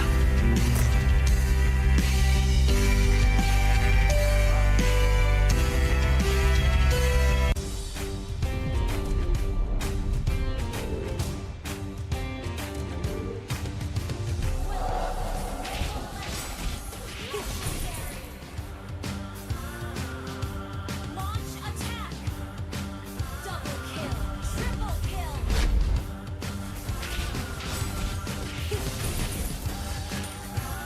Legendary!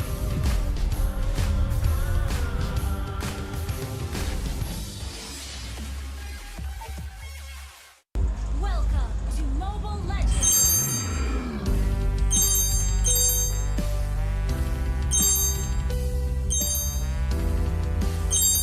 Ini Malaysia lah. You have been slain.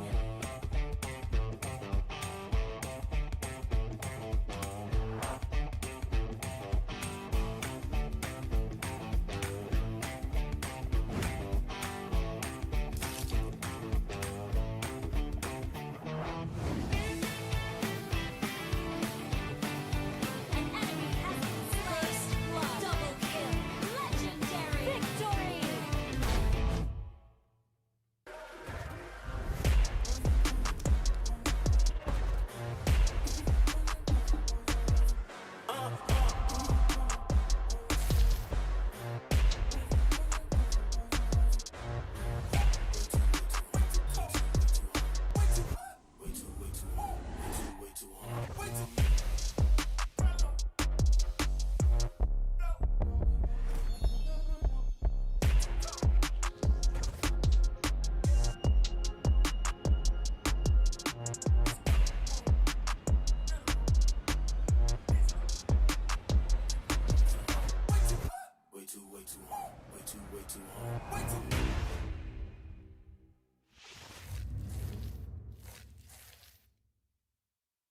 Welcome to Mobile Legends!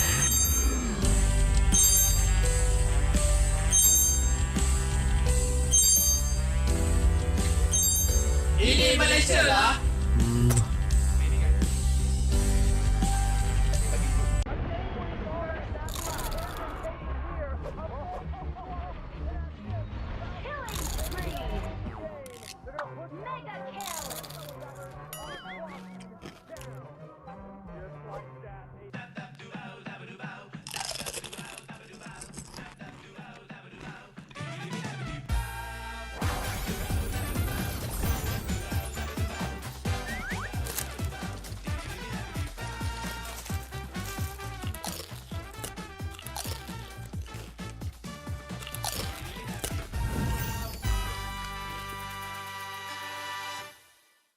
Welcome to Mobile Legends!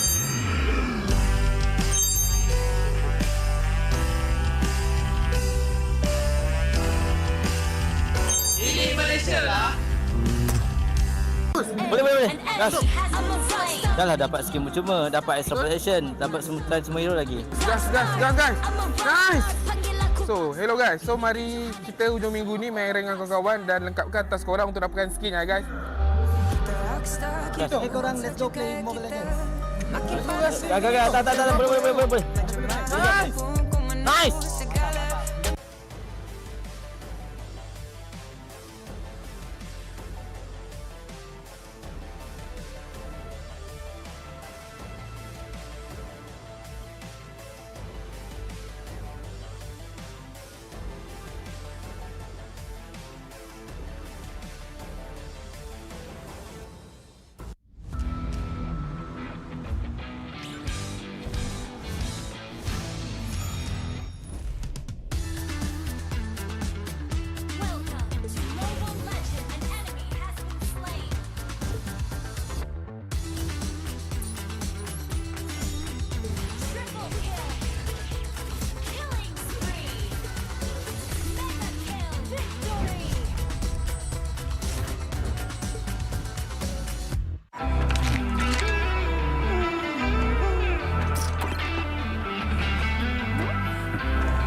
been slain.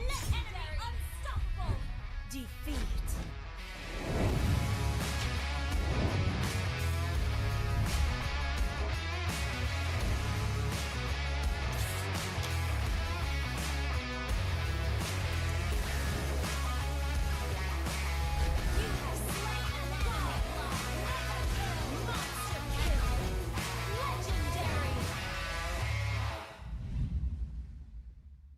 Welcome to Mobile Legends!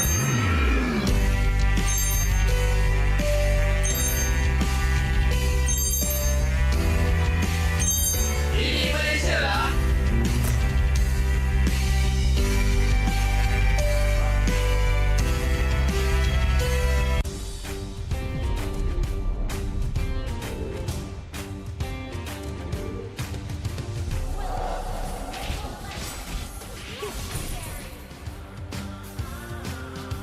Launch attack! Double kill! Triple kill!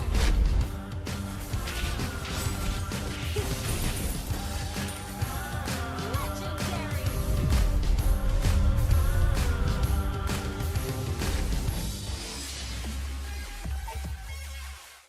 Welcome to Mobile Legends!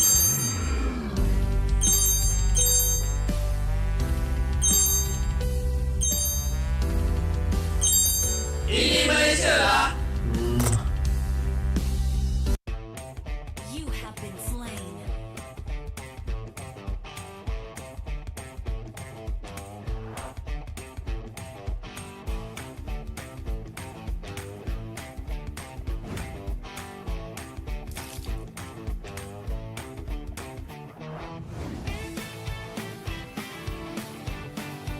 An enemy has been slain. Double kill. Legendary. Victory.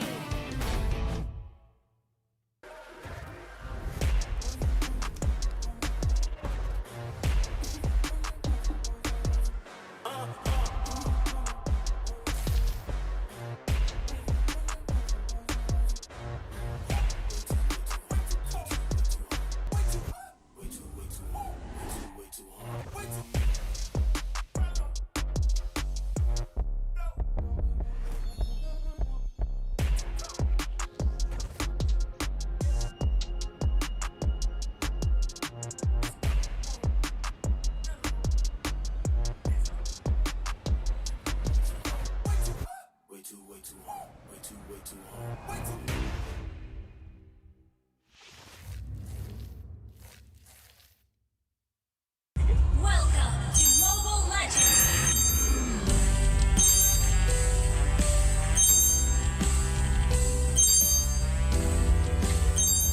Ini Malaysia lah.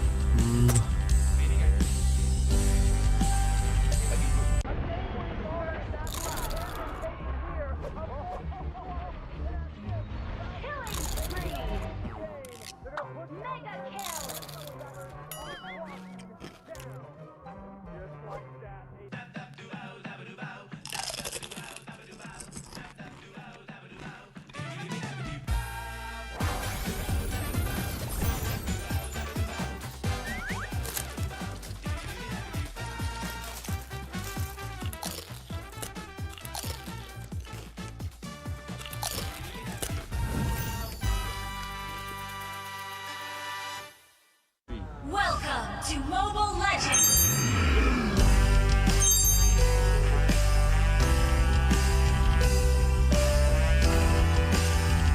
Ini Malaysia lah. Boleh. An Gas. enemy has been slain. Dah lah dapat skin cuma, dapat extra protection, dapat semua hero lagi. Gas, guys. Nice. So, hello guys. So, mari kita hujung minggu ni main rank dengan kawan-kawan dan lengkapkan task korang untuk dapatkan skin ya guys. Hito, korang let's go play Mobile Legends. Gak, tak, boleh. Nice.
been slain. Enemy unstoppable. Defeat.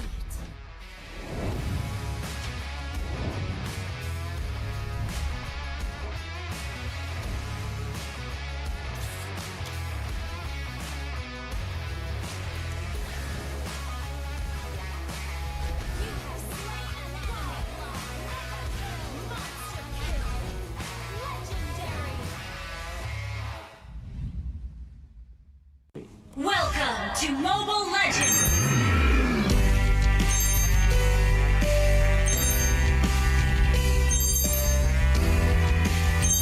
Ini Malaysia lah.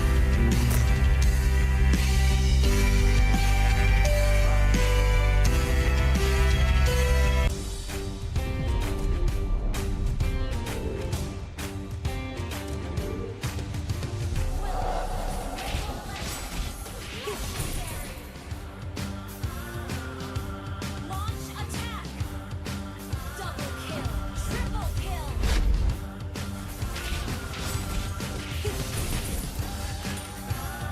Legendary!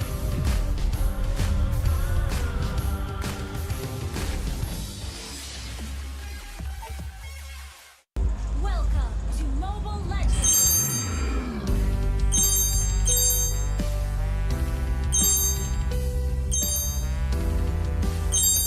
Ini Malaysia lah. You have been slain.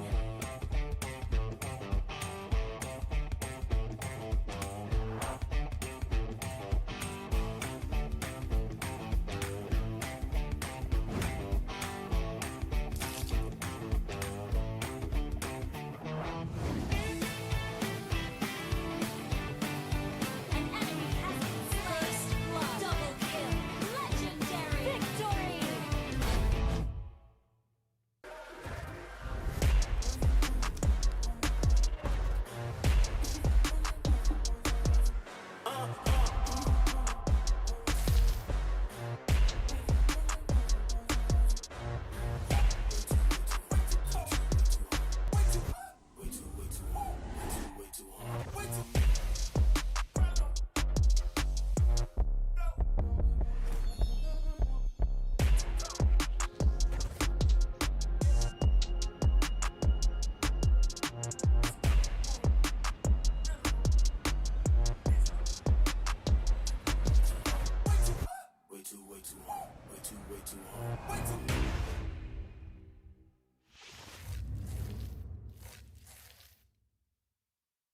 Welcome to Mobile Legends!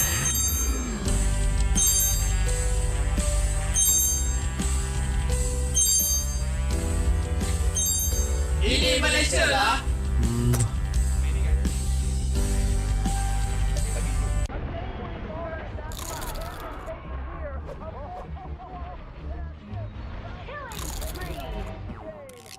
Mega kill!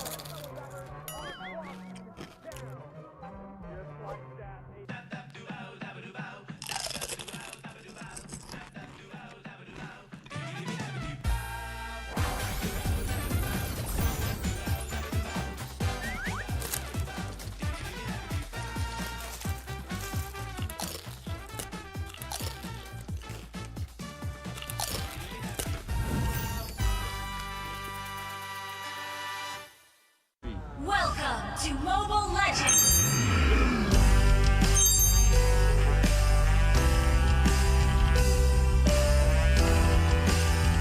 Ini Malaysia lah. Boleh. Gas. I'm a rockstar. Dah lah dapat skin percuma, dapat extra protection, dapat semua hero lagi. Gas guys. Nice.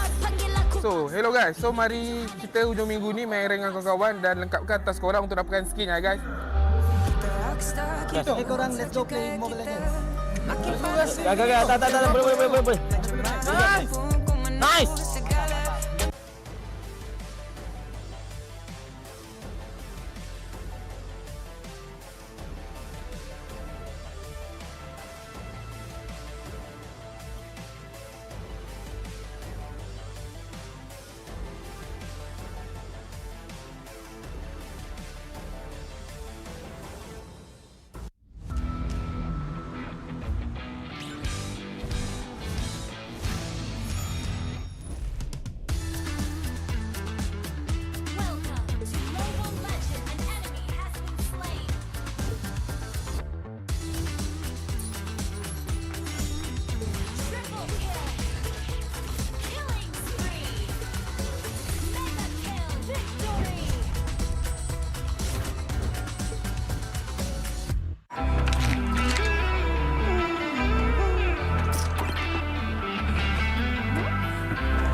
Hello semua, selamat kembali kepada di Hotlink ENG. Anda bersama dengan saya Rose and of course a special fan of Homebois fan sebab hari ini Homebois baru menang 2-0.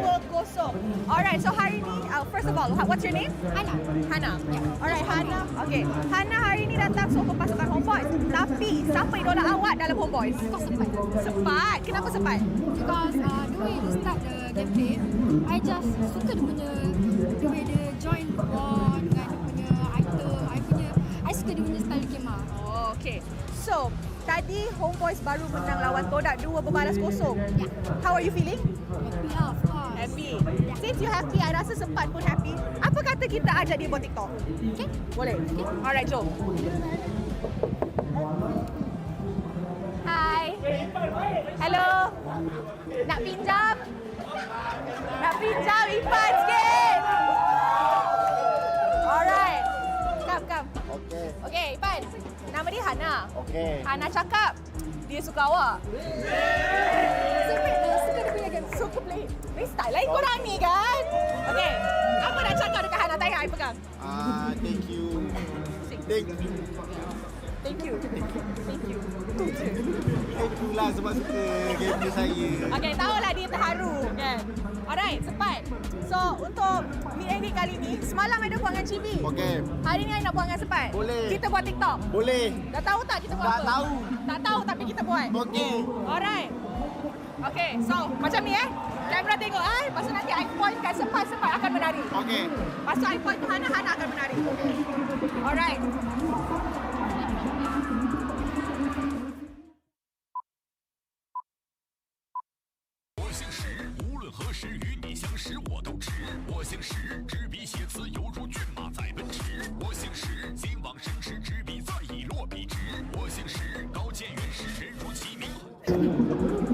Alright, sini.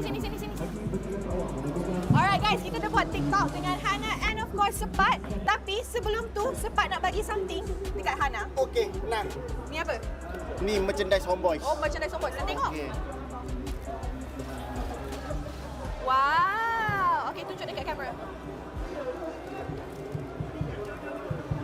Ni Sepat punya ke? Bukan.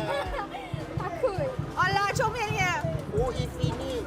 Alright guys, jangan lupa join the official fan club of Homebois. And with that being said, thank you so much for watching the Hotlink Meet and Greet. We shall see you on the next one. Bye-bye. Bye. Ay. I'm a rock star. Yeah. Rockstar? Ay. I'm a rock star, baby. I'm a rock star. I'm a rock star. I'm a rock star. I'm a rock star. Panggil aku rock star. Ini kejohanan kita semua orang rock star.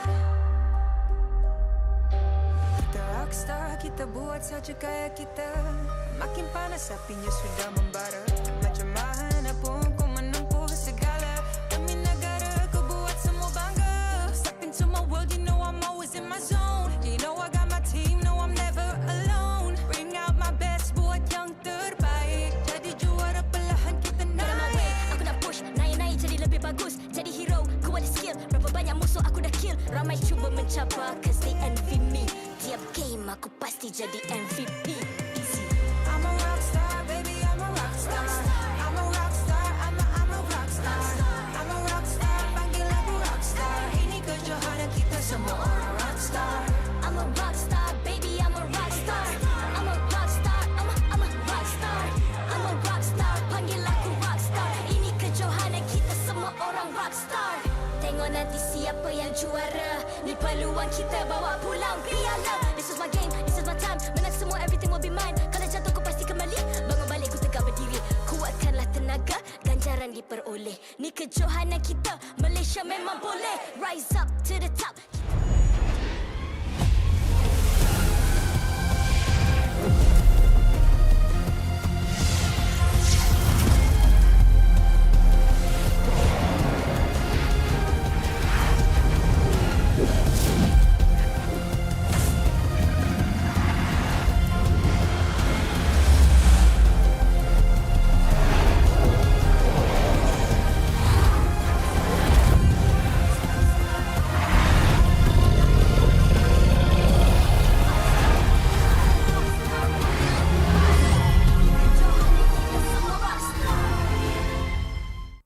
MPL Malaysia Season 12 is powered by Montong, official mobile internet hotlink.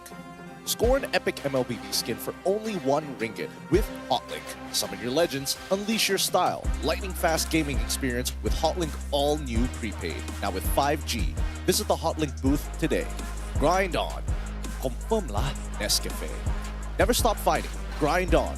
Power up with only Nescafe. Thank you to all our sponsors for your support in MPL Malaysia /Lini. Selamat kembali ke MPL Malaysia musim ke-12. Anda bersama dengan saya Rose, host anda sepanjang musim ini. Dan sekarang kita sudah ada di match terakhir untuk SERU Saturday Minggu Diraja kita. A round of applause everybody. Alright guys, untuk match terakhir kita akan saksikan perlawanan RSG MY yang akan menentang Team Secret. Now, RSG MY sekarang sudah melawan pasukan gergasi-gergasi dekat MPL Malaysia and dorang actually menang. Manakala untuk Team Secret, dorang masih lagi tengah try keluar dari zon bahaya untuk musim ini to avoid being relegated. So, korang rasa Dewan Seri Putra untuk perlawanan ni siapa akan balik dengan points? Adakah RSG MY ataupun Team Secret akan stop lose streak dorang? So with that, mari kita jemput RSG MY ke atas pentas MPL Malaysia. Konsistensi menjadi ramuan utama kemenangan. RSG MY menunjukkan kebangkitan drastik selepas mengalami kekalahan. Adakah RSG MY berjaya menyekat kemarahan Team Secret hari ini? Mari kita nantikan.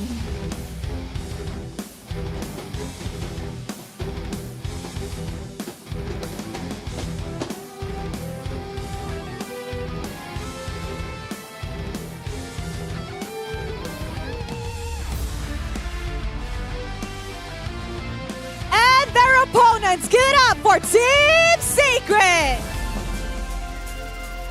Tidak pernah kenal erti putus asa, Team Secret tekan untuk bangkit keluar dari zon bahaya.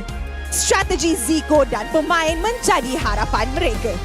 Mampukah Team Secret memberi kejutan di perlawanan ini? Let us see!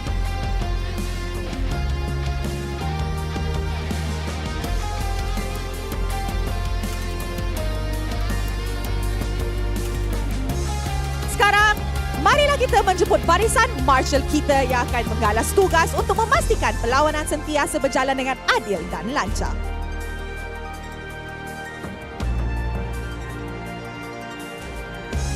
Mari kita teruskan dengan fist bump di antara pasukan sebagai tanda profesionalism. Inilah gaya kita. Inilah semangat kesukanan kita. Kawan di luar gelanggang, lawan di Land of Dawn. Alright guys, before anything else, kita kena ingat match ni sangat-sangat penting untuk pasukan Secret. Tapi untuk RSG MY, dorang nak secure slot upper bracket untuk playoffs. So, sebelum kita throw it to the casters, I nampak ramai orang tengah duduk sini. So, Dewan Seri Putra, are you ready? Nampaknya semua dah ready, players dah ready, audience dah ready. So with that, teams, this is your moment. Game on.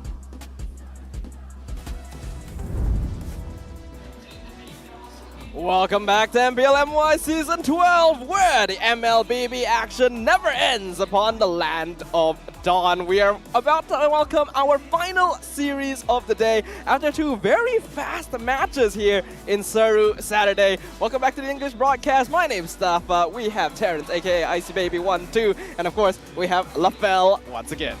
I mean, here's the thing. RGMY, they are win streak stoppers. Let's hope they're not lose streak stoppers. I mean, it could go both ways. Who knows, right? Yeah. Technically, yeah, it is. Right? It's gonna go both ways. Once here, a combo you know. breaker, always a combo breaker. In this case, either one is gonna be a combo breaker here. Oh, Think yeah. That's about it, true. you know. Think about it, Team Secret. They've tried their best here for so many series. We saw signs of life, signs of hope. But in this case, is that hope is gonna be enough or not? Because if they want to be a legendary team themselves, which they are, guess what? Mr. Potato Official is the snacking legend, our official sponsor for MPL MY. And guess what? You gotta try it some yourself because Mr. Potato has got you covered. Like all the crunchiness of the spice, you can snack like a legend. Do you guys don't open it and then just eat it on desk? No. I think that's a bad idea. Why don't you guys do that? We do that over No, in the VM desk. it's because we would stop casting. Yeah, we would be so busy eating, we would not be able to do our job. Yeah. We We're still gotta do our professionals. jobs. We still But gotta you know, do when our the job. when the camera is off, We're actually secretly eating. And no, we're not secretly. We do it on camera. okay, you know how about instead? How about you do this how on about camera instead right of now? eating some Mr. Potato, we use some Garnier Man. You know, we gotta defeat acne you fast. guys have not seen me on the Melee desk. You're gonna Please, open that, by aren't you? all No, I mean means. like I do this quite often. I just like put it here. Okay. And yeah, makeup is on and everything, but it's the final series of the day. You know, you Okay. just put it on, rub it in, uh-huh. and then rub it on your face. It's not that big of a deal. Like this helps you out. This helps me out. Yeah, I mean, it is the real hero here. It is the nemesis of acne. It allows you to win in life, smooth out your obstacles. You can use Don't it be so surprised. even with makeup on, right? He Why has don't you makeup guys on. do it? I'm having fun on the BM desk. Come on. You guys are not. We gotta maintain like a good forward like image, you know? We gotta Okay, here's the thing. You guys can see, this is my facial routine. Yeah. Like this is what I do when I wake up and when I sleep. So you guys can continue talking. Okay, Yeah. you know, while he's enjoying himself here, one thing I really love about Lafel, right? Why Lafel is such an internet sensation is because he pulls things like this that is so unpredictable. Yep. And I agree with him because it's such a good routine and I should practice it more. Unfortunately, I will not. I just don't like people looking at my face and just doing like that. It's because we Oh my already god, you actually look whiter. Yeah, here's the thing, What? because you have to apply at the right places and you have to scrub it out nicely and gently. The thing is, people do is they do it very rough, like that. No, you gotta gently, like. Yeah, he's giving you demonstrations. These are here. one of those moments where I wish the camera could like zoom in on one of us, you know? Garnier should sponsor me personally. Well, technically, That's true. after that, probably they would. Like I think anyone's looking at Lafel knowing that he uses Garnier Men, they would have so many sales, so many profits. But just like those profits, you guys can get a little bit for yourself by purchasing our weekly Diamond Pass and enjoying a Diamond rebate of 455%. You just gotta claim 100 diamonds on the day of purchase. You get another 120 by logging in for the next 6 days. You'll even save them through Layla savings boxes. You get item rewards for over 280. So what are you waiting for? Level up the pass, unlock the benefits. You guys will know that it'll be worth it in the end. You know, when it comes to diamonds here, I really like diamonds here. And why I Who like doesn't? diamonds, I've recently spent a little bit too much. Uh-huh. Okay? And I got myself a brand new Lilia skin. And it cost me a lot. The Neo Beast? Yeah, the Neo Beast Lilia skin. And I got the thought I Frederick was one, and it was worth every penny. Sorry, I don't like Frederick. I hate Frederick. Oh, I love Frederick. Wow. Yeah, I hate Frederick. I like Lilia even more. But, of course, all things considered here, we are going to be jumping straight into the game here. Without further ado, let us introduce our first team. And that is going to be none other than RSG MY. Starting things off with Demon Kite, Storm, Loleo, Izanami, and Repo. Now RSG, like we mentioned earlier, is the win streak stopper so far, being able to take down some of the top teams here in MPL MY Season 12. And this does seem to be their proven strongest lineup here. Demon Kite, although when he started in MPL MY looked a little bit shaky, he's definitely found that consistency back. So it does feel like his neutral objective percentage still a little bit low. Hopefully they'll be able to work on that. Other than that, Loleo has really been returning to form here. Like, he seemed shaky throughout the past few seasons. This is the Loleo that became playoffs MVP many seasons ago. Yep. And of course, their opponents looking to try and break their own lose streak here. coming in, we have Team Secret with Neo, Matt Deans, Matt, Max, and Maima starting off this roster. A little bit difficult there, huh? A little bit tricky. Matt, sometimes we just say like, gila Matt. Betul juga. Yeah, because it's more like a Malay slang. But either ways, Matt and Max, people were excited seeing Max going back into the jungle, replacing Box, but so far, not looking so hot. We have to see against RSG MY, can they really switch things up? Because my personal opinion, in their previous match against Team Lunatics, it looked like they weren't really sure what they're doing. I hope this time they have a rough idea what they should be doing. Yeah, the synergy doesn't quite seem to be there yet, which is troubling, because Team Secret is really on a downward trend. By the way, you guys got this? What? Got what? You guys got this entire section and draft and everything still? You guys can do it? Yeah. Yeah.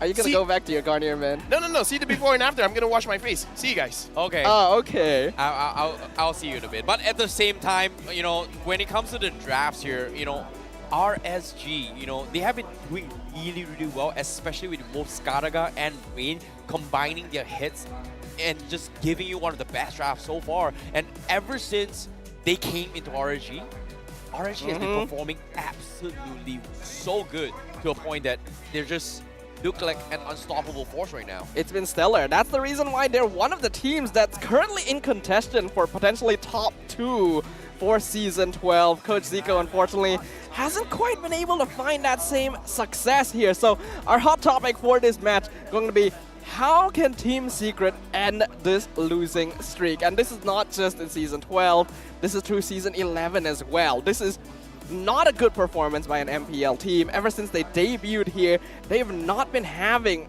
success on that stage, which is surprising, considering that a lot of these players are MPL veterans. Yeah, I agree. But considering how Team Secret has had those kind of success, right? I feel like I agree with what LaFell was trying to say. Box is doing really well with jungle. It felt like Matt and Max, they're just struggling to kind of adapt, considering that they have been switching roles here and there. So I feel like that was one of the biggest reasons why Team Secret was struggling. But all things considered, I would really like to see Team Secret kind of make it out alive. But for now, if you guys are wondering here, these are the season calendar for Team Secret, with Red Esports going to be playing up on Sunday on 10 September. Saturday is going to be on Homebois, and Sunday going to be on SMG. Sorry, that's going to be 10 September, 16 September, and 17 September. This is rough for Team Secret. We know that they're at the bottom of the charts right now, and we're already in week 4. And the matchups that they're going to have coming up, including Homebois and SMG, some of the strongest teams in the league, it feels like their chances of being relegated for the second season in a row are very high. And as much as we don't want to have to push the fact about it, it's the truth. I agree. You know, it's just so very difficult here. But at the same time, I'm really happy that you know, LaFell is going to be joining us right now. Yeah, and the draft haven't started yet. Yeah, and the draft is about to start, because right now, jumping into game 1, drafts are here. But before we talk about heroes here, your face looks really white right now. Oh my god. Let me just say, you guys are the one with the makeup on, but I look fabulous. That's true. After all, you got Garnier Men going on. Make sure, like, if Garnier Men is watching, you really want to sponsor LaFell. He looks great right now. You can't tell because we're not on camera. But just take a word for it. You're gonna have to take my word for it. I sound fabulous, don't I? Yeah. He sounds as fabulous as he looks. I mean, like, I put it on my face, but my voice changed. Like, oh, hello. Welcome to MPL. I feel like we don't need to add side effects. Huh? Give me a female voice change for LaFell. Garnier Men. Female. Garnier Men. Okay, fair. It makes it gives you a testosterone boost. All right. That's true. That's true. Gotta stay on brand, right? Stay on brand, man. Just like how these teams have to stay on brand as we enter into the draft. A lot of focus onto Garnier Men here. I'm sure the players use it as well. But when talking about the players, in terms of unique hero picks, RSG currently actually has the least among all the teams here in MPL MY. I guess from this perspective, right? Like, why do you need so many unique heroes when we have meta heroes? So I feel like based on RSG's coaching style in terms of the drafts and analysis as well, they will prioritize those S-tier picks and comfort heroes over just being like extremely crazy. Because if you think about it here, look what crazy did to Todak in the previous series. That's true. But to be fair, they're one of the teams with the least amount of games. Other teams, they've played 7 games, they've only played 4. That is also true. Right? So I guess it's a Right? little bit of like, we gotta look at the data, right? In the end, we don't have enough of a sample space yet. So we're gonna keep our eyes open and see whether or not their pockets become a little bit wider here, especially since Team Secret, you could definitely argue. Oh, wow, even the fans. Oh, okay. In case you guys don't understand, they're like, you guys want IMO? I sell IMO. You know, I feel like Unton or MPL staff is gotta be pretty pissed, right? Like, hey, you know what? We've got sponsors. Either ways, right now, RSG MY, Demon Kai picking up the Lancelot. Here's the thing. He's shown when someone used the Lancelot against him, it's like, oh, you think your Lancelot is good? I'm going to show you my Lancelot. And the thing is, it's crazy watching these players using the Lancelot, how they can ramp up their levels, man. It's insane. Like, I kind of feel like we have a goal per minute. We also kind of have to see what kind of experience per minute kind of numbers. You know, I know it's very difficult to do, but on the Lancelot, it's way different compared to other heroes.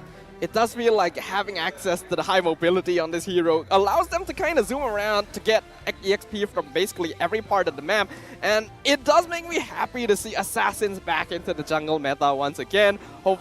The question is whether or not this is going to be a full damage Lancelot or whether it's more of a semi-tank, since that does seem to be still around for specific players. They do also pick up the Kadita, which I'm kind of surprised we haven't seen a lot of recently. And then the Yu Zong to finish off phase 1.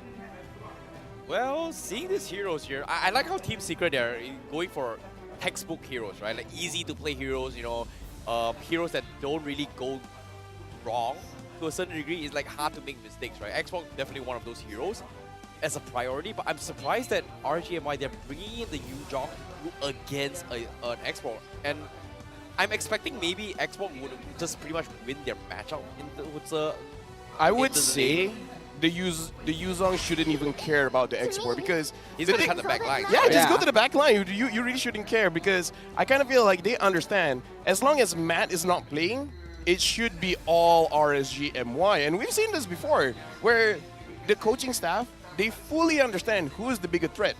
So they draft around it because not just Yuzong, but the Lancelot as well and the Kadita. Nobody here wants to go to the front lines.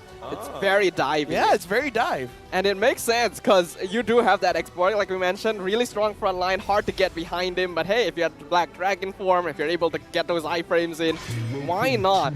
And there might be some people who think like, oh, why pick the Yuzong so early? We already saw Rippo pick the Khalid versus Export beforehand, and it wasn't bad at all. But I guess RSG does want to focus more towards like these team fights. The Khalid was kind of picked as a... What's the word? Here's the thing. I think they were really trying to win that matchup, but I kind of feel like Rippo was saying against Neo, he's not really my opponent, man. Okay, disrespect coming in. Yeah. I guess. But it's interesting to see how RSG MY kind of plays this, right? Because if you think about this, from the previous season in particular, on how they played the Arlot and Lancelot, those are heroes that which requires high mechanical skills to actually cut the back lines, can actually kill somebody. In this case, I guess RGMI may be looking to replicate that if they want to try a backline divey composition. So, to be honest, I wouldn't be surprised if they force Stone to play Arlot Roll again to pair it up with the Lancelot, just to kill one of the squishy targets at the backlines. I mean, he already caused so much havoc with it previously. I think it makes a lot of sense here. Now, you would ordinarily not want to give the final slash away when there's a Valentina on the opposite side, but they already picked up the Black Dragon form, so I don't think they're worried too much about it here. Perhaps a little bit of that mindset is that, oh, we can run them down, no problems at all. They get rid of the 1-1, get rid of Hellcut to make sure that they can maintain vision whenever they go for these team fights. Oh, the signature here, Lolil Hari. Hey, sometimes in life, if you want to go all in, you gotta all go all in together. In this case, Harif is gonna be joining the back lines as well. Wow. Yeah, so X-Bar is gonna be here. So like, okay, who am I actually burning down? Everyone. Yeah, this is like everyone. Like right now, it's very die heavy. Here's the thing: usually Lolio only uses the Harif when they themselves have an Angela, but they themselves banned out the Angela, so. Slightly, just slightly, a little bit of disrespect. And we gotta say, even though the win rate is only like 1 out of 3 games won for this Harif, but to be fair, even in the games lost, it's not because of the Harif. The Harif did amazing. Yep. So it's interesting here. RSG feeling very confident. Even though the Harif has good dive potential, I do feel like he would be the one most vulnerable to things like the X-Borg and the Kufra. So this could be a bit of limit testing happening here as Team Secret finish out their draft. They get the Beatrix, get the Martis, very classic picks. I think this is a pretty balanced lineup they've got. To be honest, I really like Team Secret's draft a little bit more, but RSG MY, are they going to go all in? Yes, they are. They're bringing in a Cho. Yeah. Wow. You know what? Together, we stand, divided we fall. Why not just go all in and we are going into the back lines? Well, we're going to see this theory coming in. It's like, how do you fight against the X-Borg? Don't.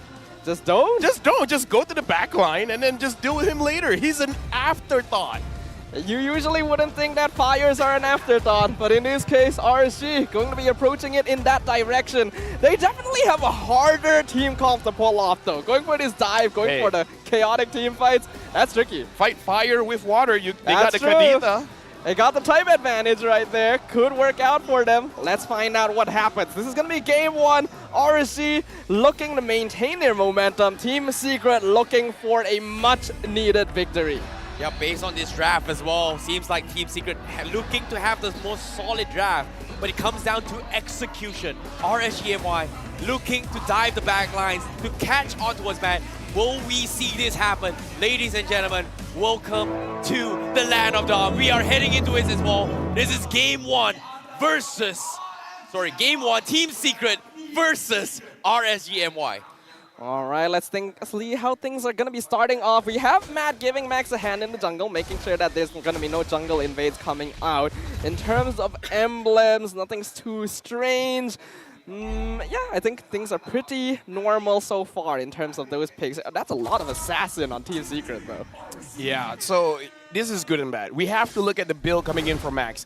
So far we've seen today, going full damage doesn't really do well. Like, we've seen a Martis with a Blade of Despair as well as a Hunter Strike.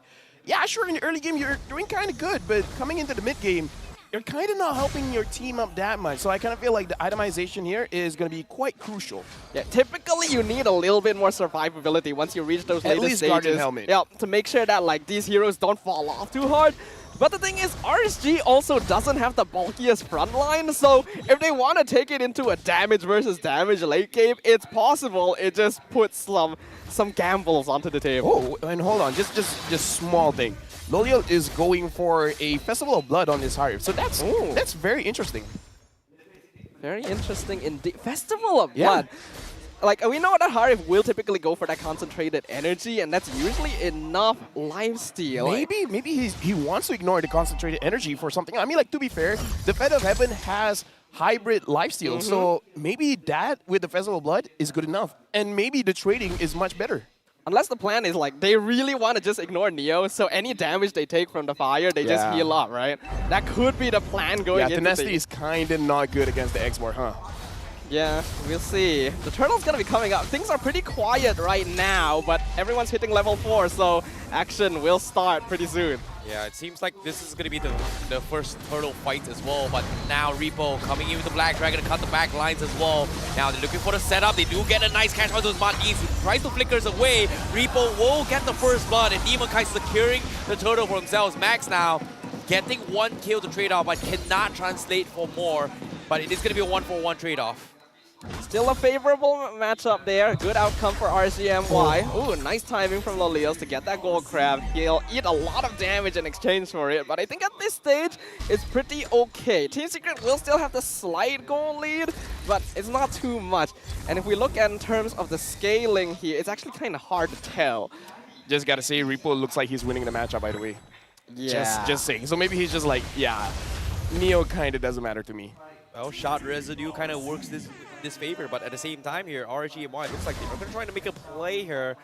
It's heading out down top. Ooh. Man, might be a little bit of trouble. Stone does have his flicker, does not have his flicker trying to extend this fight. Meanwhile, they're trying to zone out space for Demon Kai to try and take away neutral resources.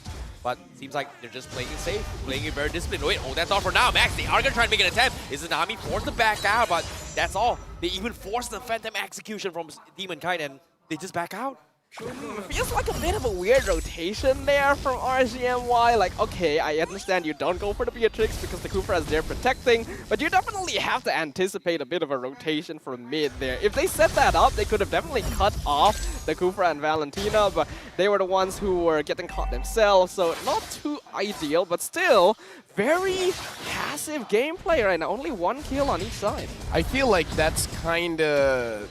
It's pretty good coming in from RSG because, like you said, 3 Assassin Emblems coming in from Team Secret. Early game matchups, they're probably going to win that out. So I feel like the fact that they understand they don't have to fight right now is showing maturity. Being like, yeah, like people say we're the dominant team, but you guys have 3 Assassin Emblems. You guys have a lot of penetration, and penetration is kind of good early game. So let's avoid that. I do like that teams are giving a lot of respect, even in matchups where it seems like they're obviously favored to win out, because you never know what may happen. And now that second turtle is going to be contested. Yep, Izanami now getting a couple skirmishes coming from Maima, but at the same time, nothing super threatening yet. But they are going to force a Black Dragon here. Storm going for the kick here, going to isolate Max. But Repo also going to be joining the fray as well. However, they're going to be caught in crosshairs on Matt as well. They're going for the damage. Repo somehow manages to escape here. But guess what? They secure the turtle, and now RSG looking to try and counter the engage. But guess what? Izanami fights Neo without his armor. Goes in for the one-shot, and now Max also looking for a kill. He gets the decimation. He gets the kill on Lolios. However, Demon Kite will finish him off, and that's going to be a 2-for-1. And RSG winning the trade. That was definitely a bit over-aggressive from Lolil there. I don't blame him. There is the heat at the moment where RSG has already won out the turtle. They want to go and engage because Team Secret doesn't quite have the tools. Not too sure if Maima should be keeping that way of the dragon. I feel like if he goes for Black Dragon form, it'd be a lot more useful, but right now, RSG is still maintaining good control. They definitely can't afford to let Lolils die like that again, though. I mean, like, Black Dragon form in this kind of lineup when everyone's going in. Okay, that's fair. Right, yeah. Yeah. So, especially you have to consider is like, yeah, you have the Black Dragon form, but you don't actually build the defensive items.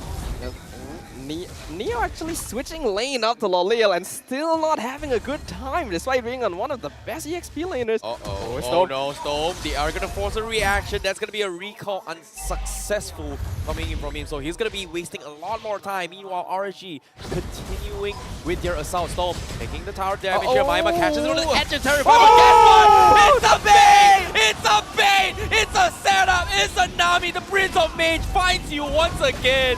Matt completely obliterated from the face of the Land of Dawn.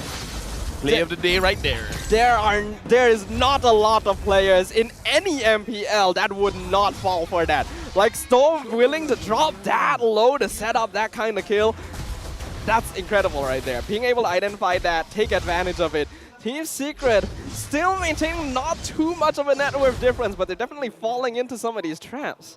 I like that RSG MY is actually playing towards the weaknesses of X-Boy, where X-Boy is not really strong in the early stages of the game. He needs 1 or 2 items where if he has Immortality, he has a better early game. And then, but before that, it looks like, yeah, no contest coming in from Team Secret. RSG MY, they're winning the map. Yeah, it's so difficult, but at the same time, Storm, he may have overextended a little bit here, but he gets out. What? How is he alive? But at the same time, RSG, they're going to try and prolong this fight as well. They've got the turtle buff. They're trying to pressure Team Secret out of position. Neo finally shows himself with the insanity. Izanami gets picked off by Matt as well. And Team Secret, they are able to get a trade off this aggression coming from RSG MY. Ooh, that's kind of unfortunate there. Izanami, his timing just a little bit off. Yeah. Some good movement from Max to be able to avoid that and get out with a kill. But still not too bad for RSG. They still maintain a lead, still putting on some pressure. But again, we have seen teams throw a bit too much advantage by constantly piling on the aggression and then trading unfavorably. So they gotta watch out for that. Right now, Storm in the bottom, in the top lane. Is he going to catch him? Okay, he's going to make an attempt as well. The kick comes in, but at the same time, Matt, he needs to get out. Repo is going to try and chase him off. He got the flicker, but at the same time, Petra comes in. The damage from Repo is going to be good, and he gets in, he gets out. Easy job. Job's done. Assassination done by the Dragon. But at the same time here, Max, he's out in the wrong place here. He might be in a very awkward position. He needs to be a little bit careful here. But they're baiting on Ashura. Izanami not able to get the full combo in, so that's going to be Team Secret disengaging. Okay, risky, but Max understands that they most likely won't want to waste resources on him just yet. He's going to be connecting with Neo, but there's a rotation with Conceal. Okay, Conceal coming in. Max is going to be able to get out. Neo forced to go for Insanity defensively to get out to safety. and it's going to be A-okay, but the Zaman Force has been expanded coming from RSG MY. Madis looking for a catch, he catches his Nami, but not going to be going for the Tyrant's Rage. Meanwhile, Demon Kai, wait, what? He finds Maima on the middle lane. Nice ambush there. He knows that Maima is going to try and rotate through there to try and join the fight. Sets it up, positions himself with Ripple, gets a nice easy free kill. Really good macro positioning by RSG right now. So they realize that Team Secret, their movements across the map are pretty obvious at times. And definitely we can see that RGMY, they're using that draft very well. They understand that it's a dive composition. We just go for their damage dealers, where we saw it where Matt, he used everything and he still can't get away. So this is kind of a bad situation here, especially if Matt Deans can't really stop it. But here's the thing, against a Black Dragon form where you're immune to CC, how can you stop that? It's going to be difficult here, but now starting things off here, they chip away at the Firaga armor. They pop the out coming from Lilios as they go in for the dive. Black Dragon comes in as well. They are going to come down. Two-man Petrify coming in from Repo. They got the damage coming from Demon Kai. They chip him hard, but at the same time, Team Secret, they're trying to go in for a hold. Max gets the decimation on Storm, but Repo still a big threat from Team Secret. But Neo now, he's to run for his life. He's going to be okay. He's got the Firaga armor up very early, but Demon Kai, he's looking for a 1v1. Oh, no, he sidesteps. He fights him. He outplays Demon Kai. He takes him out. And that's going to be a huge major goal swing coming from him. Meanwhile, Max now scouts out the rotation, but looks like they will have to salvage their losses here from RSG MY. Was that a mistake? Staffa, we've seen 2 auto aims today kind of backfiring. Would auto aim prioritize minions though? Yeah. It does? No, I mean, like, I feel like it was far enough for, because you have to look at the auto aim. What is it targeting? But before that, Storm looks like he's going in. Is Team Secret going to secure this Lord here? Well, seems like with the Lord now, down to half HP, Max already in position. They try to burst it down with Max out here, but here comes the Black Dragon, Maima. Finish off Storm on the side, but it just comes down to trade here. Max finally secures the Lord for themselves. Meanwhile, the rest of RSG, they've lost Repo, they've lost Storm. Where's the damage? There is none. Lolios can't seem to get the finisher off. Oh, finally biting off a bit more than they can chew there. RSG not able to secure the Lord. They lose Stone, they lose Rippo. That's actually going to be kind of a blow there. As Team Secret will find a little bit space back. Unfortunately, they did end up losing Matt in that exchange. If the Beatrix survived, it would put them in a way more comfortable position. So this will slow them down somewhat. There will come a point where Matt will outscale Lolil as long as he plays it safe. And RSG right now is definitely playing a little bit aggressively. I think now that we've hit like the 11.5 minute timing, they gotta tone it down a little bit. Yep, it is going to be tough here, but here comes the 10 Storm getting stopped back. Tyrant's Rage from Martins is going to keep him pay. Max gets the decimation. He is going to try and run and extend this fight, but RSG, they say, you know what, we're getting out here. We've got tier 1, we've got to sacrifice it. They even pop the Zaman Force from Lolios. So that's a big ultimate being expended. While this is happening, Demon Kai will be able to trade a tier 2 up top. Honestly, this is kind of good because Demon Kai understands that he doesn't have to join the fight. And here's the thing. Team Secret, we see what will happen if RSG MY cannot dive. And this is what happens when Team Secret has a favorable way to start the fight. So if they can have some kind of map control, if they have a way where Matt Deans is the one on the offensive instead of being defensive, then RSG MY, their draft doesn't look so good because RSG MY, the way that their draft works is they have to be the one initiating. If they're the ones running away or hiding, it really doesn't look good. So map control is very, very important here. So Team Secret, as long as they can hold the map, they're actually in a position that they can win this game. Yeah, I think so as well. Not to mention the fact that RSG MY, their lineup is kind of bursty. They are very reliant on ultimate cooldowns, especially on the Harif and the Yuzong, as well as the Kadita. So when that is gone, Secret has way more consistent DPS. And, oh, hold on. Oh, bottom side, they force the Zaman Force available. Great kick coming from Storm to isolate the fight. Izanami tries to punch through the backlines here. Big amount of damage hitting onto both Matt and Max. Neo now going to be the aggressor for Team Secret, but they're backing out. Repo popping the Black Dragon. They're all sounding the horn of retreat. They need to get out, and now they lose the tier 2. Maima going to be the stranded lost child from the side of Team Secret, while RSG will be able to get one very, very nice pick off, but they get out and count their losses just like that. I don't feel like Maima needed to go out and try to fight that. It's pretty obvious you have to just let your tier 2 go at that point, and it's not bad at this stage of the game to do so, since Secret can still wait for that late game scaling to kick in. But the Valentina is one of those heroes that wants to have those items, so losing Maima for another like 15 seconds is also going to hit kind of hard. Either a lapse of judgment or miscommunication from team. Perhaps Maima thinks that Team Secret wants to dive back in, but everyone else is like, no, we're still kiting away, we're kiting away. Now Max is going to look at the Lord, understanding that it's not been started just yet. Neo as well has skill to the point where he is starting to hurt. So the damage is there. So they gotta respect that. Well, they chip away at his Piraga armor first. Zamorphos comes in. Stone with the flicker intersect here. He does catch us on Neo. That's gonna be the first immortality popped out, but he won't eventually burst it down. Repo diving the back line, scaring off Matt. He's gonna be able to disengage, but they will settle down with Neo. Actually 3 big defensive items getting taken out, which is pretty much Neo. And now Matt Deans is gonna be there to try and extend the fight, but guess what? RSG is just so much damage in Team Secret. Ooh, that hurt. It's hurt. gonna hurt here. Coming in from Matthews and Max.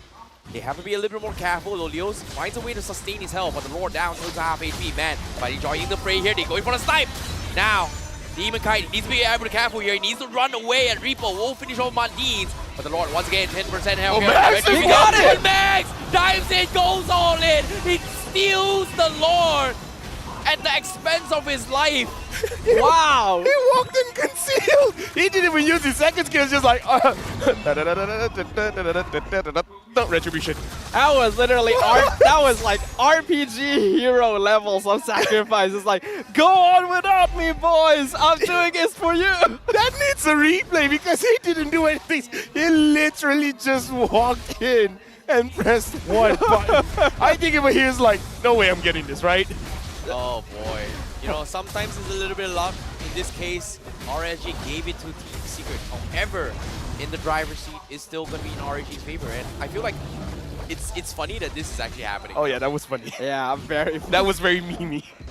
I cannot believe that happened. If RSG got that Lord, they would have definitely like threatened an inhibitor. The fact that Max just walks in invisible, normally you'd be able to spot someone and conceal, but because there's so much happening around the Lord pit, they don't notice the silhouette of this Martis walking up. He just presses the button, is like, my job is done, bye-bye, boys. I legit want to hear the mic check when that happened.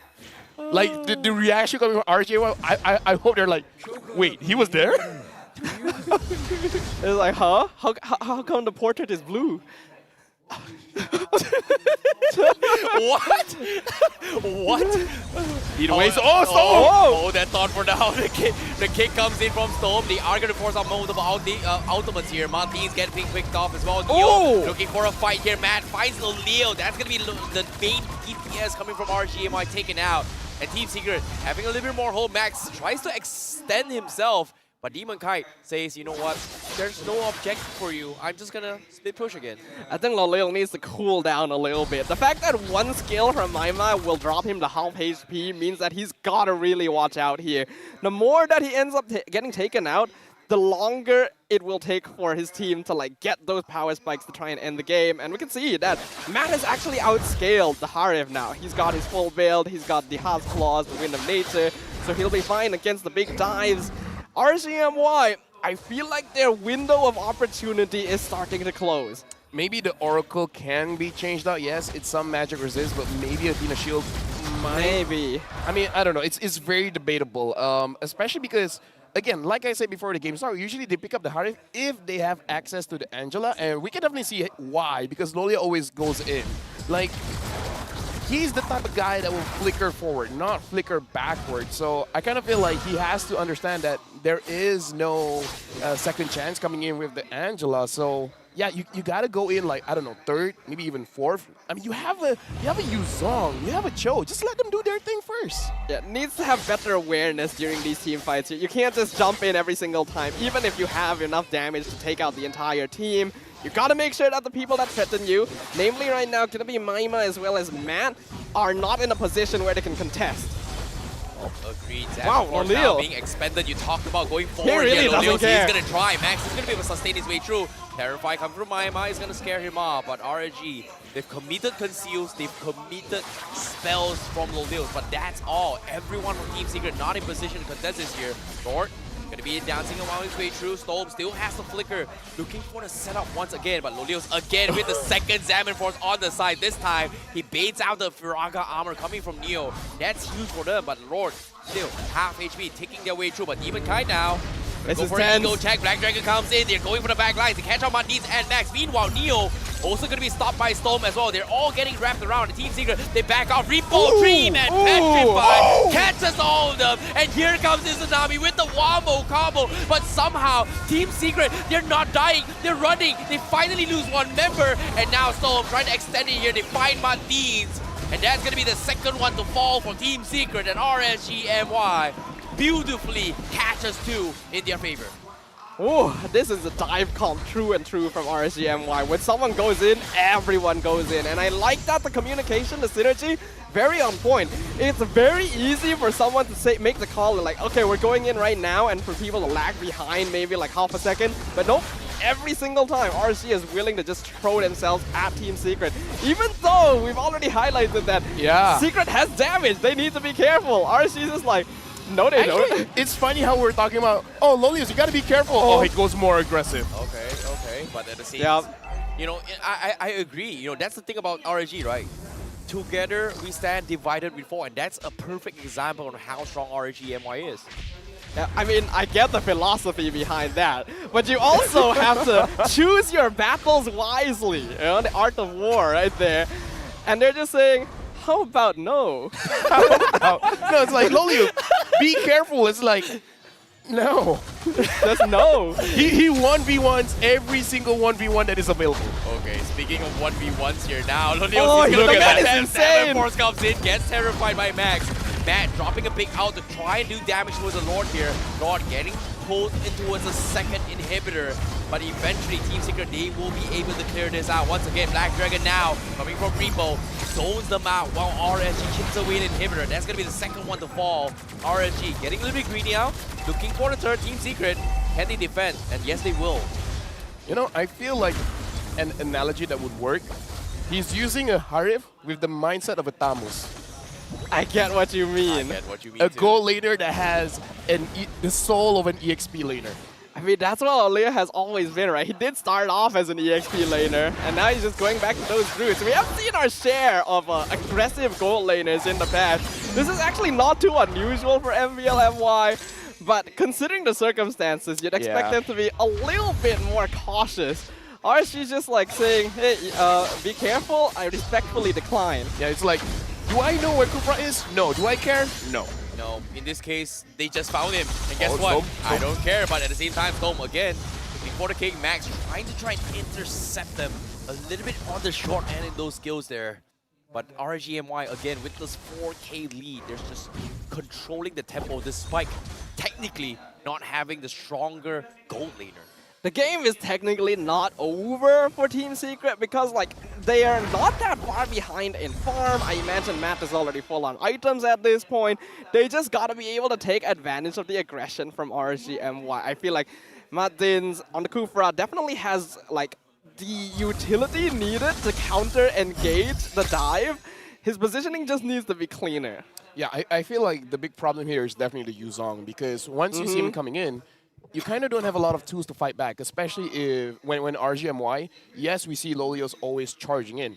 But I feel like the more core members are Ripper as well as Izanami because they both have Petrifies. So as long as they don't engage without their Petrifies, it should be good. Because the Petrifies coming in, I feel like that is the big game changer that makes it so that Matt as well as Maima is pressured. Yes, Maima has the Purify, but if RGMY keeps track of that Purify timer, then the teamfight potential of Secret is very low. Oh boy, now they do find an engage on with Max as well. He does have the immortality, RGMY. Playing a little bit safe, Team Secret having 3 mortalities. They have to be very careful on how they play. Oh my But god, at the same time, Loleo. Loleo's again choosing every single fight he can get. Xamarin Force being expended. Oh, Meanwhile, the Mandis looking for the cat, does not connect though. However, Team Secret, they have to be very careful here. Izanami has not shown himself yet. That was Team kind of Secret, inhuman. That was sick. not going into that direction here. Meanwhile, Lord now half HP. Waiting for the right moment to strike here. Repo still holding on to Black Dragon, but Martins goes for the catch. Demon Kai getting zoned out as well. Storm goes in for the stop, but the amount of kicks coming Look in. at Repo Izanami. finally going to the back lines, man. Getting caught out. Izanami also looking for the right moment to strike with the ultimate here, but at the same time, it's not going to do him any good. They do find Matt. They isolate him. They get the kill, and RSG says, I my don't goodness. care about the Lord. I am gonna try and fight the Maima. Goes in for the kick in the wrong direction. Gets picked off as well. Demon Kite now gonna go for more, but unfortunately, Team Secret, they're not gonna be able to trade anything out of this fight. Secret is not responding appropriately to this pressure. They're not positioning themselves well. They're not keeping an eye out for alternate angles. And Lolil is still a madman. Oh boy, conceal play comes in now. Storm looking for the kick. They catch Neo, but Storm gets stopped with Martins. Will die to the target damage. Izanami goes for the rough waves. Clears off the minions. Neo finally gets taken down, but Repo just completely shredding the minions and the players themselves. Suppressed play coming from Neo. He won't eventually fall, but look at RSG MY. They're just going on all-out brawl with Team Secret and comes out on top. Lolios doesn't have the mana, but they will take down the crystal, and that is going to be RSG MY taking game 1. My goodness. What a game coming out of RSG MY, drafting the most aggressive dive composition you could imagine and not letting go of the gas pedal a single moment throughout the game, and challenging Team Secret on their own turf, saying, even if you have the resources, we have the skill. I gotta say, man, Repo was relentless. The entire game. There are at least 3 moments where I swore it's like, Repo's gonna die here. And he didn't even pop the immortality. I don't understand. He had like 5% HP. The next time I saw him, he had 50% HP. How do you do that? The power of friendship. Oh, Nakama, man. Nakama power. They're always together. It's obvious. It's a dive comp. Secret, I feel like they grouped up together a bit too much. They weren't watching their angles. They weren't scouting out. And every single time RSG takes these fights, they just scatter. It's like they don't know how to continue fighting. You know, it's funny how you mentioned Nakama as well. Yeah. And I agree. You know, he's just such an absolute chat. You know, setting up for teams here. They all just diving in the same targets over and over again. And somehow, in the midst of all those chaotic brawls, they were able to find a way out. And to be honest, I wasn't a big fan of the drafts coming from RSG MY, but somehow they knew who to target, and that was just shutting down Matt. Here's the thing. Lolios really has the thing about his ult being on cooldown. Okay. He's just like, once it's off cooldown, I'm gonna use it. You gotta maximize efficiency, yeah? Every single time, you gotta use it. I'm trying to hit the record for the most number of Zaman forces used in one game. Hopefully someone can keep track of that for us here. But our MVP going over to Lolil, the absolute man. He's on a squishy hero. He gets his health dropped to half by 1 skill, and he's just like, it doesn't matter to me. I'm going to go in. I'm going to kill them first.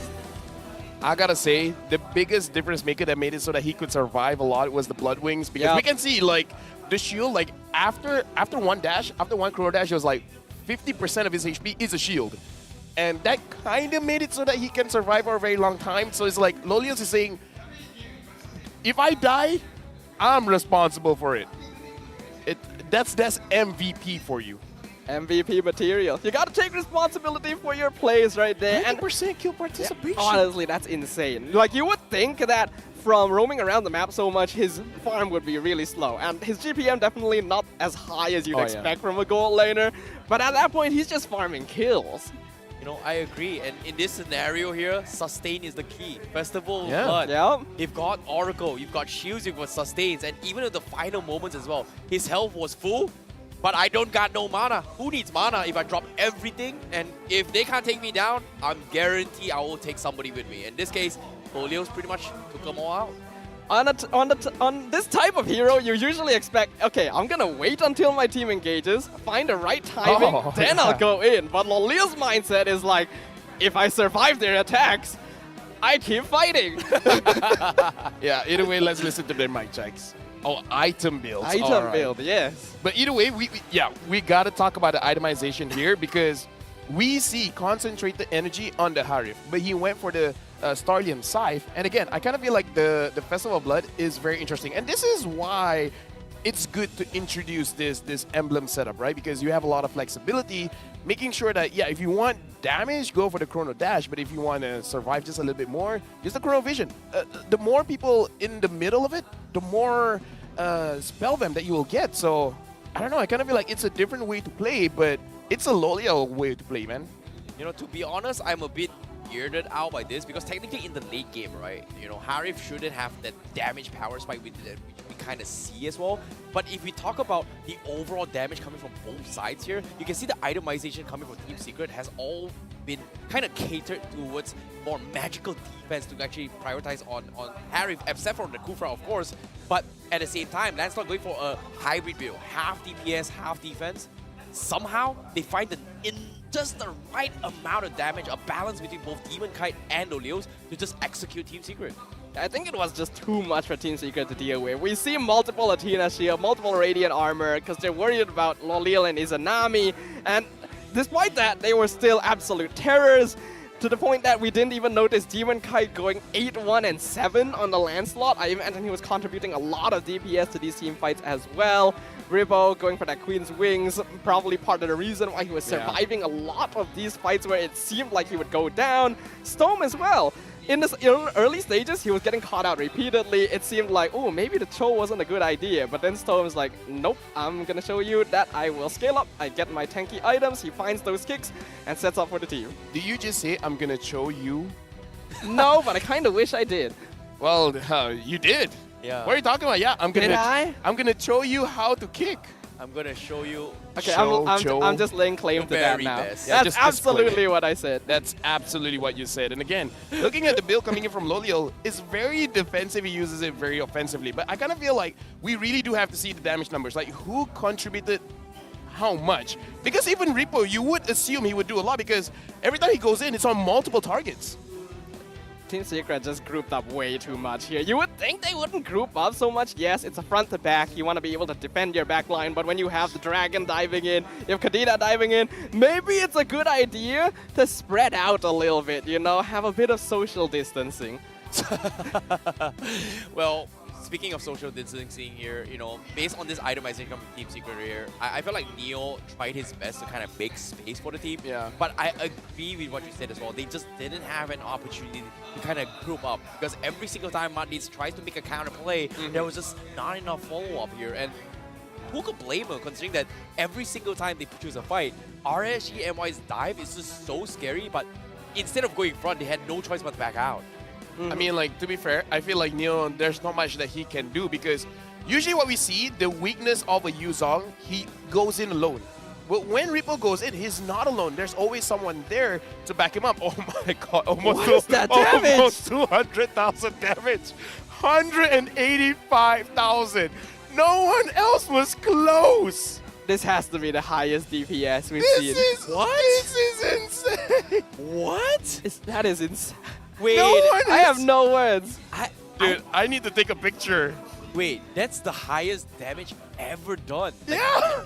That's the And craziest Max amount had to of take DM. most of it. Poor I feel guy. bad for Max. 194,000 damage absorbed. Wait, On a market. 194,000 damage. that's crazy. Like, Taken. It's not even that long of a game. Well, I mean, like, 24 minutes. Like, Kinda long. yeah, it's long, but we've seen longer games that Yeah, don't true. come anywhere close to these numbers. Well, I mean, like, okay, here's the thing. The fact that Lolius uses the Zaman Force every single time it's off cooldown, we're kind of like, yeah, he would probably have the most amount of damage, but not 185,000 damage. You feel like someone put an extra digit in there somewhere. Oh yeah. I kind of feel like at most it would be 120. I guess that's what happens, right? When you don't go for like much sustainability, it's like Festival of Blood, good enough. I go for full DPS after that. I need a defensive item. Hey, Oracle's pretty good. He just goes in every single time, no fear at all. His team is there to back him up. We have to relive this because I feel like this entire game was a highlight. to be honest, I want to see where the heck he finds his damage here. Like, how is it possible? Whereas a lot of this time, it felt like Repo was finding those kind of opportunities, you know, to kind of set up for the plays. But considering that maybe, just maybe, because of how Team Secret is always clumping up, it allows the Leos to get easy first skill hits. No, I mean like, look at Lolia's off cooldown, goes in, and again, like we saw how Max took 194,000 damage. I kind of feel like Lolia's keeps on aiming him. I mean, I think he's just hitting whoever is Whoever in is his line there. of vision. Right? It's like, I don't know who you are, but your health is red on my screen, of course. So I'm gonna hit you, and I'm gonna come out. He's literally fighting 1v3 in these situations. He's diving in, he doesn't care. The rest of RSG is there to back him up as well. Rippo, really nice timing on the Black Dragon form. Demon Kite being able to zoom around, make sure he's never caught out. And although Izanami's effectiveness definitely dropped off later into the game, his job was already done.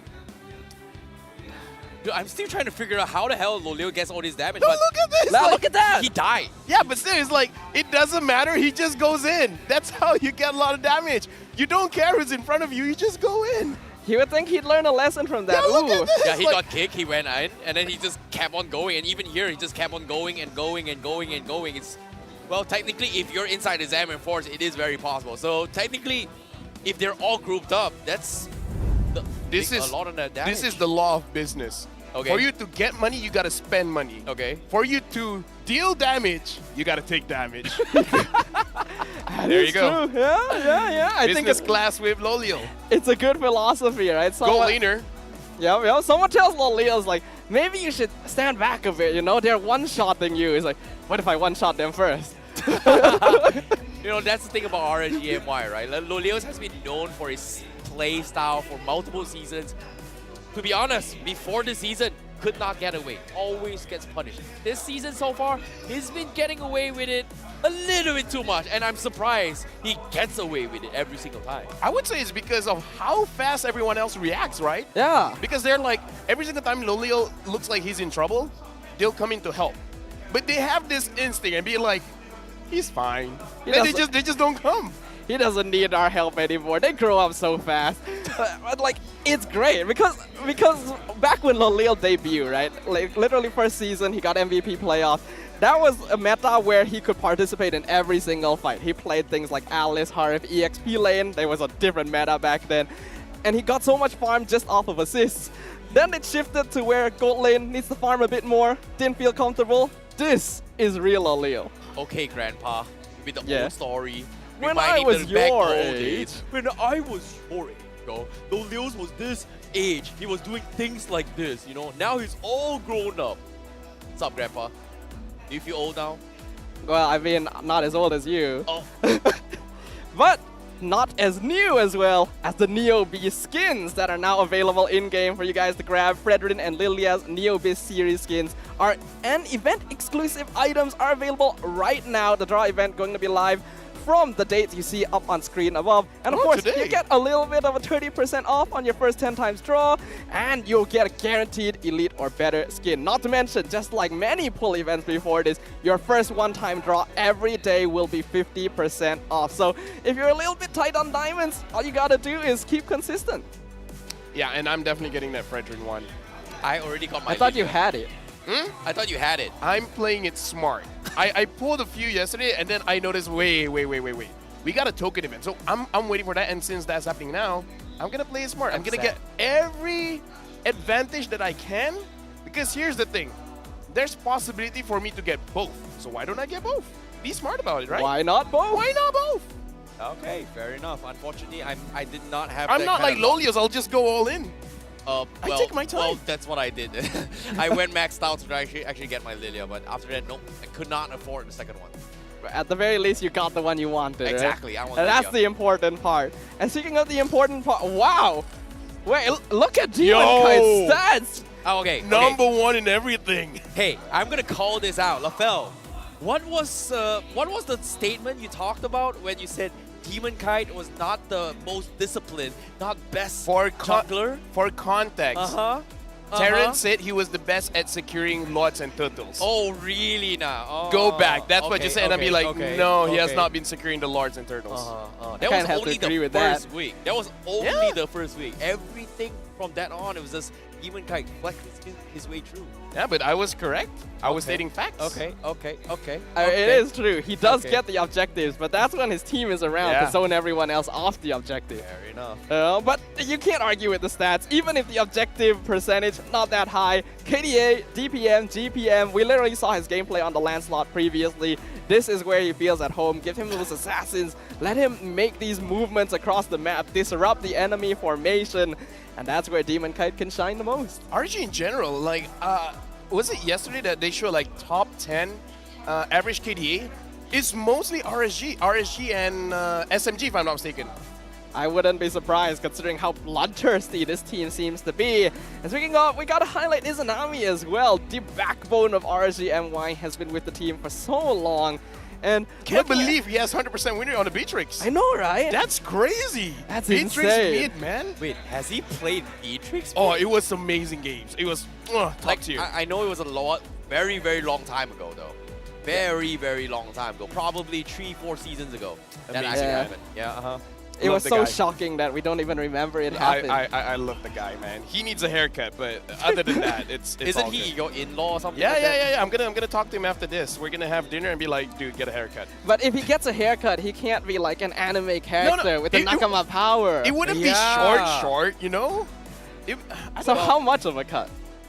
It's like still short the length. 1 centimeter, 2 centimeter, an inch, I don't 2 inch know. cut. I don't know. You don't know? I actually don't know because before this, he got a haircut, and it was one of the worst haircuts he's ever gotten. Wow. And ever since then, he hasn't gotten one again. He's been traumatized by the He's been hairdresser. traumatized, yeah. He needs your hairstylist, man. That's true. Honestly, if he keeps on wearing Head and Shoulders, he might be fine.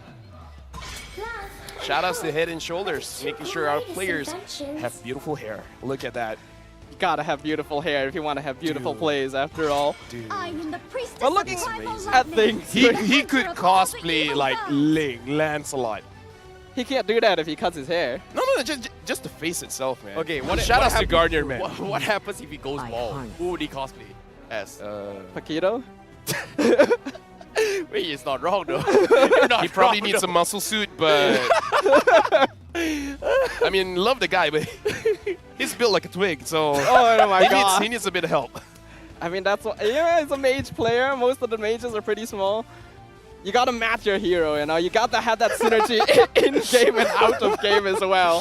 The closer you are to your hero, you know, the better Yeah. you perform. Yeah, he's very nice. He gives me a lot of his food because, like, yeah, I Is can't- that can't your finish. criteria? That's probably why he looks like a twig and you look so much bigger now. I look like 50 twigs. Okay, fair enough. Is that I why? think the word is a branch. All right, let's go to the draft. All right, let's see. Let's draft. All right, we're starting things off. RSG, they banned her is like Claude Angela, still pretty default there. They start off with the Valentina, so it's not going to be the Izanami Kadita once more. Team Secret still going for the same heroes as the previous game. Well, I mean, I don't know, man. Like, to be honest, I'm not a big fan of how RSG MY drafted in game 1. It was all in or nothing. And to be honest, I don't like the draft. But I mean, here's I'm the- surprised they got away with it. I feel like Skadaga and Rain, they're kind of like enablers. Actually, I would say Skadaga is the analyst is an enabler, and Rain is kind of like the one that will pull it back a bit. But I kind of feel like the team and Skadaga kind of like convinced Rain is like, just let us do our thing. Just let us, you know. Have fun. Yeah, just let us dive. It'll be fine. We promise. And guess what? We're, taking soccer into game number 2. This time they brought in the Bruno. Bruno on Lolil, man, that's gonna be scary. He's already aggressive enough on like the Harif. Having a hero that can really snowball hard. We'll see how well his team sets up for it this time though, because we don't see the same kind of dive composition. And they've got a Kufra and an Export to deal with once more without the same kind of utility as they had in game number 1. So adjustments in execution will have to happen. Well, this time the response here is going to be the Beatrix once again format. So not much changes coming from Team Secret, still sticking with game 1's draft again. But RSGMY says, you know what, we played against your draft, we are going to be playing something very, very similar. The bans coming in as well. Seems to be a little bit more adaptations coming from them. I'm surprised they actually banned off the Lapu Lapu considering how annoying the Yuzhong was with game 1. I kind of feel like looking at the draft coming in from RSG MY, they're kind of like showing a little bit of restraint.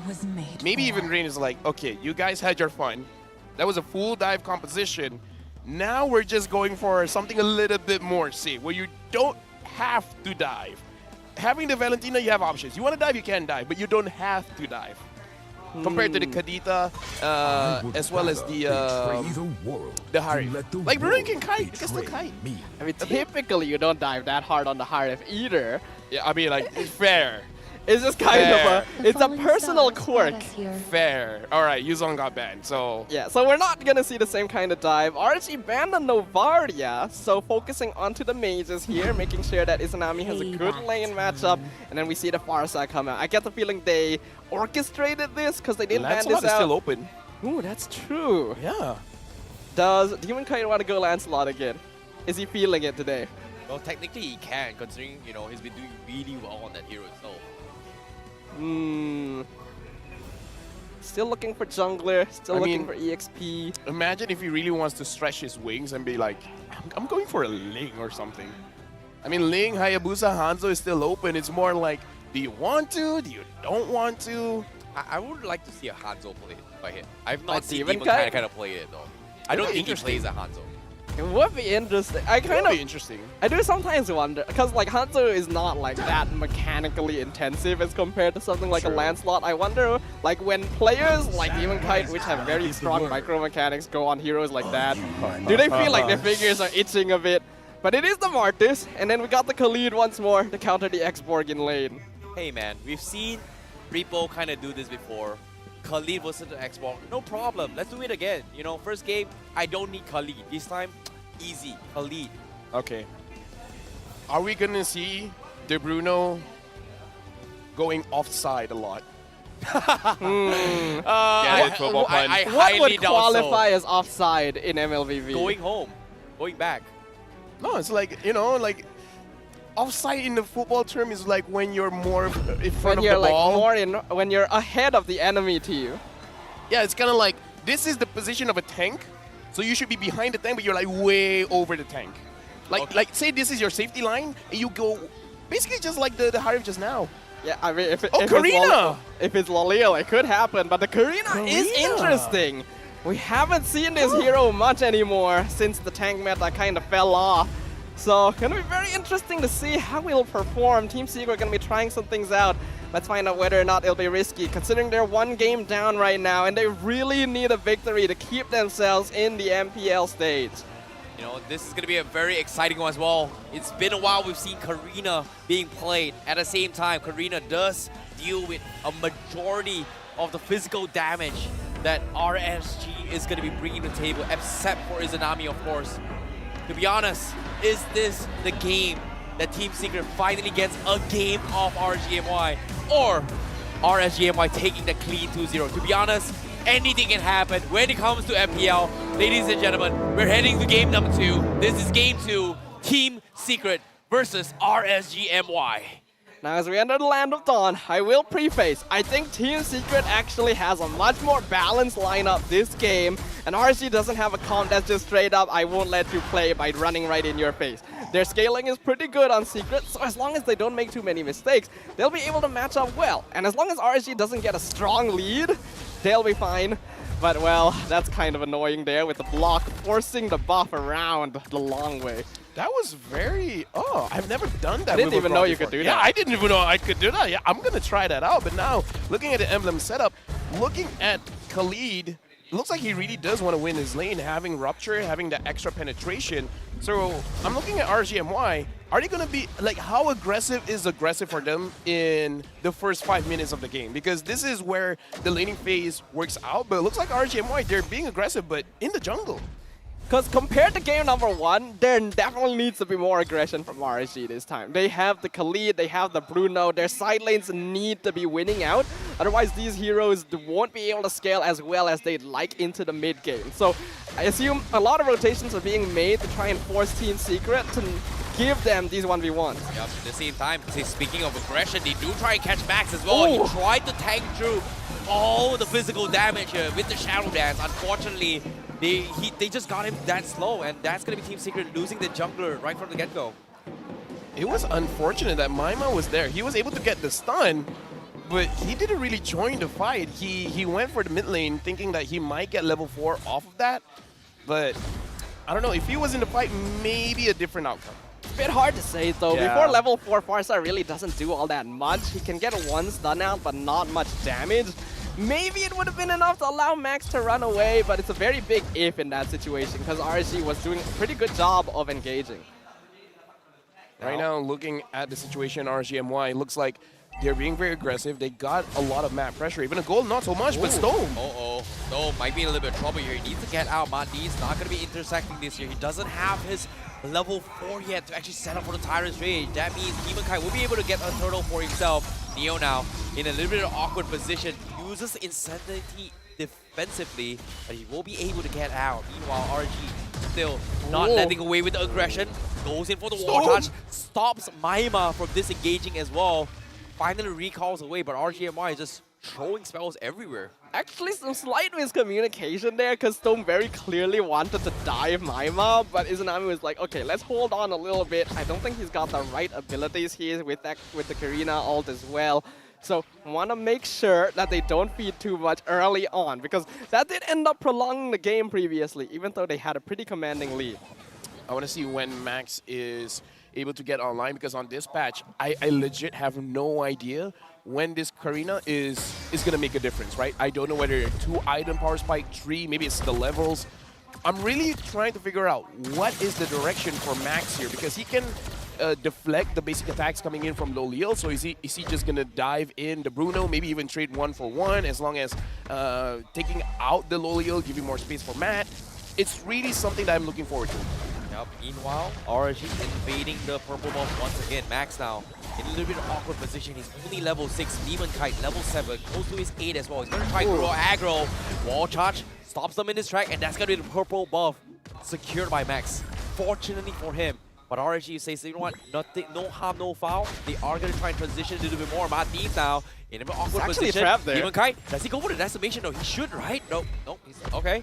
He's not taking the risk. They are going to try and secure Loliel's farm instead. Full gold plating completely chunked out before RGMY. I think getting a full tier 1 like at the 4-minute mark is going to be way more worth than getting a kill onto Matt Dins at this point in time. So pretty good option there for RSGMY. I like that there's still some discipline there, even though last game it seemed like they were just running it down against Team Secret. Turtle is going to be up. Already a 2k net worth lead for RSGMY, and on a lineup that wants to snowball early game, this is very good for them. Well, I was looking at their first 5 minutes, and 4 minutes and 45 seconds. 1 turtle, 1 turret, on the way to the second turtle. Yeah, I would say this is a pretty good start. Repo now having the Blade of Heptases. I kind of feel like it is go time. If Repo wants to go in for a fight, the rest of RSGMY, they just got to follow up. Well, in this case, they are going to try and force a fight as well. He still has the flicker, wall block coming in, but Martins from the side doesn't connect. Demon Kite might be a little bit stuck here, but he finally gets over the wall. And that's going to be them backing out. Team Secret, again, not in prime position to fight this at all. Max, only level 7, this time not having the purple buff. He is going to be playing a little bit more passively.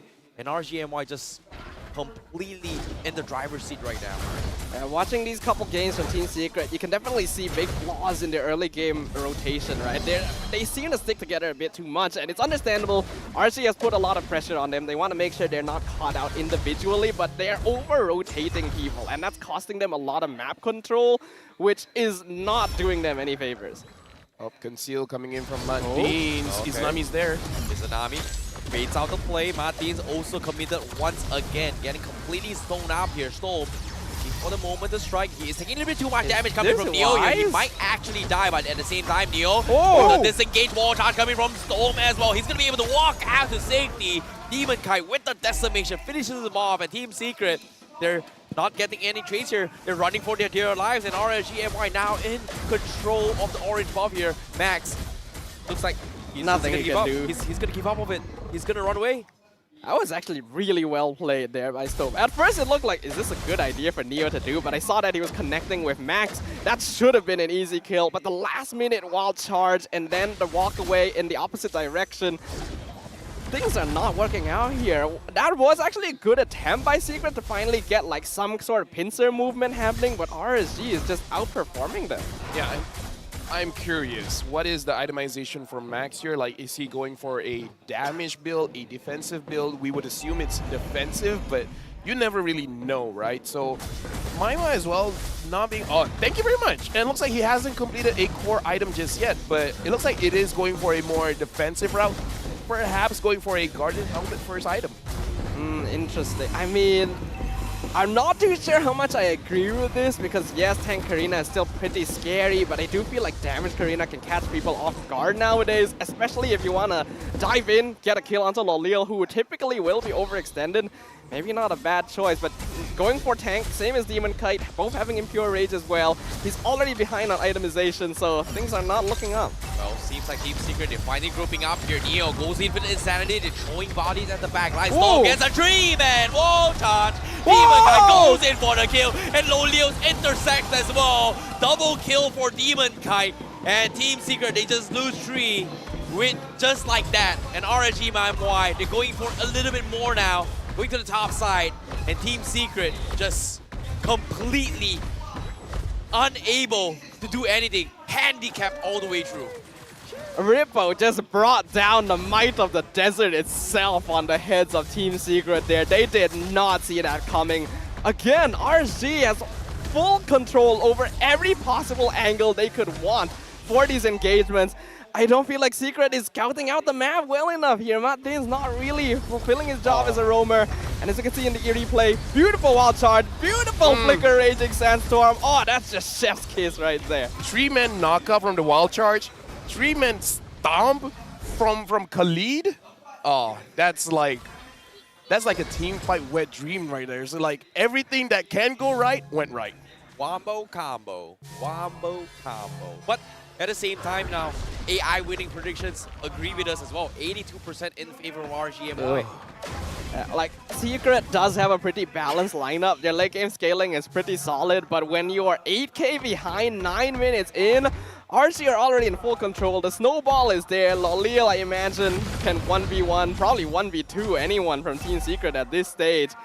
And on top of that, you have to deal with everyone else. He wants that 1v5. Is it going to be a good idea? No.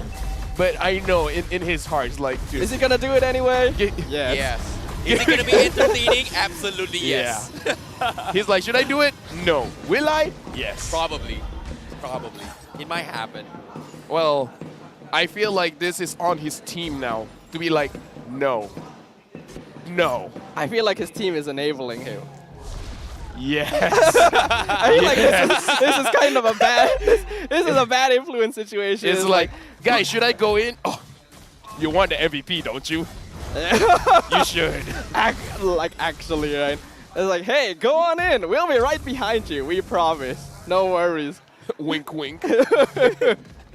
Another Lord gonna be pushing in. Still the first Lord of the game. Usually you don't expect this to do that much damage, but when Team Secret are this far behind, uh-oh, Max. Oh no, Max, he needs to get out. Oh, you don't see that. I didn't see nothing. He was concealed, I didn't see anything. Yeah, exactly. Now with the Feathered Extra coming in, Neo going to be zoning up the Insanity. Lord getting taken out here. Team Secret just, you know, doing their usual things, playing very defensively. They are able to kind of clear off the mini waves, and RSG says, you know what, we're playing this objectively. Second wave of push coming in as well. Izanami toning them off with the Feathered Airstrike. Neo doesn't have the Insanity as well, but seems like Team Secret just plays the minion game. No kills whatsoever. No catches as well. Just triggering the Holy Defense is kind of good enough for now. It's kind of good that they don't dive in because we've been talking about RSG, like all 3 Holy Defenses have been used. So the next push, especially if they're, you know, if they're patient enough to wait for the Lord, I don't know, might be the final push if Storm and Ripple can dive beautifully. Are they patient enough? Now the damage coming from Matt. Oh wow, that's a lot of damage on Storm. They clear the minions easily, but again, RSG MY just playing the safe. Oh, no one from RSG has died yet. Yeah, not even a single one. Oh wow, really? You know that they're talking about who dies first is buying dinner. And maybe that's why Lolil is not very trigger happy here. He's like, oh wait, no one died yet. Who dies first? Oh dude, like you're not gonna have a fun week. It is discipline under threat of reputation here among your teammates, right? Like you would think, oh, we want to go in, we're so ahead, but because none of them have died yet, yeah, they're just waiting for that one person to fall victim. Well, in this case, Mandin's going to be caught out as well. They are going to get an easy bite here as they chew him off the face of the Land of Dawn. In this case, Immortality up Neo. Not going to do him any good. RSG MY this time again. Going to be forcing a couple of baits coming in. Neo clearing off the minions, and it seems like RSG MY, they're just struggling to actually breach the inhibitors, but considering that the Lord is going to be spawning 10 seconds, they got the best value right there. Yeah, almost 10,000 gold lead. And just to reiterate our point, I kind of feel like when you have a Repo as a teammate, you want him to taunt your enemies, not yourself. I like how you said when you have a Repo. Yeah, a Repo. Like there's multiple. He's like he's his own thing. Like there's a species of Repo Exactly, out there. exactly. Yeah. I mean, like we see Go just coming in, right? That's true, actually. Is he just another Repo? Yeah, a mini Repo. A mini Repo. In this case, will the ripple effect affect the opponent right now? Because I smell a big 0 coming in from Team Secret. And in this case, RSG MY, they are going to try and give them the 0. And we might see the potential ripple effect taunt later on. In this case, Team Secret, again, turtling out in their base again. They just have to wait for the Lord, really. There's not too much they have to do right now in terms of items. Things are already pretty complete. Lolil only one item away. We see the Enchanted Talisman and Clock of Destiny on Izanami, which typically kind of greedy to go for both, but he's so comfortable, it doesn't matter. That's just quality of life at this point. Hey, come on. If you can one-shot them first, that's true, yeah? Right? That's the RSG philosophy right there. Kill them before they have anything to do about it, you know? Yeah, I feel like that's just low things coming in here. But all things considered, now with the Lord knocking in, will they get the perfect score? Because as of yet, Team Secret, not a single kill yet. RSG MY, are they going to give them a single one here? But Neo burning out the Firaga armor. RSG MY now baits out Demon Kai. But at the same time, Mandins gets taken out. Neo also getting chipped away as well. Oh, the backline! The Raging Snare to the backlines. They cut them off. And again, RSG MY, they have not died yet. And finally, Demon Kai loses his life. Finally giving Team Secret a kill. But it's too late. Wait, someone died. It's Wait, did too they late. die? We gotta check and that. RSG MY will secure game number 2. Almost a perfect score, but Demon Kite was the one that died. Okay, everyone be quiet. Let Repo have his stage. The Ripple effect. Feels bad, man. RSG is literally farming them in their own base. You'd never want that to happen on the MPL stage, but this was comfort for them. First game, they go for a very interesting type composition.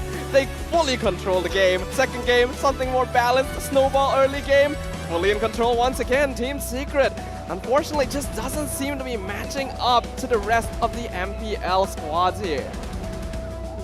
Honestly, looking at this game, still respecting, but yeah, like RSG coming into this season, they really want that M5 because I still remember previous season they were like middle of the pack going towards the bottom. Now it really is looking like they can get to the top 2. With that being said, we're going over to the stage with Rose and RSG MY.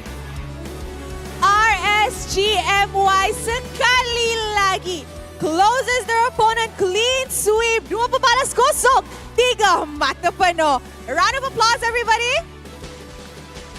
Alright, let's start with the king of taunting in MPL, Repo. Okay, Po. Kita nampak tadi, actually game pertama, apa yang jadi? Kenapa susah sangat korang nak end game tu? Nak bagi dia orang kesempatan lah sebenarnya. Sebab kesian kan, asyik 2-0 je, kita bagi try hard, kita nak bagi, boleh dapat apa nak? Boleh tak? Tak nak, dia orang tak nak, tak apa, kita ambil. Alright, so is that the reason kenapa game kedua sangat clean, cepat, kemas, disiplin? Yeah, we make them light bot. Oh, faham? Alright, so esok korang akan jumpa SMG. And so far, daripada track record RSG untuk musim ni, korang suka end win streak. Pasukan-pasukannya tengah win streak. So, adakah Repo nak buat satu statement yang dorang akan end the win streak of SMG tomorrow? Mungkin tak ada statement lah, tapi sebab SMG pun win streak, kita pun win streak, kita tengok siapa esok putus win streak. Salah satu je. Salah satu. Salah satu. Alright. Okay. Diorang tengah discuss, so kita kena kacau diorang. Korang tengah discuss apa actually? Izanami dulu. Tengah discuss apa? Saya tengah translate untuk dia. Oh, tengah translate. Wish. Padunya Izanami. Okay, since mic sekarang, Izanami tengah pegang. MVP kita dah ready. I nak you announce MVP. Okay, boleh. Okay, boleh ya. Semangat. Lafel tengah dengar tu. Alright, tu. Dia tengok. Dia tengah tengok. Alright. Izanami, let's do this. Announce MVP. Okay. Go. The MVP is... Ripo. Okay. You ni announce MVP tak semangat. Baru habis 2-0 clean sweep. I nak you interview Ripo. Okay. Okay, tanya soalan. Go. Boleh. Untuk Ripo, apa persediaan untuk melawan SMG besok? Dan berapa rate keyakinan kau lawan SMG? Sila. Dengan performance sekarang, sangat yakin antara salah satu tim esok akan putus win streak. Guys, korang rasa Izanami ada bakat nak jadi host ke tak? Tak lapel. Tengah lapel. Alright. Okay, Demon Kite. Tagalog? Apa? Okay. Demon Kite. Sabar, Demon kita. Alright. Demon Kite, bukas mamimit mo si Miko at saka si Storm. Okay? Sabi nila sabi nyo tatalunin nyo sila. Kahapon ayaw nila magsalita. Trash talkin mo ng konti. Dito. Galingan nyo bukas kasi dudurugin namin kayo bukas. Okay, so I check up. Last week, Storm keluarkan statement that dorang nak end win streak, which includes SMG's win streak. Semalam, Miko tak komen banyak. Miko just cakap good luck kan. I cakap kat dia, bagi pedas, dia cakap, do your best tomorrow sebab esok kita orang akan bantai korang. Alright, so that's from Demon Kite. Let's do it with Storm before I end it. Storm, anong masasabi mo sa alaga mo? Yesterday, I watched the interview and he just said good luck. So just good luck to him too because they need it more. Alright, okay. Sige, last words before I throw it to the casters. Last words to all the fans who came today and who's watching you online. Thank you for supporting us. Support us more tomorrow, guys. We need it more and we will do our best tomorrow. Alright, thank you so much, RSG.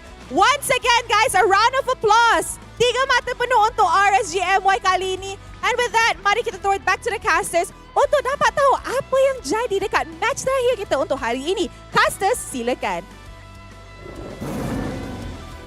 Powerful performance from RSG, not just in game, but on stage as well. And Rippo, our MVP of the match right there. We were talking about the Rippo effect. Looks like it's pretty strong. Hey, Johorian Pride, my man.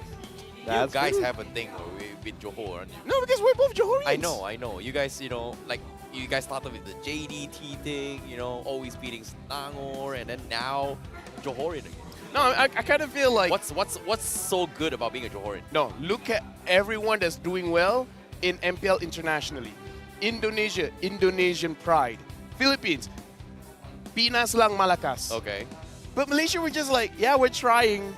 We need some level of pride to so be Johorian, huh? Yeah, it's like you have to find your own drive to be like, you need a mindset, you need a spirit to be like, I'm the best. If you just have a mindset like, I'm just going to try, it's like, it's not going to be enough anymore, So this is like the correct kind of mindset. We got to be proud of where we're coming from, and we want to show the world that we're strong.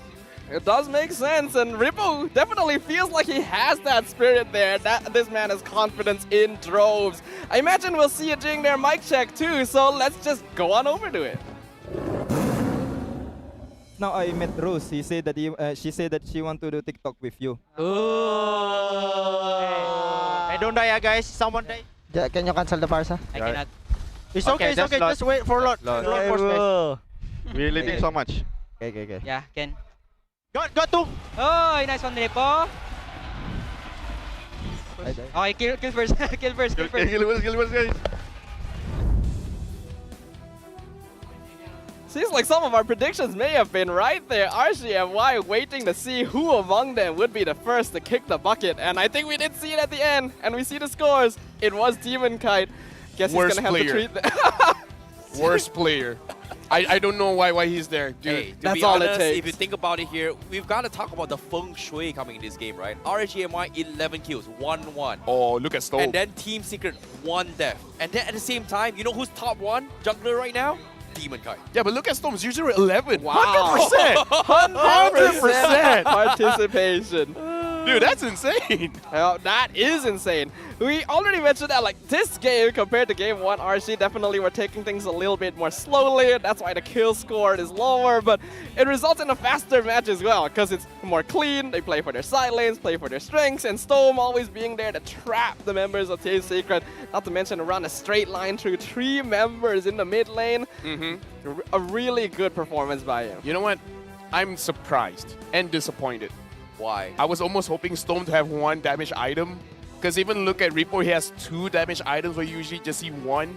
You even look at Demon Kite, we've been talking about how Martis hasn't been doing well with those damage items. He has 2 damage items, so I don't know, man. He should really have this RSG kind of mindset. More damage. What item would you have wanted him to get? Blade of Despair all the way. Nice. Nice. Not a bad idea, honestly. They're already that far ahead, right? Why not add some damage to your engagement as well? But on the opposite side, Team Secret were definitely wanting for a lot of that damage here.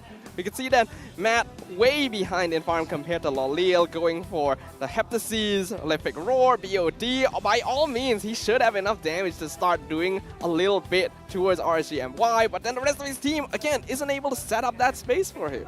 You know, at the same time as well, coming in this place, I'm really surprised like Max is trying to bring in the Karina flavor. I know it's been a while since we've seen like that quote-unquote tank Karina. I like that he's still trying to revitalize that composition, but you know, it's dead for a reason. And you know, nowadays Karina damage is pretty much the standard way to play in Karina right now. Yeah, I mean like there's no damage to kind of like punish RSG MY. We're gonna look at the damage numbers here, and again, I kind of feel like it's the highlights where we have to see, like, whenever RSG goes in, no one is there to be like, no, you can't do that. And, oh, the damage coming in from Team Secret is pretty low. But I think the damage in this game is just overall very low. Right? Compared to last game, highest 185,000, now it's just 43,000. But that's enough, right? Izanami finally being able to play a more carry position, having more consistent DPS instead of having to rely on the Kadita burst. And of course, being able to steal that feathered airstrike to start zoning in the late game as well. I feel like it's been a long time since we've seen Valentina steal feathered airstrike. It's like everyone's just going for the more aggressive, like decimates, the way of the dragons. So back and forth, you know? If only he can take his teammates off. Right? Yeah, I'd be like, oh, you're worried about 1 decimate? How about 2? You're worried about a sandstorm? How about 2? I think that would just break the game. Well, technically, you know, in the future, who knows, maybe they might revamp Valentina in that angle. We can actually use your teammates' skills. However, in case you guys at home have pretty much missed out on the action here are the highlights on how things kind of went down for game number 2, though. Even though Team Secret definitely had some chances early on, once they hit level 4, it just started falling apart. RSG was playing so aggressive, their momentum was great, but showing discipline as well, not just diving into Team Secret until they knew they could definitely get a kill or 2 or 3. And the game ended really quickly too. 14 minutes in, Team Secret got no chance to scale up, no chance to find a different angle because RSG just seems to be performing at a different level. And with that, they get 3 clean points in a clean sweep. Let's have a look where they are in the standings right now. 4th place, but catching up fast.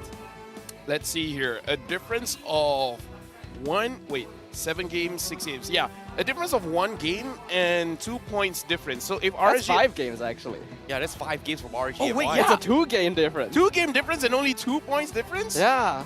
Okay, here's the thing. If RSG MY is able to defeat SMG tomorrow, they definitely deserve to be in top 2. They deserve it. But I it's would not argue with that. It's not going to be easy, though. Yep. I think that's going to be a really interesting matchup to watch because SMG still undefeated so far. Their performance last season only lost 1 game to Todak. Right now they're recreating that history, so we'll see what happens there. But unfortunately, Team Secret seems to be recreating some history as well. Yeah, at least they have 1 point. Hey, better than It's an nothing, man. improvement, right? Better than nothing. It's 100% improvement or 50%? I don't know about numbers. It's baby steps. Baby steps, man. You know, climbing 1,000 steps first up with the first step. In this case, 1 isn't too bad. In this case, however, all things considered here, day 2 pretty much concludes for now, but day number 3 is going to be a completely new lineup for you guys, and we are going to be starting things off with Todak going up against Team Hawk for tomorrow's schedule, followed by RSG MY going up against Team SMG, and closing things off for this week is going to be Red Esports going up against Team Secret. Ooh, quite a determining Every day here. game. Every single Every game game. is so important. We have the 2 previous defending champions going head-to-head. RSG and SMG trying to maintain their win streak, looking for that top 2 position. And then Red Esports and Team Secret, the 2 teams currently at risk of relegation, desperate to look for any opportunity to claw out of the red zone. Here's the thing. I kind of feel like Todak not only wants to win against Team Hawk, but they're also kind of hoping Red Esport loses. Because if Red Esport wins, they have a better chance of going to the playoffs than Todak. Well, seeing how this is happening as well here, I feel like based on the first series here, it doesn't feel like defending champions fighting for it. It felt like M series representatives fighting against each other. If you think about it here, both teams M4 representatives. On the bottom as well, RSG and SMG were also former champions if you think about it. That's true. A lot of the top teams kind of inconsistent. You think that they'd be closer together, but not really. Like 4 champion teams tomorrow. Todak, Spicy, Team Hawk, spicy. RSG, and Team SMG. Season 7, Season 8, Season 9, Season 10. Yeah. Wow, that's a nice pattern right there. We should Totally not accurate. No, totally not planned. Not planned, Yeah. definitely. But also not planned is our MVPs for today. They earned that by their performance. So if you guys see your name on the scrolling bar at the bottom of the screen, you are one of our MPL Predictor winners, picking up Hyde, Zorn, and Rippo out of our winning teams today. And you guys will be getting some nice rewards. Good job, guys.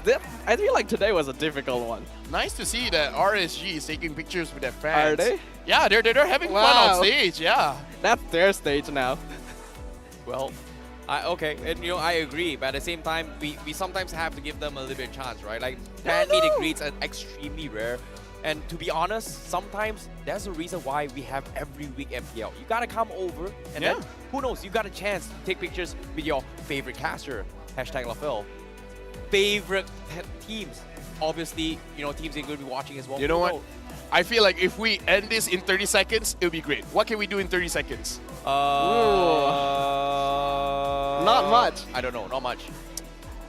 For everyone here, again, Gardner, man, use it while you're casting.